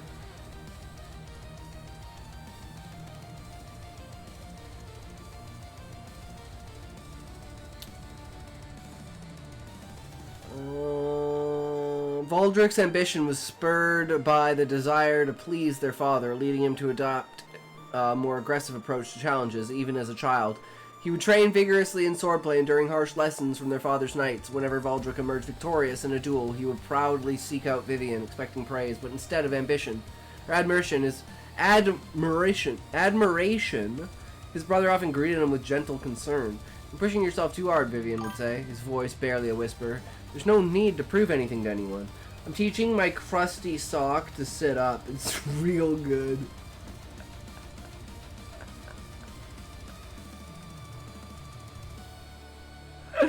Oh my god, Smokey. Fucking hell, bro. Jesus Christ. To which Valdrick would respond with a dismissive wave. "That's easy for you to say. You don't have father breathing down your neck." For Vivian, his pursuits lay in magic and artistry, finding solace in creating small illusions, often crafting cute, ethereal creatures to entertain himself and others. While Valdrick saw these talents as impractical for a prince, he couldn't deny the joy they brought to his brother. Occasionally, he would even indulge Vivian by pretending to be impressed by a particularly intricate illusion. When is game? We haven't even gotten to writing, Smokey, let alone game. Sibling rivalry and bonding. Bruh, come back in like 2.5 hours. Their dynamic was not without skip segment.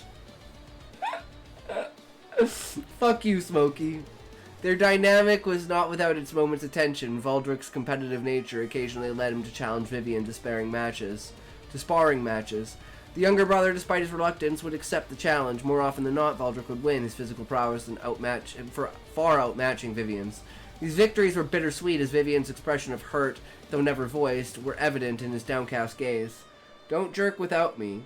"I'm caged, I can't jerk, Smokey." However, there were moments when the two found common ground. Late at night, in the quiet of their chambers, they would talk of their dreams and fears, sharing secrets that they would tell no one else. It was during these quiet conversations that Valdrick chastity belt, of course, inverted chastity belt with catheter. It's during these quiet conversations that Valdrick and the Kias of Peen.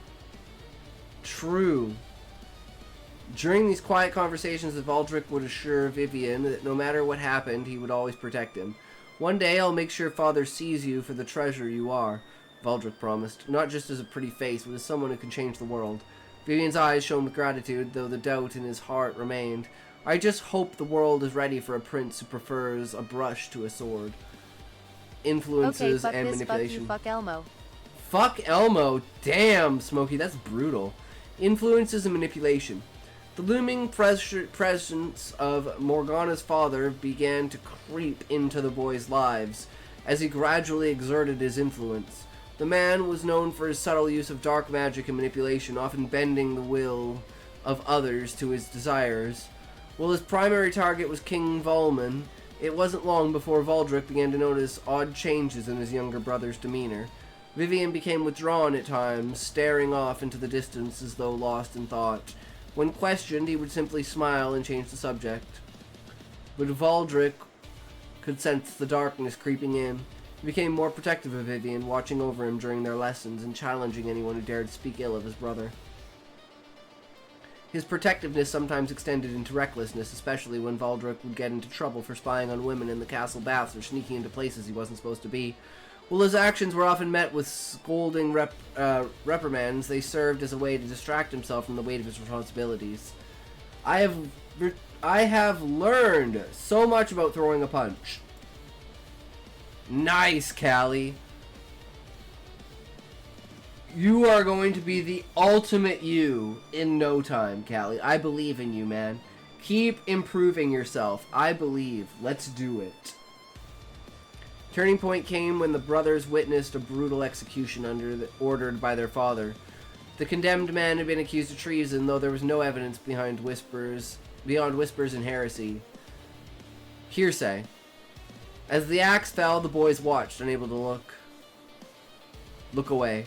Vivian's face turned pale, his eyes wide with horror, while Valdrick's jaw tightened. This was a moment of clarity for both, as they began to realize the true nature of the world they lived in. For Valdrick, it was a grim reminder of the power that came with ruling, while for Vivian, it was a reason to challenge the very ideals their father stood for. Afterward, the boys found solace in one another's company, retreating to the safety of their chambers. As they sat together, Vivian finally spoke, his voice trembling. There has to be a better way. Valdrick placed his hand on his brother's shoulder, his expression hard but not unkind. Sometimes you have to be cruel to protect what matters. One day you'll understand. Vivian shook his head, tears welling in his eyes. I hope that day never comes. The brothers' early years were thus marked by a delicate balance of ambition, love, and moral conflict. These experiences shaped them in different ways, laying the groundwork for the choices they would make as they grew older. Valdrick, torn between his desire for approval and his need to protect his brother, would continue down a path that demanded sacrifices. Meanwhile, Vivian, with his gentle spirit and hope for a more compassionate kingdom, would struggle to find his place in a world that often valued strength over kindness. Their relationship remained the most important aspect of their lives, even as the darkness encroached. The bond they shared was unbreakable, but as the shadows of Morgana's influence deepened and the pressures of their father's expectations mounted, that bond would be tested in ways they could not yet foresee. Continuing the scene and enhancing the dynamic between Valdrick, his father, and the formidable creatures in the arena will provide a deeper sense of the high stakes and emotional weight that drive Valdrick's actions. Here's an expansion on the narrative. The battle intensifies. Valdrick's breaths came fast and ragged as he locked eyes with the glacier behemoth. The creature's roar rumbled through his bones, and the icy hair cut through his armor like daggers. Yet as he gripped his father's obstinate sword tighter, a flicker of warmth spread through his chest. Fueled by memories of his late-night talks with Vivian about you being brave, and the unwavering encouragement of his mother. As he sidestepped the behemoth's charge, the frostworm whipped its tail towards him, the scales catching the light with an eternal glow. He leapt back, feeling the cold shockwave as the tail slammed into the ground where he stood moments ago, leaving the trail of frost in its wake. Focus, Valdrick. He could almost hear his mother's voice, soft yet resolute, urging him to find balance. A true warrior is not just a weapon, he is the mind guiding it. Valdrick's hands tingled as he channeled his force magic, summoning an explosive blast from his palm that collided with the worm's flank. The burst of energy staggered the serpentine beast, sending a ripple of pain through its long, winding body. He was acutely aware of his father watching from above, the cold gaze cutting deeper than the chill of the arena. King Volman's silhouette, draped in his crimson royal cloak, loomed over the stands. His eyes held no hint of concern for his son's safety, only a glint of cruel anticipation. Valdrick could feel the disdain in his father's words echoing in his mind. You are not a child anymore, Valdrick. Weakness is unacceptable. But his father's expectations were not the only weight he carried. Vivian, his brother's gentle defiance in the grand hall, echoed back to him, reminding him of a different kind of strength. Vivian's question about compassion had never left Valdrick's mind. What if there was a way to fight with more than raw power? What if there was a way to use these skills for something greater? The turning point. The behemoth reared back, dark magic swirling around its limbs, its eyes glowing a darker shade of blue. Richard A. Boxshell. Thank you for the follow, good sir. How are you? Welcome to the stream. Are you a writer? Are you a reader? Are you an enjoyer and purveyor of creativity, imagination, and sharing of general ideas, constructing worlds, and and sharing those worlds with other people, sharing perspectives, and engaging in conversations that enjoy sparking that side of you that could bring out, you know, the greatness of your writing, that send you in a direction that could definitely be positive. Or something like that, you know. We also fuck around and just do whatever. But I'm reading another Rick's story. So, yeah. But thank you for the follow. Super appreciate it, man. Always love it. Good to see more people coming in and hanging out. The behemoth reared back, dark magic swirling around its limbs, its eyes glowing a darker shade of blue as shadowy tendrils seeped from its form, feeding off the cold. The chains that bound the beast rattled against its renewed frenzy. Valdrick's grip tightened around the hilt of the obscenite sword as he braced himself for the onslaught. His father had once told him that monsters were meant to be destroyed. They had no place in the world of men. But as the worm lunged at him, Valdrick made a split-second decision. Instead of meeting the frostworm's jaws with his blade, he pivoted and redirected his magic, pushing the creature sideways, causing it to collide with the behemoth.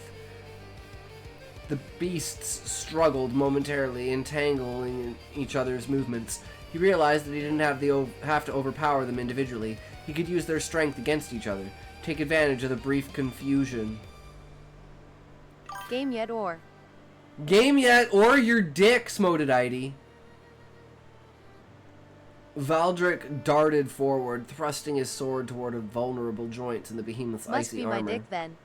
It's always your dick. You love your dick. I love your dick. It's a good time. His blade struck true, shards of ice exploding outward. The monster roared in pain, and Valdrick could feel the darkness that coursed through the beast's veins, reaching for him, trying to pull him in. Not today, he shouted, as a surge of force magic pulsed from his core, driving the shadows. Oh yeah, I made 2 variations with him, fighting 1 monster and him fighting 2 monsters. This one is when he is fighting 2. Makes sense, Rick. Shards of ice exploding outward. The monster reared in pain, and Valdrick could feel the darkness that coursed through the beast's veins, reaching for him, trying to pull him in. Not today, he shouted as a surge of force magic pulsed from his core, driving the shadows back. He could sense his father's gaze boring into him as the audience murmured in disbelief, a glimpse of the past. As Valdrick fought, his mind drifted to a memory of his mother teaching him and Vivian about the importance of courage in their childhood training grounds. She had always encouraged them to think differently and to look beyond the obvious in search of new solutions. Sometimes the strongest chains are the ones we place on ourselves, so she told them, her hand resting gently on Vivian's shoulder. To be truly strong, you must know when to hold your ground and when to change the rules. In that moment, Valdrick realized that to prove himself today, he wasn't just fighting for his father's approval. He was fighting for his brother's hope, his mother's ideals, and a part of himself that still believed in something other than the cold tyranny of Volman's world. If he emerged victorious, it would not just be through sheer force, but by outsmarting and outmaneuvering his foes, by being the protector and strategist his family needed. The final strike. With newfound resolve, Valdrick redirected his magic, channeling it into the arena itself. The ground beneath the beasts shimmered with a faint glowing pattern, a rune his mother had taught him. As the spell activated, spikes of hardened earth and ice shot upward, ensnaring the legs of the behemoth and pinning the worm's tail to the ground.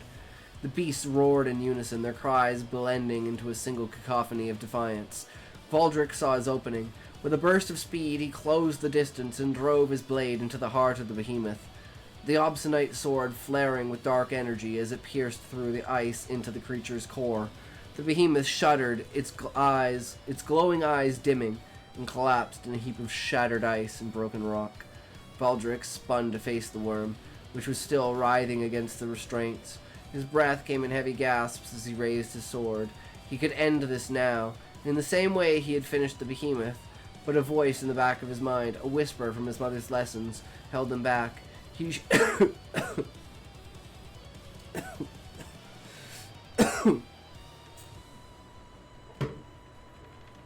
Oof.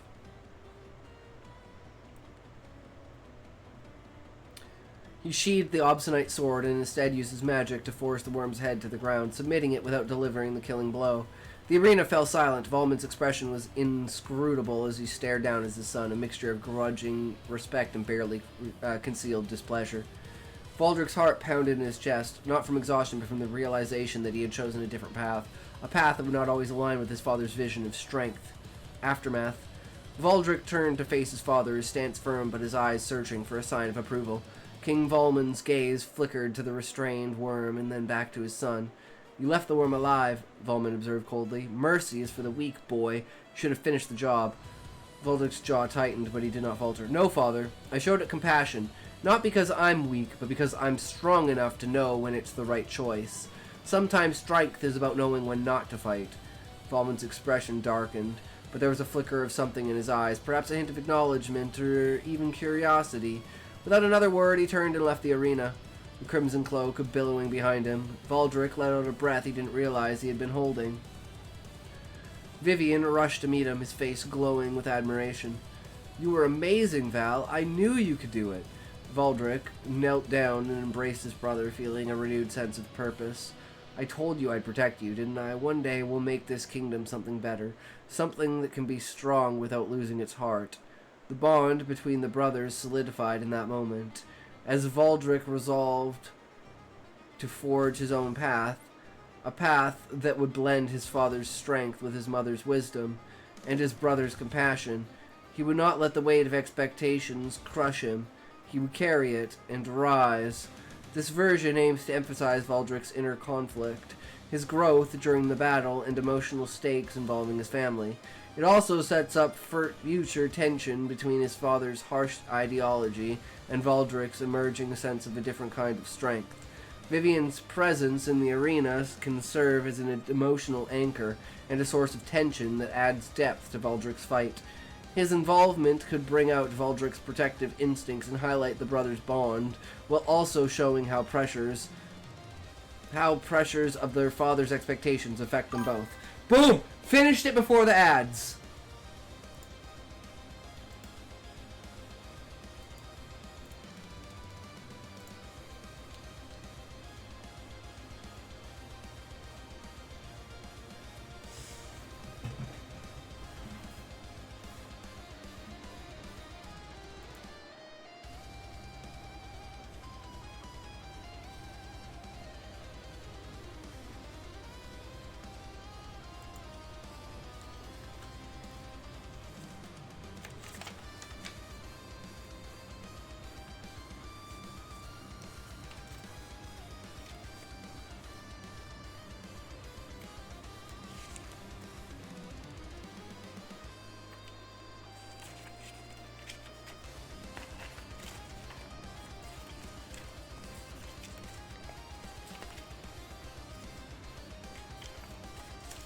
Okay, that's why scene 2 wasn't here.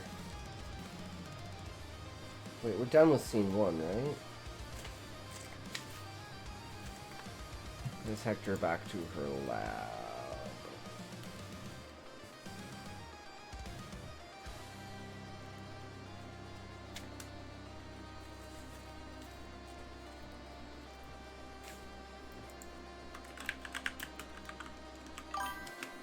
Perhaps more reading of Valdrick stuff, perhaps, or perhaps maybe something different, if you want to, of course. No, Rick, that's it for today. We gotta move on to writing the story.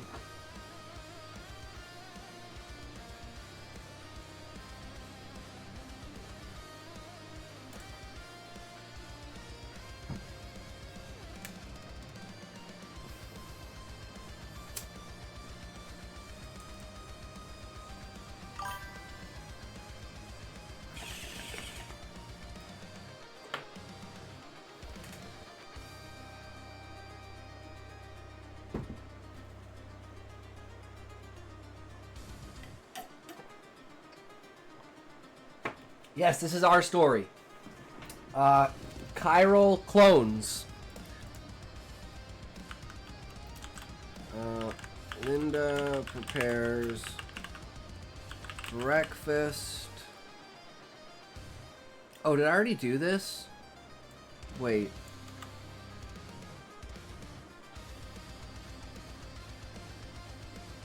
Why is there only... I'm so confused.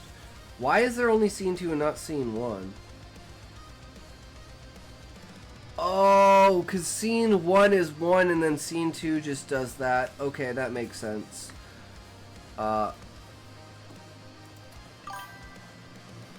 Perhaps tomorrow she'll be here again for more reading. Talk to you later, sir. Alright, sounds good, Rick. Take care, brother. So we're going to keep this. See you tomorrow. Okay, so this is going to be scene 1.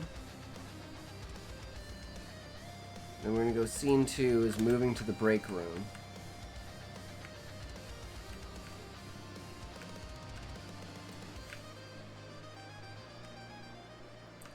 So we need some sort of introduction here, right? So we want to have a conclusion to the scene. Microscope station with the blood samples. She knew the answer to the scan. She just needed clarification. There was nothing. The familiar sound of the program completing its scan rang in her ears. Sound of failure. No matches found. She threw her hands up, kicking the side of the desk before composing herself. She pushed her hand against her forehead and rubbed her eyebrows. Calm down. Run the protocol. Check for partial matches. Her fingers were already at work pulling up the most common proteins. This made no sense. The maximum level of compatibility was only 47% on average, but the proteins themselves seemed completely fine.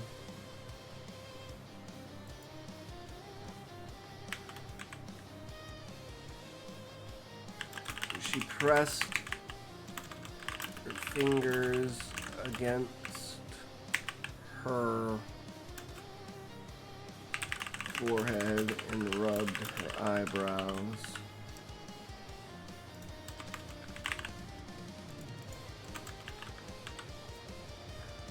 We've already said that it's 3:45, right? At what point did we say it was 3:45?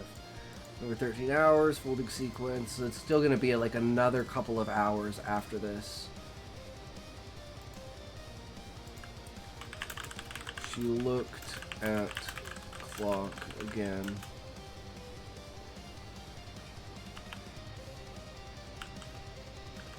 "5:17 a.m.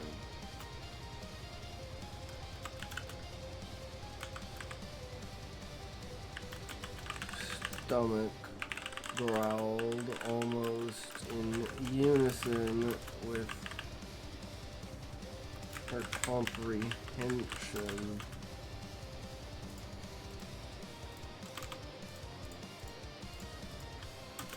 of situation.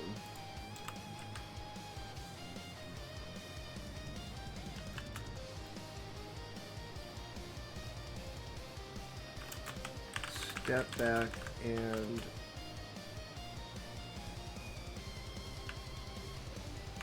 another perspective will play its part. Should it be hyphenated or do I overuse hyphens? Stomach growled. I don't know. I think it depends on the person, Levi. I try to avoid that stuff, but I have no idea. She stomach growled. Her stomach growled. Almost in unison with her comprehension of the situation. Step back and another perspective would play its part.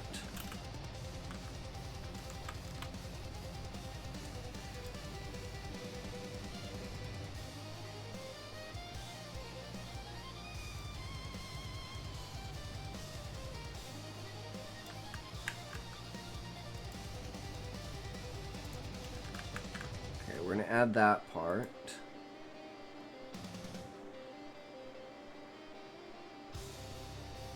Maybe we don't have to get rid of any of this. Maybe this will just all fit into the story.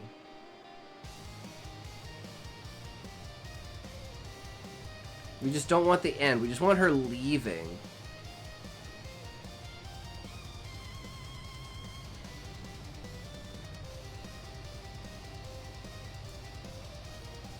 We don't want this, we want the canteen. And we're not even going to show her, like, moving through the hallway. We're just going to say, like, hallway loomed before her. Stomach growled is an action, then the hyphen stops the confusion of finding a noun where you expected a verb. Her stomach feels like an awful start to a sentence. Her stomach. She stomach. She stomach. Yeah, it obviously is because I meant to be she. Her stomach growled almost in unison with her comprehension of the situation. I don't know.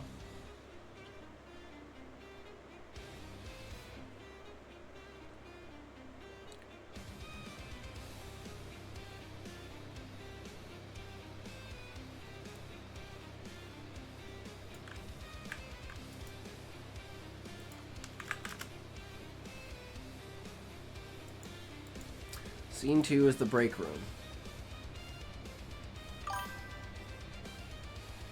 Her stomach is obviously fine, of course.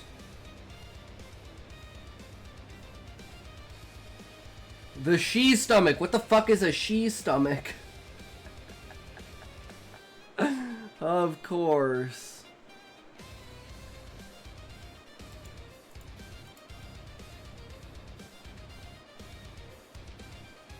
Oh, we have to remove one thing, though.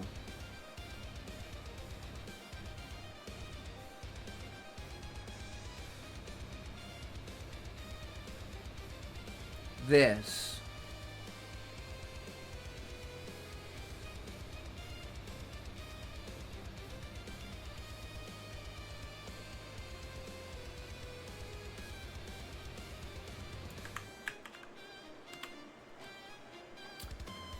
This is more down here.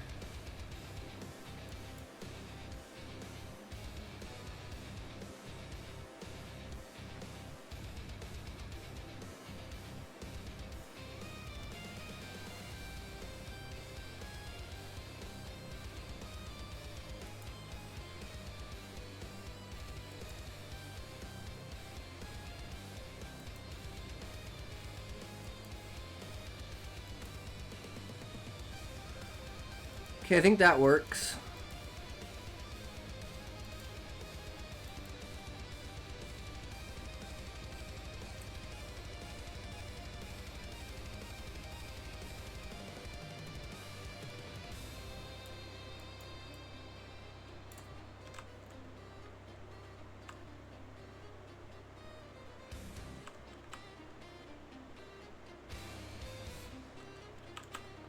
Mug stood as a lone bastion against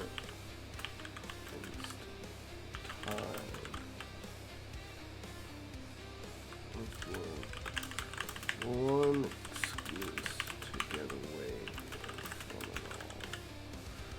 Bright red and orange colored words. Don't forget breakfast, standing alone as a vessel with which to break the cycle of endless work. The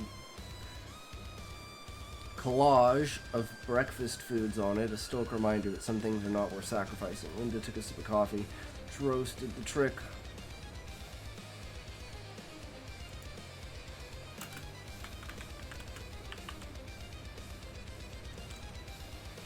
Okay. Back. What did I miss? You missed, we were doing backstory for Rick's story, and reading a bunch of that. But now we are working on chiral clones, which is our story. Are you being productive? I am being productive. We are now in the process of scene 2.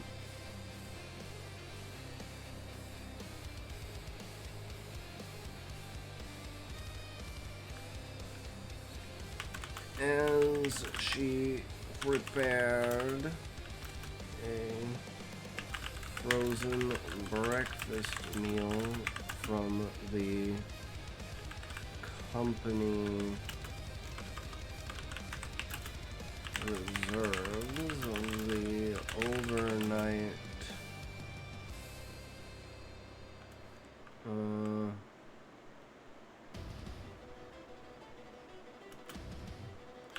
appreciation bin.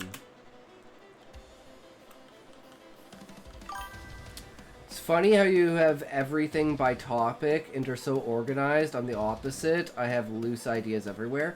Well, that's the difference. There are people that like are pantsers and people that are planners, right? You can go by the seat of your pants and just like write down whatever, or you have people that plan. I'm just good at structure. So I find that keeps me going in a, like I said, a direction that I need to go. Otherwise, everything just falls apart for me. Reserved for the overnight appreciation bin.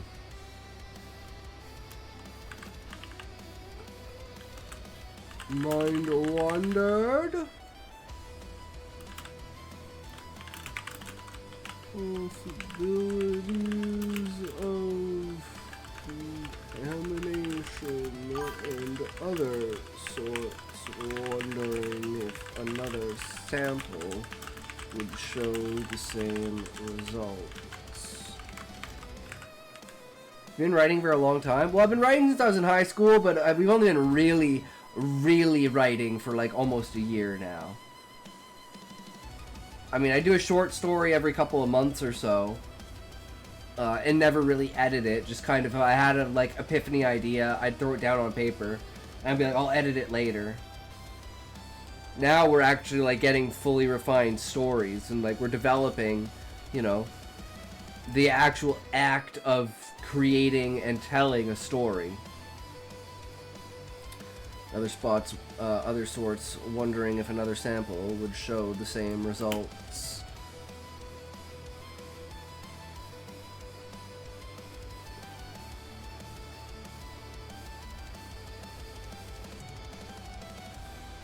Okay, your calculations.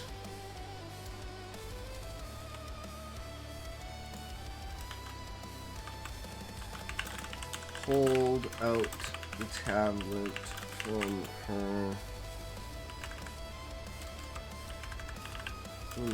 lab coat pocket and began to ponder over the results.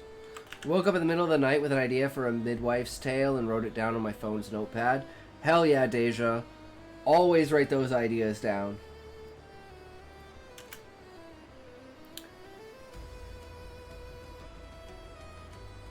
And that was a fucking epic story.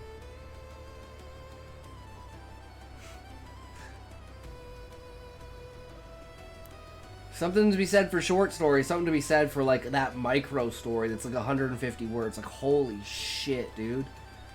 Potency. Potency. I wish I could do that shit. I need to like enter contests and stuff like that and see what my actual writing skills actually are, you know what I mean? Like, that's one of the things I want to like start doing, but I just don't really have the time. Like, I'm debating taking a hiatus from work for like 3 months and focusing just like 100% on like my content, the stream, and like writing in general.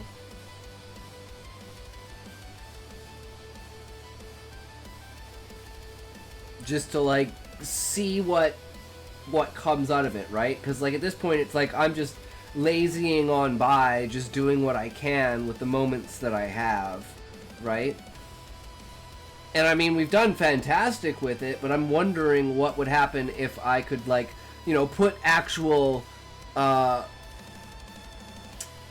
descriptions in my videos, like real descriptions in my videos. If I could do like real thumbnails for my videos, if I could, you know, consistently, instead of batch uploading, just consistently upload.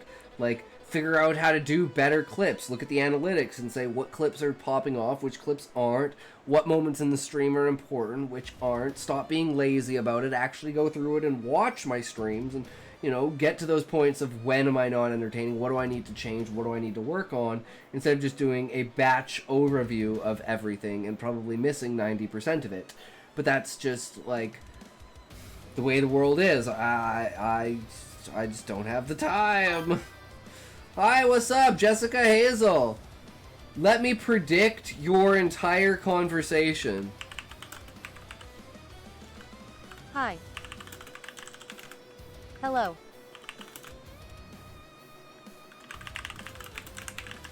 Where do you live? Nowhere.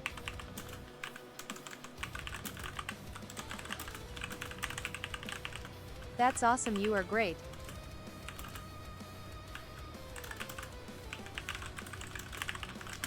I am a graphics person. Okay, cool.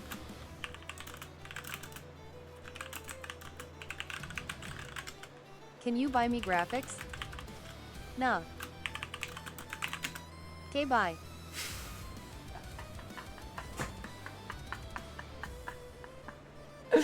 How on the nose am I, Jessica?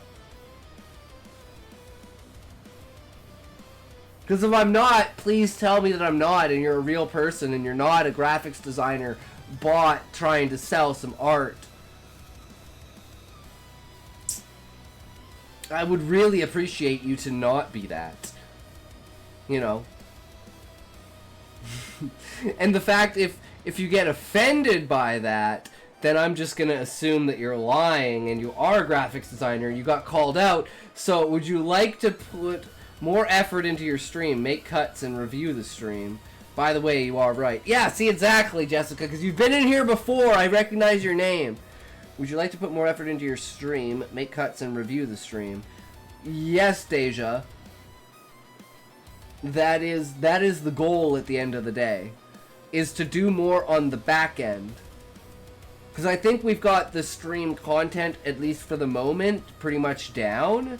And, you know, we've got an audience. It's the YouTube that's, like, failing. And YouTube is what I was mainly focusing on.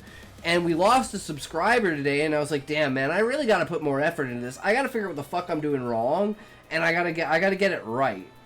Because whatever, you know, you do one thing for an extended period of time. It doesn't work. You do something else. And you do something else, and you do something else, and now I'm at the point where I'm like, is it my editing? Like, is there really no audience for this? Even though I see an audience for it? See, do you want my help? Jessica, flashy thumbnails and stuff is not a matter of skill for me, it is a matter of time. I don't have the time to do it, because my time is because here it's you and you're creating a community, your niche.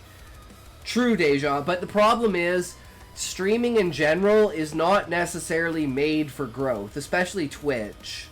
Yes, but I already have a logo and a banner, Jessica. Check out my YouTube.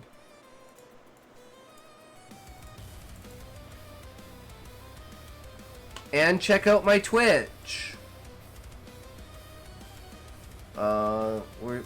Where's like, click on this, right? I'm gonna go here. No, where's the thing? Where's the thing? The thing that shows the thing with the okay, maybe it's because I'm live it doesn't show it. But yeah, you know, we got the banner. And we got our clickbait picture. And then we got all the spicy stuff. Apparently the for me's is a lot of the sexual content on the channel. Even Goon Tent. It's perfect. I make OC VTuber model. I don't know what OC is, but I'm clearly not a VTuber, bro. And I clearly don't want to be a VTuber. Because I'm too pretty to be a VTuber. Who would not want to fap and goon to this face? Like, are you kidding me?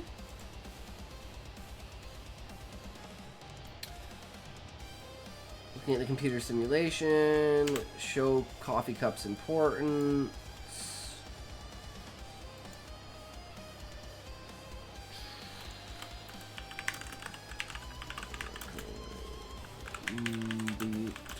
She is lost in thought over the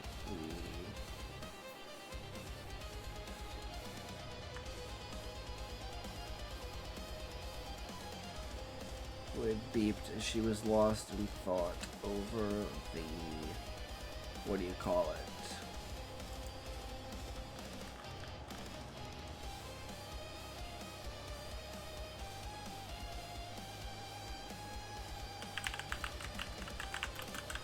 looking at known contaminated sources, redoing an investigation on the blood sample to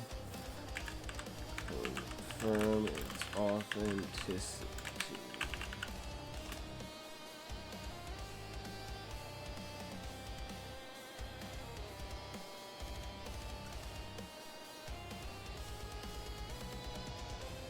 So I just had a thought, guys. What if the microwave is just going like, have you ever thought about doing something together with the viewers, like an exercise or something like that, and then comparing what they did and how they got to different places with the same premise? I'd like to do something like that. I have suggested that, Deja. That is why we have the plot outline. And we throw the plot outlines into the Discord. So we have this entire structure. And then we say, okay, with this plot, what kind of story do you want to do? But Deja, you're the first one who's actually wanted to seemingly engage in that. So yeah, I'm 100% down for that, bro. That would be badass. So maybe when we're, like, would you want to do maybe something tomorrow? Like, come up with an idea and a premise. And, we'll go off of that and see what kind of stories each of us comes up with. And we do the entire planning stage on stream, then the next day we write them, and then we come back and we compare them. So I won't be writing the story on stream, I'll be writing the story off stream. You could do something simple like a word or day or a short premise. Yeah, exactly. And then just kind of write like a very short, like 1,000 word story, right? Just something super simple, super short, not that complex. I think that would be fucking awesome, like a writing contest. And then we can have AI rate our stories. So anyone who arrived later could also participate. Exactly. I bet you loved Storytime as a kid. I was Storytime as a kid, Smokey. I was Storytime. So all I had was my imagination, because we didn't have a TV or a computer. I've played with my friends and used my imagination.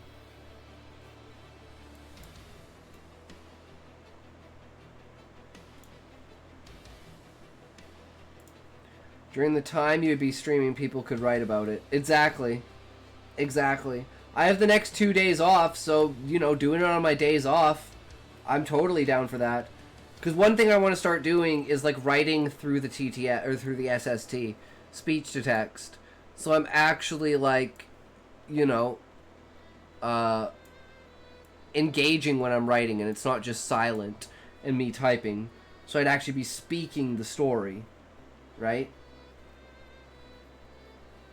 I think that'd be a lot more engaging for people. Because that's what I'm trying to do, is improve the engagement and, you know, the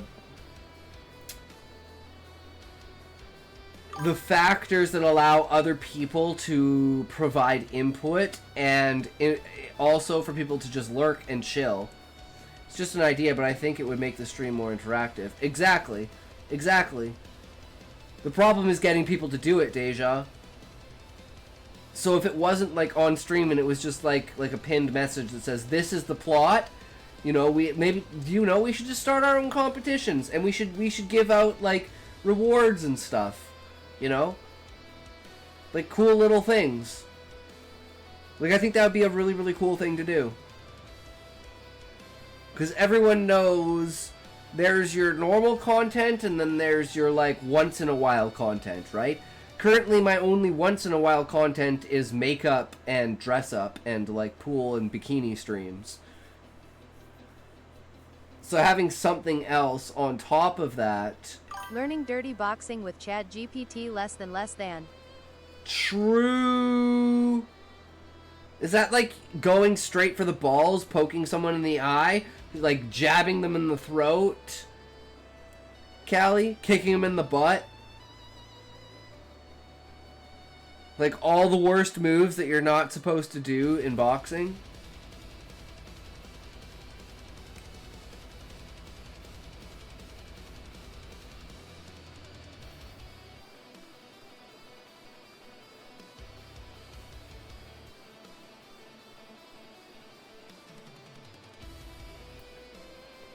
Oh, we're gonna get ad in a sec here, guys.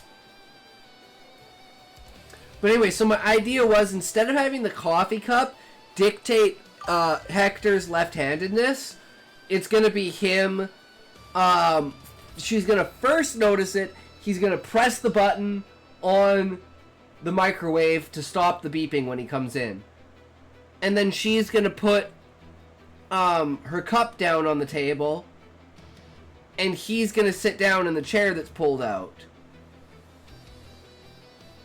And then she's gonna grab her food, notice he's in the chair, go to the other side, and then she's gonna be like, well, can you pass me my coffee?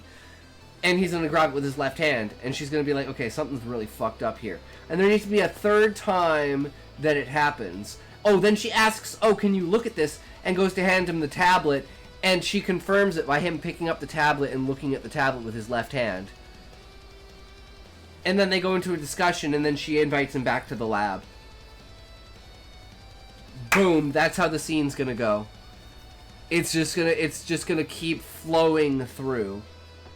And then when they get to the lab, we already have what would be scene 3 pretty much written, but we need to add some more things to it, but it's still there. I don't know why this goes up to scene 5, but it is what it is. Not quite sure. It was like I told you a few days ago in the workshop, they gave us 5 words to say a day to write. You can do something like that, or give a short text of yours, for example, and try to make it darker or brighter. I'm just remembering exercises from the workshop. That's true, Deja. Doing writing exercises is very important. So, you know, maybe having There's a section of the one I want to try stream. where you put your forearm against the neck or chest and pivot to punch.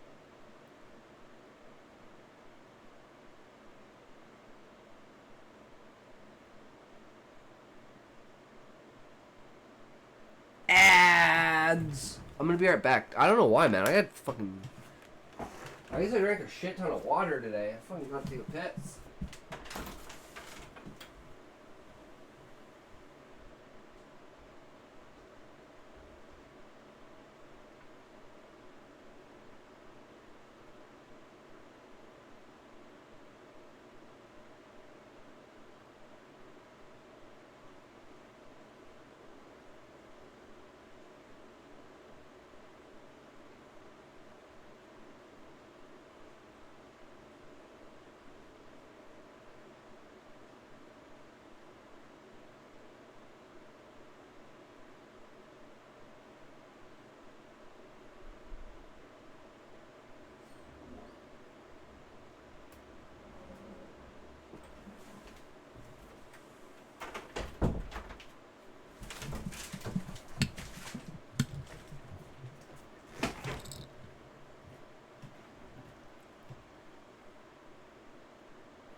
Okay.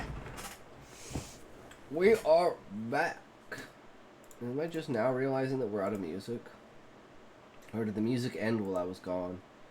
You never quite know.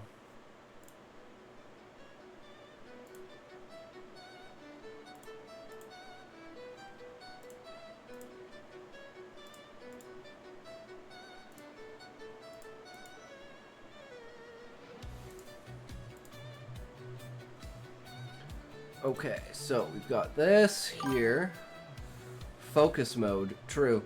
They look through the results and notice that the highest closest match 50%, which is very odd. Okay, so maybe scene 3 needs to be redone.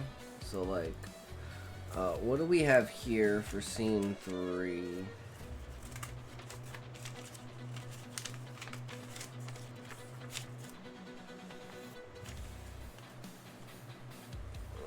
Check results. Oh, right, putting the phone against the mirror.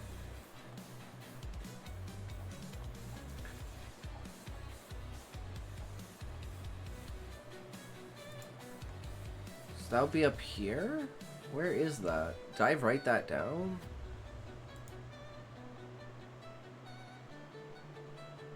Oh, I'm retarded. This is the wrong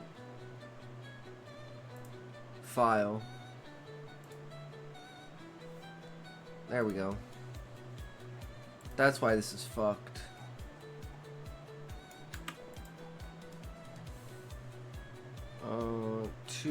Hector is revealed to be left-handed. So there'll be some things that need to be changed about this.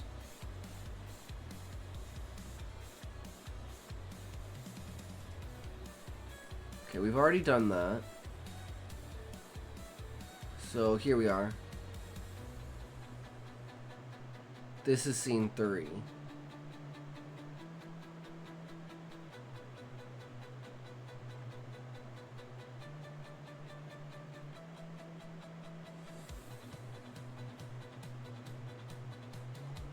I don't know how much of this we're going to keep.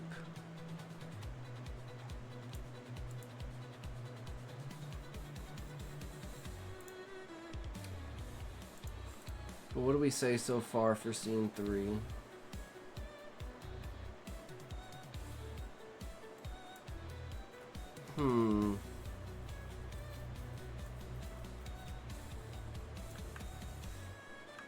Okay, we already did that. We already did that.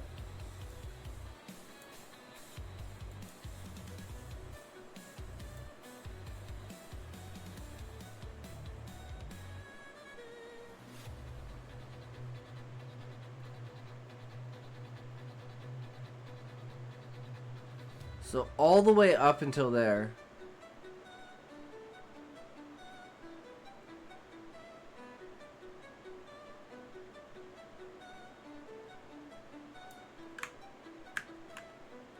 Okay, so I think we can keep all of this in the lab.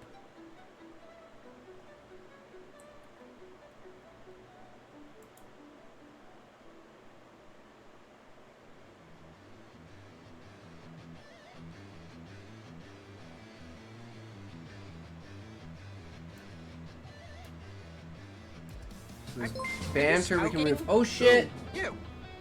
Deja! Deja subscribes Oh to the shit! channel. Less than greater than. Holy shit, thank you for the greater than, subscription, less bro. than, less than greater than Why the dancing fuck is Cody. it? Wait, what? I'm so confused. Why was that the... I'm so fucking confused. That should not be the announcement for that. What? I'm so confused, bro. Thank you so much, bro. Holy shit. I don't know why my alerts are all fucked up. There's supposed to be a specific fucking alert for that.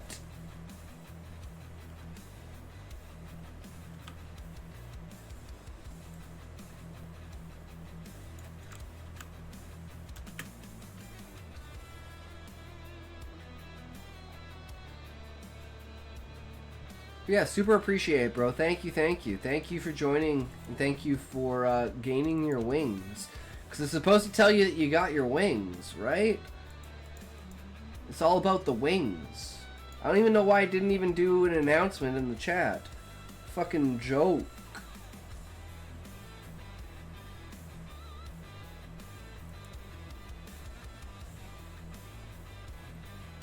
So we got scene 2.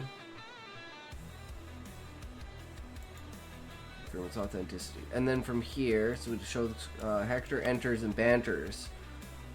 Okay, so Hector enters the room. Sound of the microwave opening shocks Linda back to reality. Hector is standing beside her. No, that doesn't work.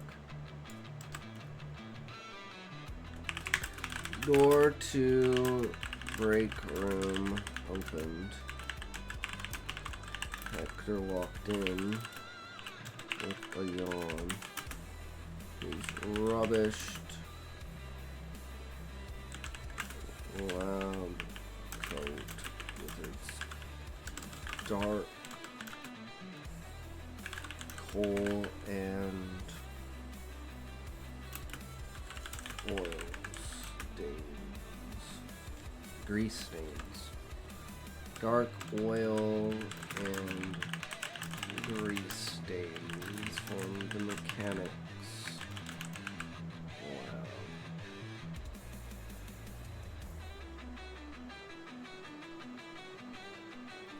Rubbish lab coat with its dark oil and grease stains from the mechanics lab threw her into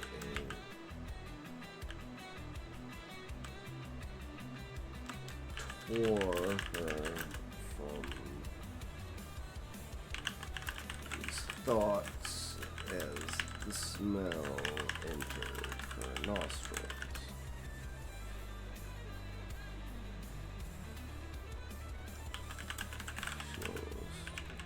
Gagged. She looked over towards Hector. Hey, I'd have put it away. I knew someone would be here this early. In this case, it looks pretty late.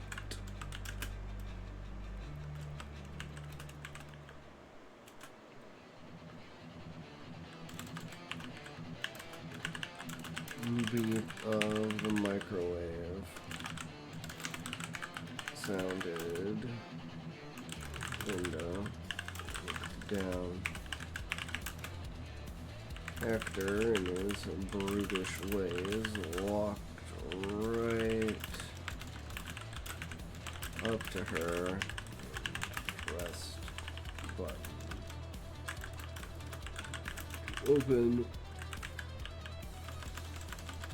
Open it. Linda's eyes sharpened as Hector reached to touch the button. It was a coincidence, she told herself. The way he's facing the angle is just a fluke.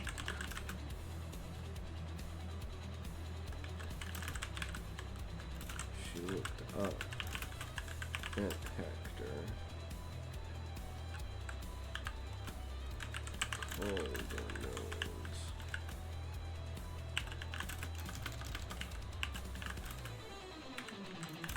I'm sure you put it on just for this occasion. This eruption through. What's it? Disruption through.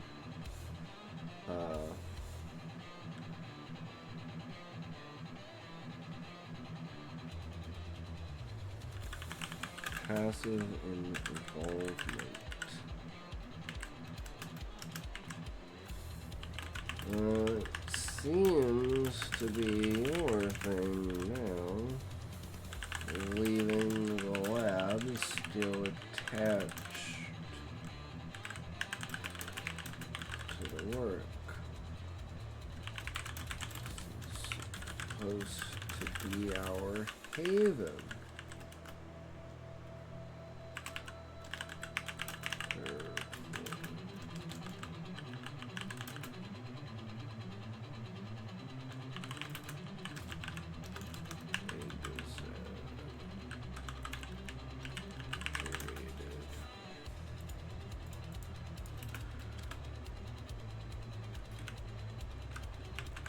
exaggerated. Raising his hands. Like a ooh, right?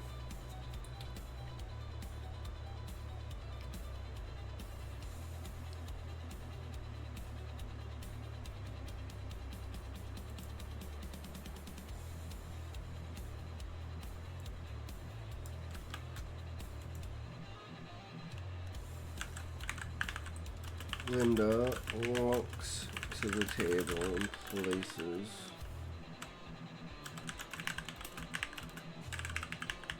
coffee mug down.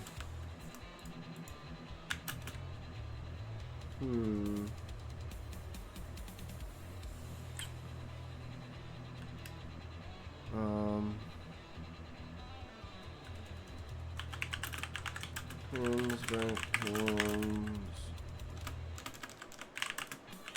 food. Hector sits already adjusted chair. Moves around. Yeah.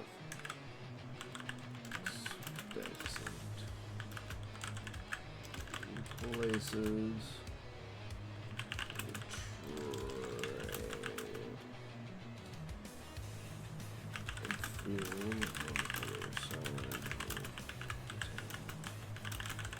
Places.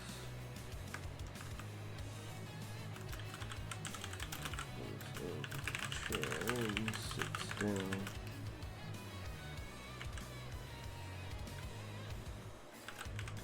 Can you finish me coffee? Ugh, never in life. So much in so short time. Why do I do it?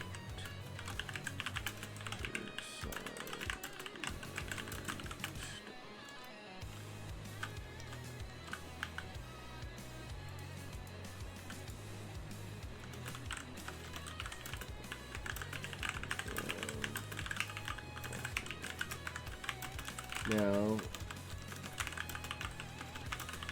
Linda is almost certain.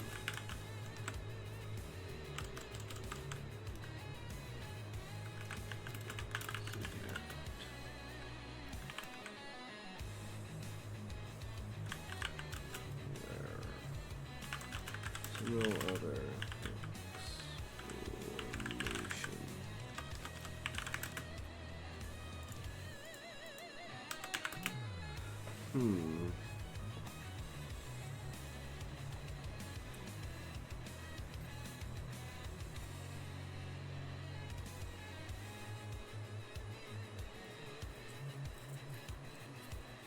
There's no other explanation.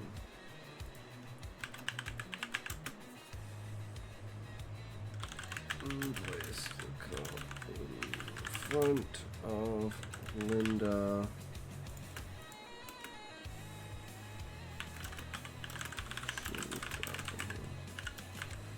Hey, take a look at this. Oh, these just don't match. Makes no sense. Gone over it 100 times. I need new eyes.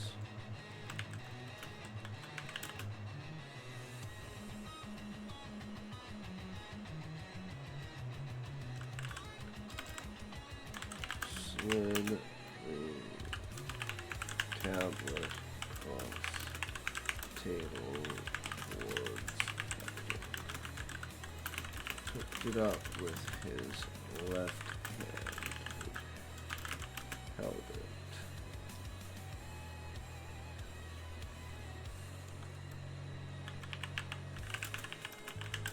The screen for a moment.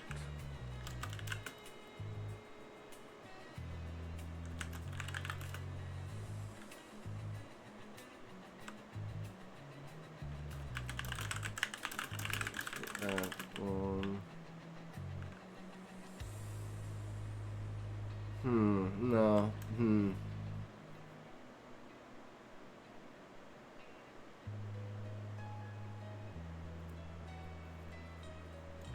Because you would pick it up with your left hand if you're going to do something with your right hand, right? Like, I'm thinking about, like, how do I hold my phone? I hold my phone in my right hand so that my left hand can do stuff, right? That's kind of how I'm thinking about this.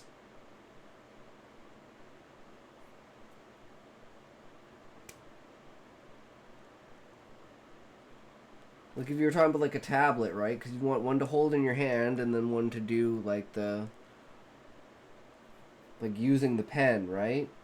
If you had like a pen to go with like the tablet, you would use that with like your left hand, so you would hold it with your right hand, so you'd be typing with the left hand and pick up the pen. So it's like maybe he pulls like the pen out of it. Man, why? Oh, that's only 16 minutes. These songs are only 16. What the hell happened here? Where did we go wrong with this music track?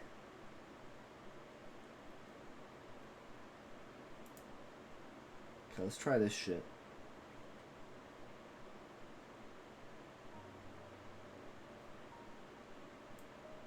I don't know if it's gonna get louder. Let me know if it gets too loud.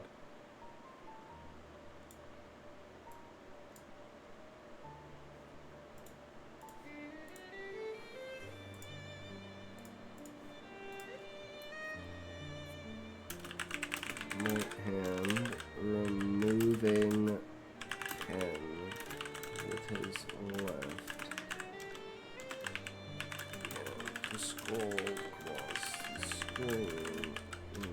Thought Linda had him where she.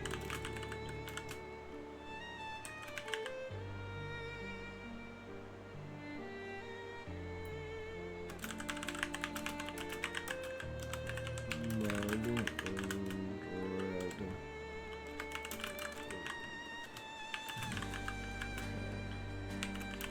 There's no time for fooling around. Her mission was clear.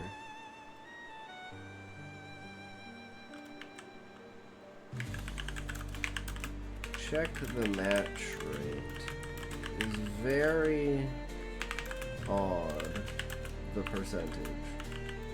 It is only within a range 40 to 50%.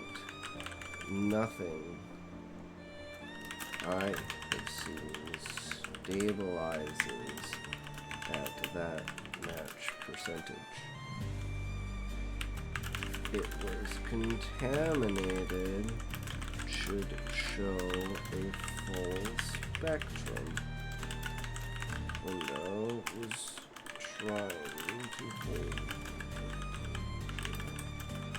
She stood up over Hector's shoulder, directing him towards functions for matching.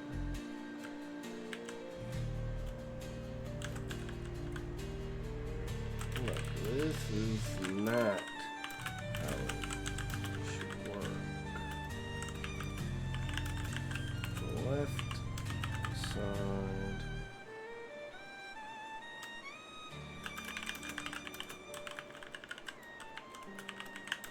The idea struck her.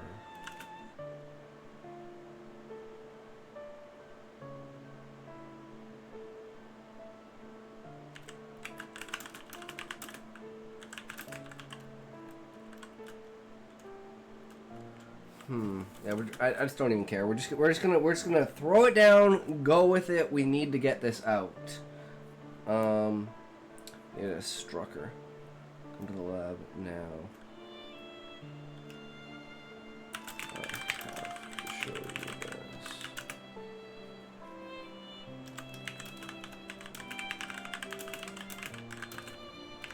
Ignoring all protest.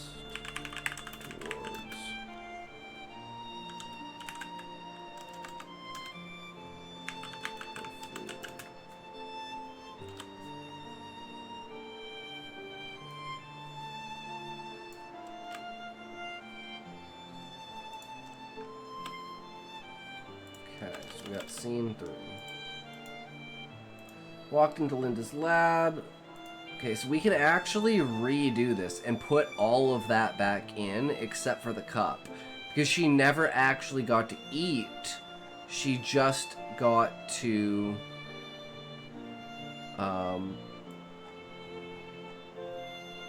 get the epiphany. And we don't need any of that. We only need up to the end of scene 3.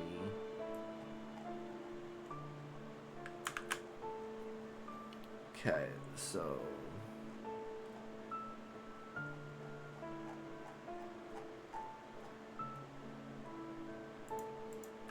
in Linda's lab, the conversation riddled with confusion and questions. How could only match at that degree? Linda asked Hector as they approached the computer. Maybe if you followed instructions, Hector pointed to the words burned into Linda's soul. Don't skip breakfast. Back, where can I read this so I translate and try to understand the story better? There are some things I don't understand. It's not anywhere, Deja. This is just a complete work in progress. If you want, I can drop it into the Google Docs so you can translate it. Just what I have currently. Can do a new one. Chiral clones.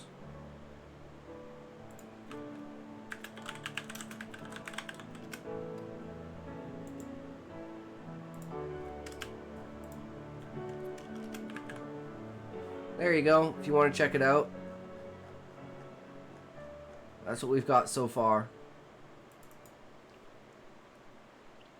So it's just in the very last one under between sea and sky. So just go into the Google Docs. Thanks, I'll read it and then I'll tell you something. Sounds good, thanks man, I love the feedback.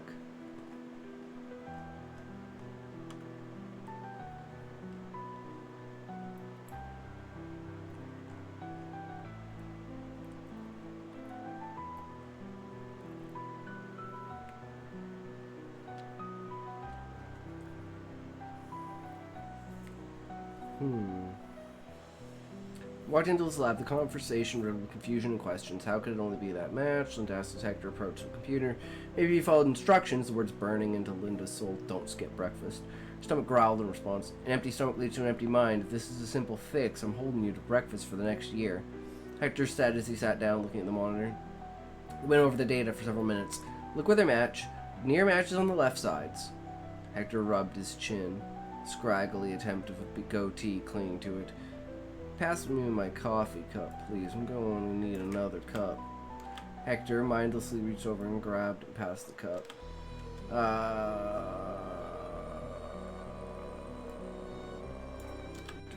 We don't need this.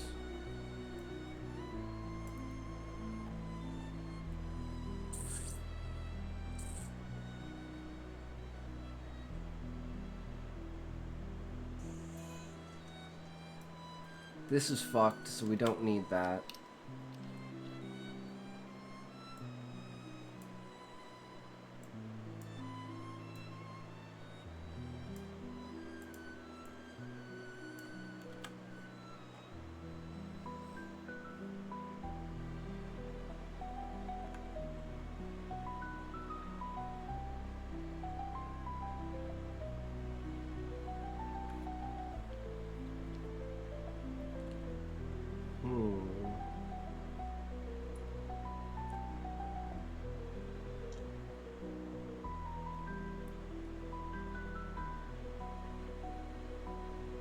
So this is all going perfectly.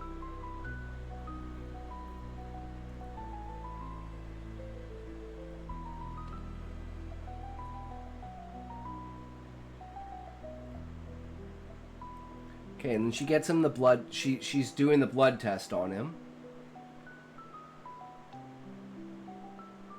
And then she has to be the one who winds up locking him in.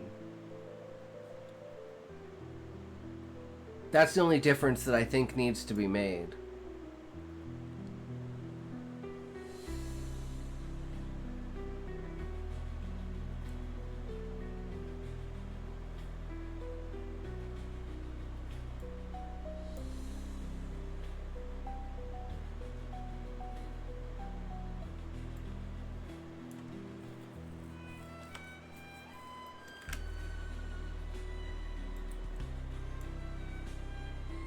So this will be later.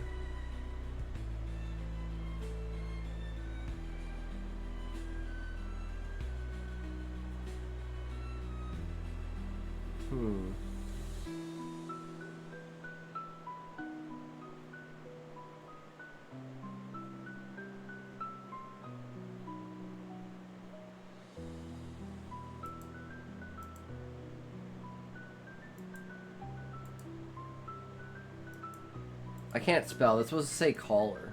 It's AR, right? It's caller. Look into his eyes.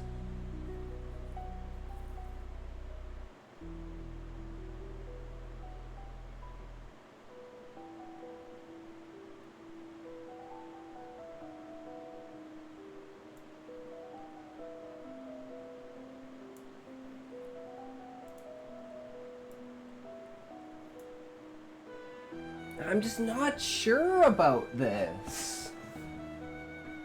I'm like, should I just go back to the drawing board and just rewrite the scene? Because I think the tension and everything is just kind of missing out of it.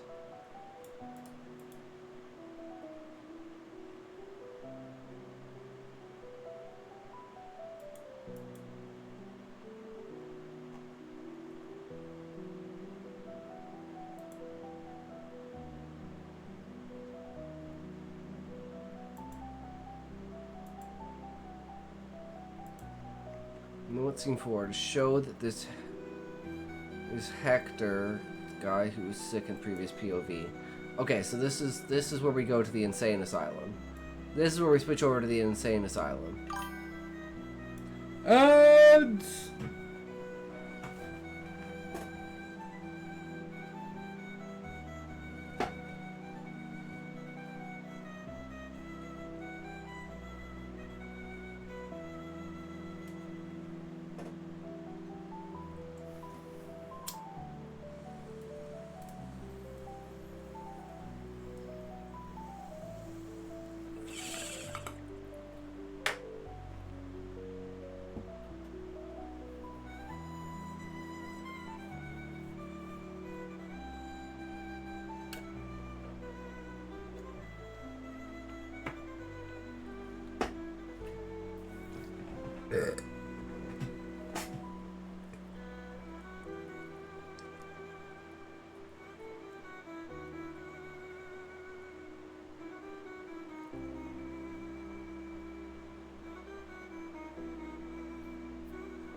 didn't.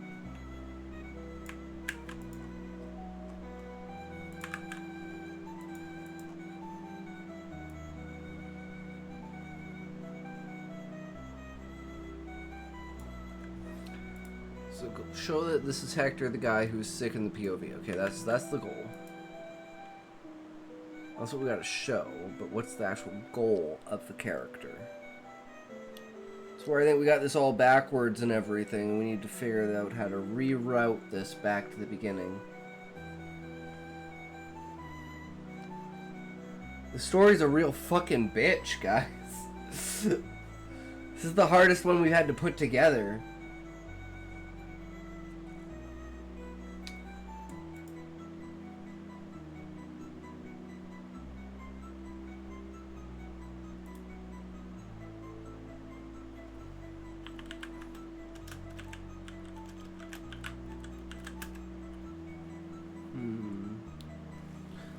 Goal is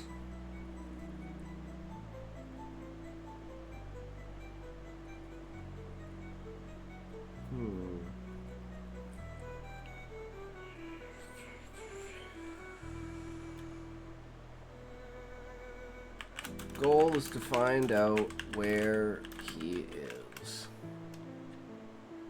Okay, so we had an idea for this. To make this kind of feel real in this essence. So for scene 4,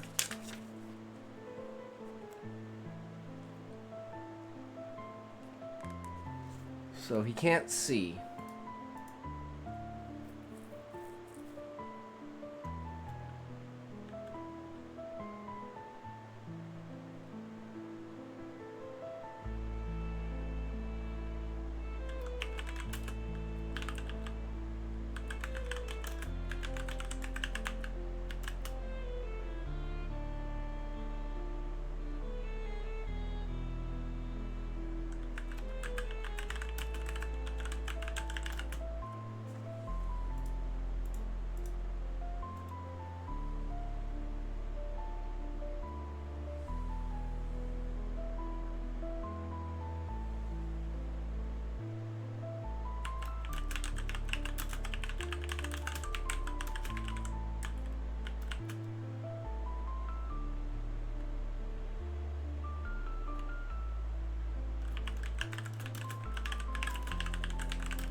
Heavy movement to my chest.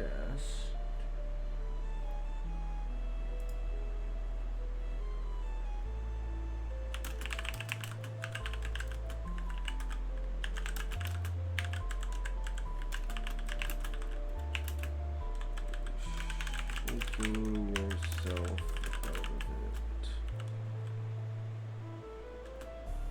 That's the easiest way.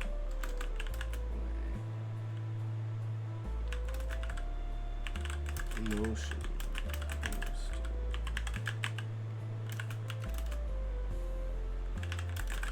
Remove my finger.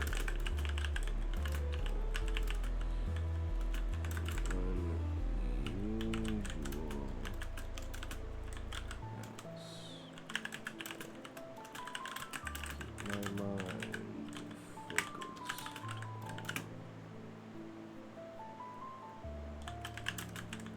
focused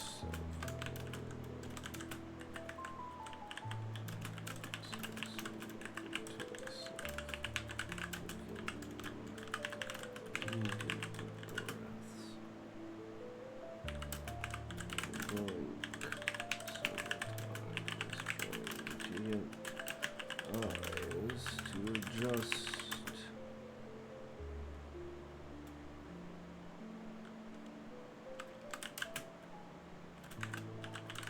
Nothing.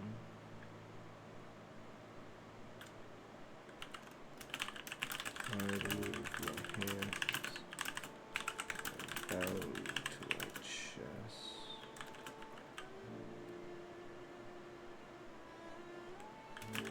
As if they are one. Fingers protruding from this mess of flesh. And arrive in the state.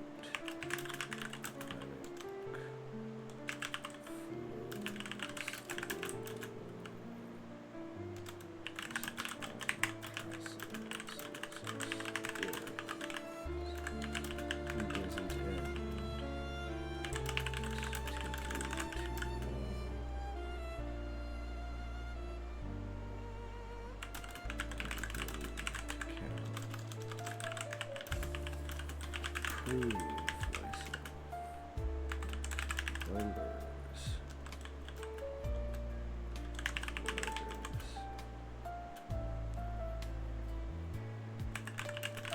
Things are more difficult in this state. Mind a blur.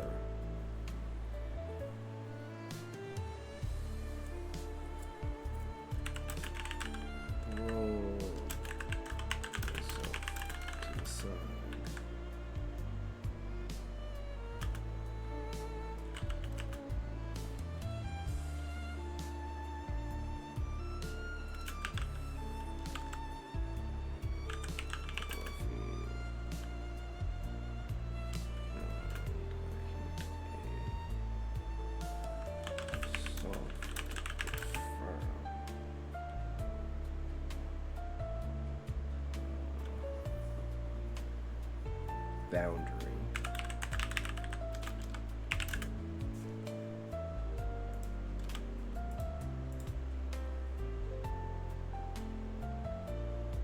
Throw myself to the side and he just off to frame boundary. Move my neck side to side. Sway in my feet.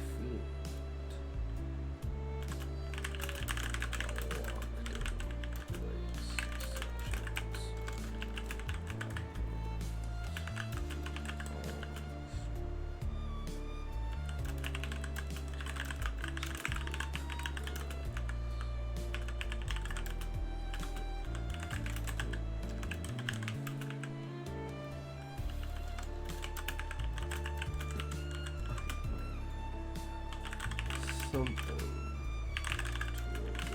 this.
Okay, so this is kind of a play on a personal experience. So I have sleep paralysis. So I want this to kind of feel like a sleep paralysis moment of this character. But then they wake up and they realize that, like, they're actually, like, bound in, like, a straight suit. Like a straight jacket. And, like, their legs are bound and stuff like that. And they're, like, in a padded room. And it's like the lights turn on, you know, the hatch opens, and, like, a meal is pushed in. Dread, thank you for the follow. Holy shit, welcome, welcome. How are you? How are you? Are you a writer? Are you a reader? Are you a purveyor of ideas? Do you enjoy stories, creativity, and all-around imagination? I'll say it. Her 3-pack-a-day voice?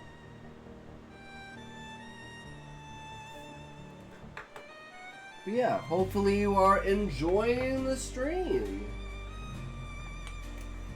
How did you find me? That's one question I should be asking more often, actually. Is how did you find me? What inspired you? Are you in the reading and writing category for a reason? Is there some part of the title that enticed you? You know? I gotta start working on actually being more proactive with engaging with the community with, you know, what do they want? What do they want to see? What can I do to improve what I'm doing, right? But I think we're going to call it there for writing for now. I think we put in a lot today. We definitely went pretty far with this. We got some ideas down and everything. So, super excited about that. So, let's move on to Sekiro. We get some gaming in, boys. So we're gonna go here, we're gonna go like this, we go here, we go like this, we go here, we go like this, and we go here, and we go like this.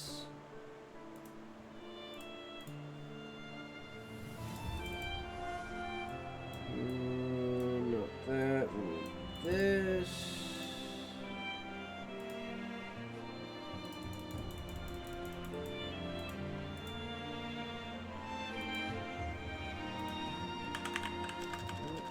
Thank you. Works, that's good, that's there, we can pause that, do this.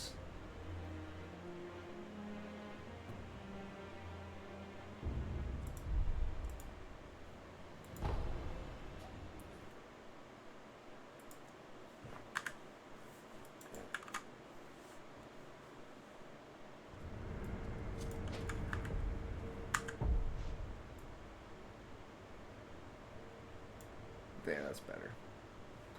Oh yeah, let's take a toke and then let's get into this.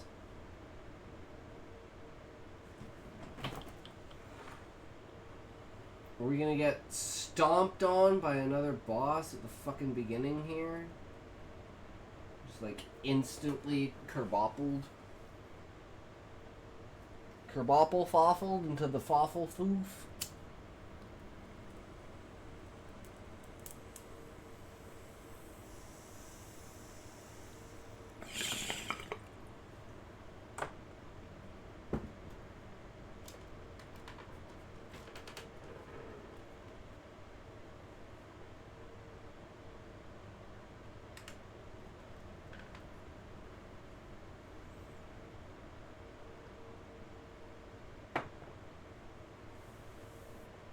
I'll be right back, 1 second though.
Oh. Oh, I need some nice energy up in here, so I actually have an idea. Eat fucking chocolate bar.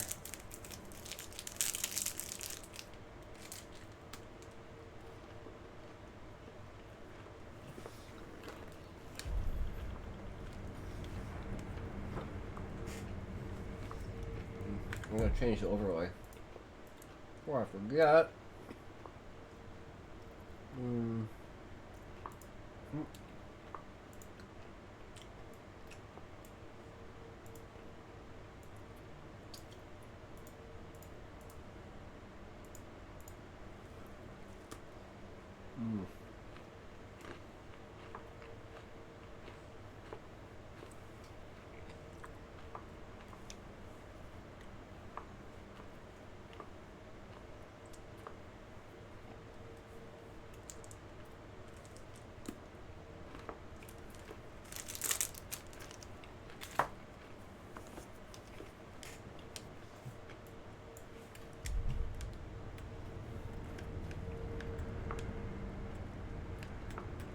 この千宝寺は今や御仏の教えより外れたが、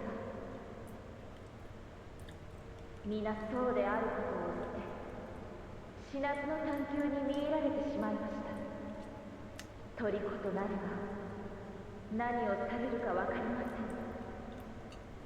お帰りになられた方が良いでし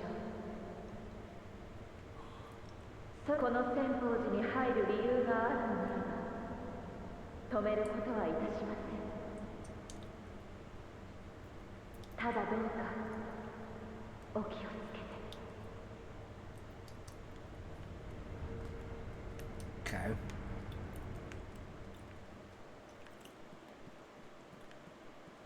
I think this is where we came from, right?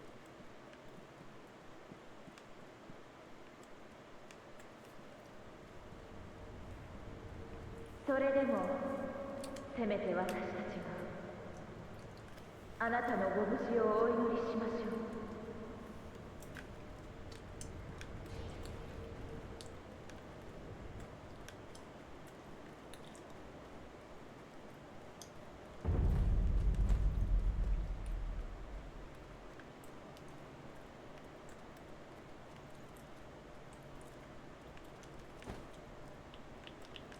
I can't believe it didn't let me grapple onto that thing.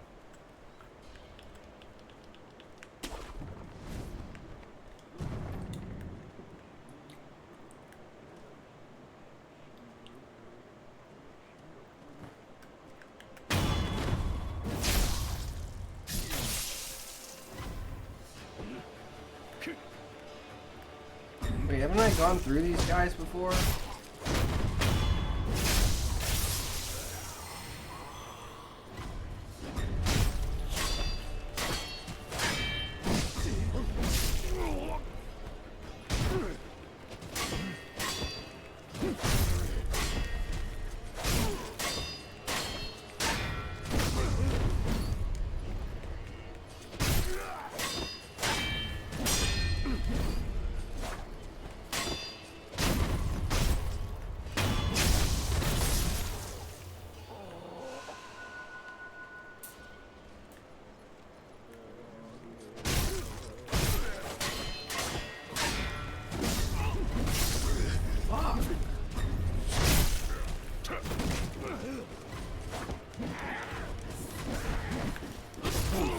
There's so many of them.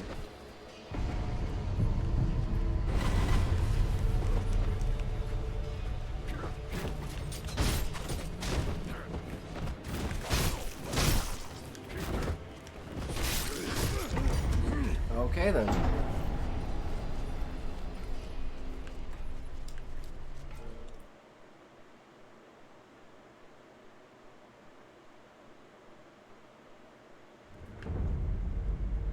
Oh, I have 3 skill points. I should probably use those.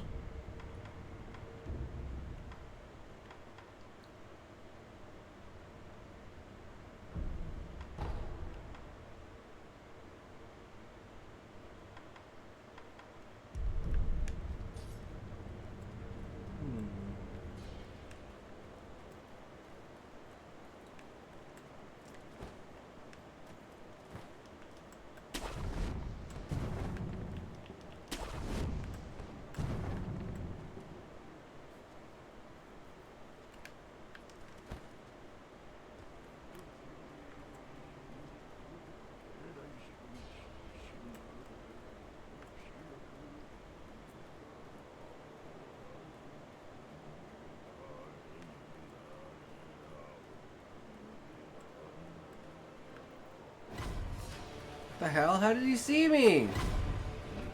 Motherfucker. Can't get me up here, bitch. What you gonna do? Huh?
Oh shit, Sean!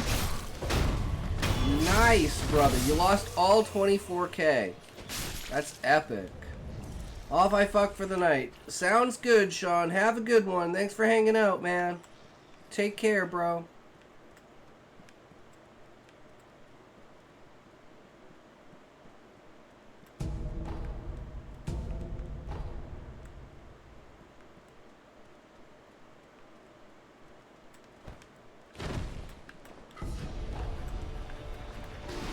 Oh shit, that's an enemy?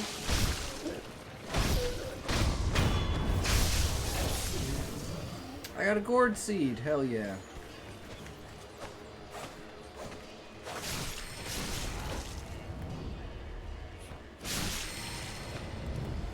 Oh shit, it's a big boy.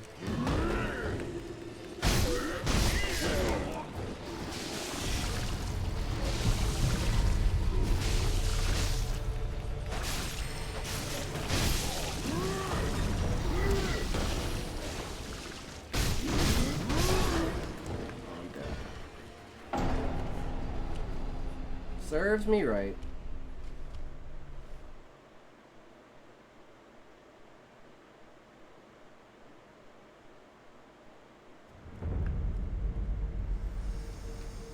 Oh, man.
こっちは干し柿。あっちじゃ。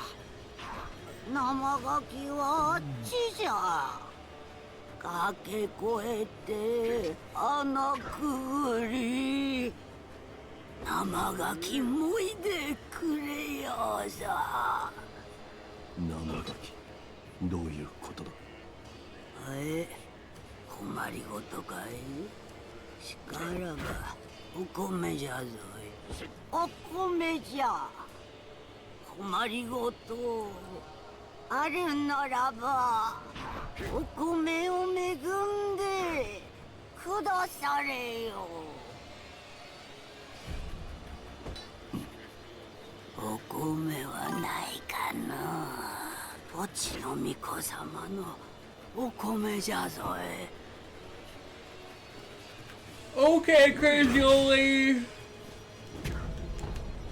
I'm fucking tired. I guess we have almost been going for... Well, we have been going for 6 hours. Damn. Bit of a longer stream.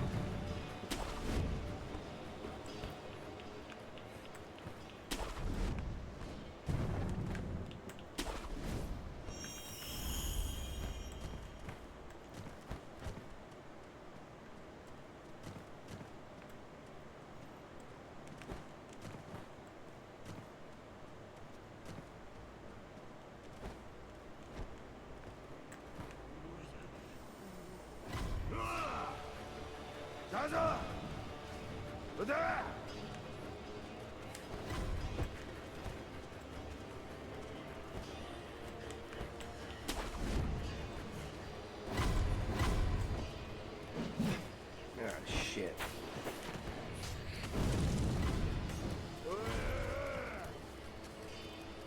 Ah. Well, that's no fun. Oh.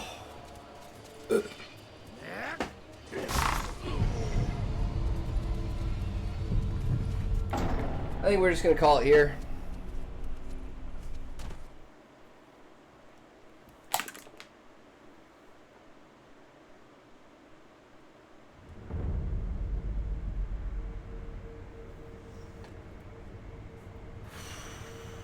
Alright guys, fuck you. I don't feel good.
I don't know, that chocolate bar must have been bad or something.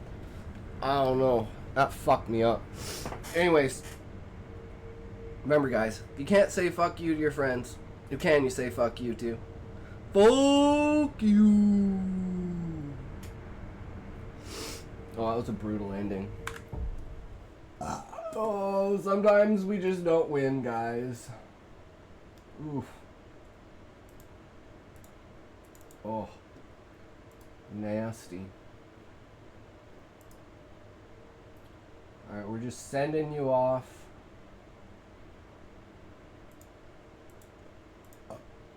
Ooh.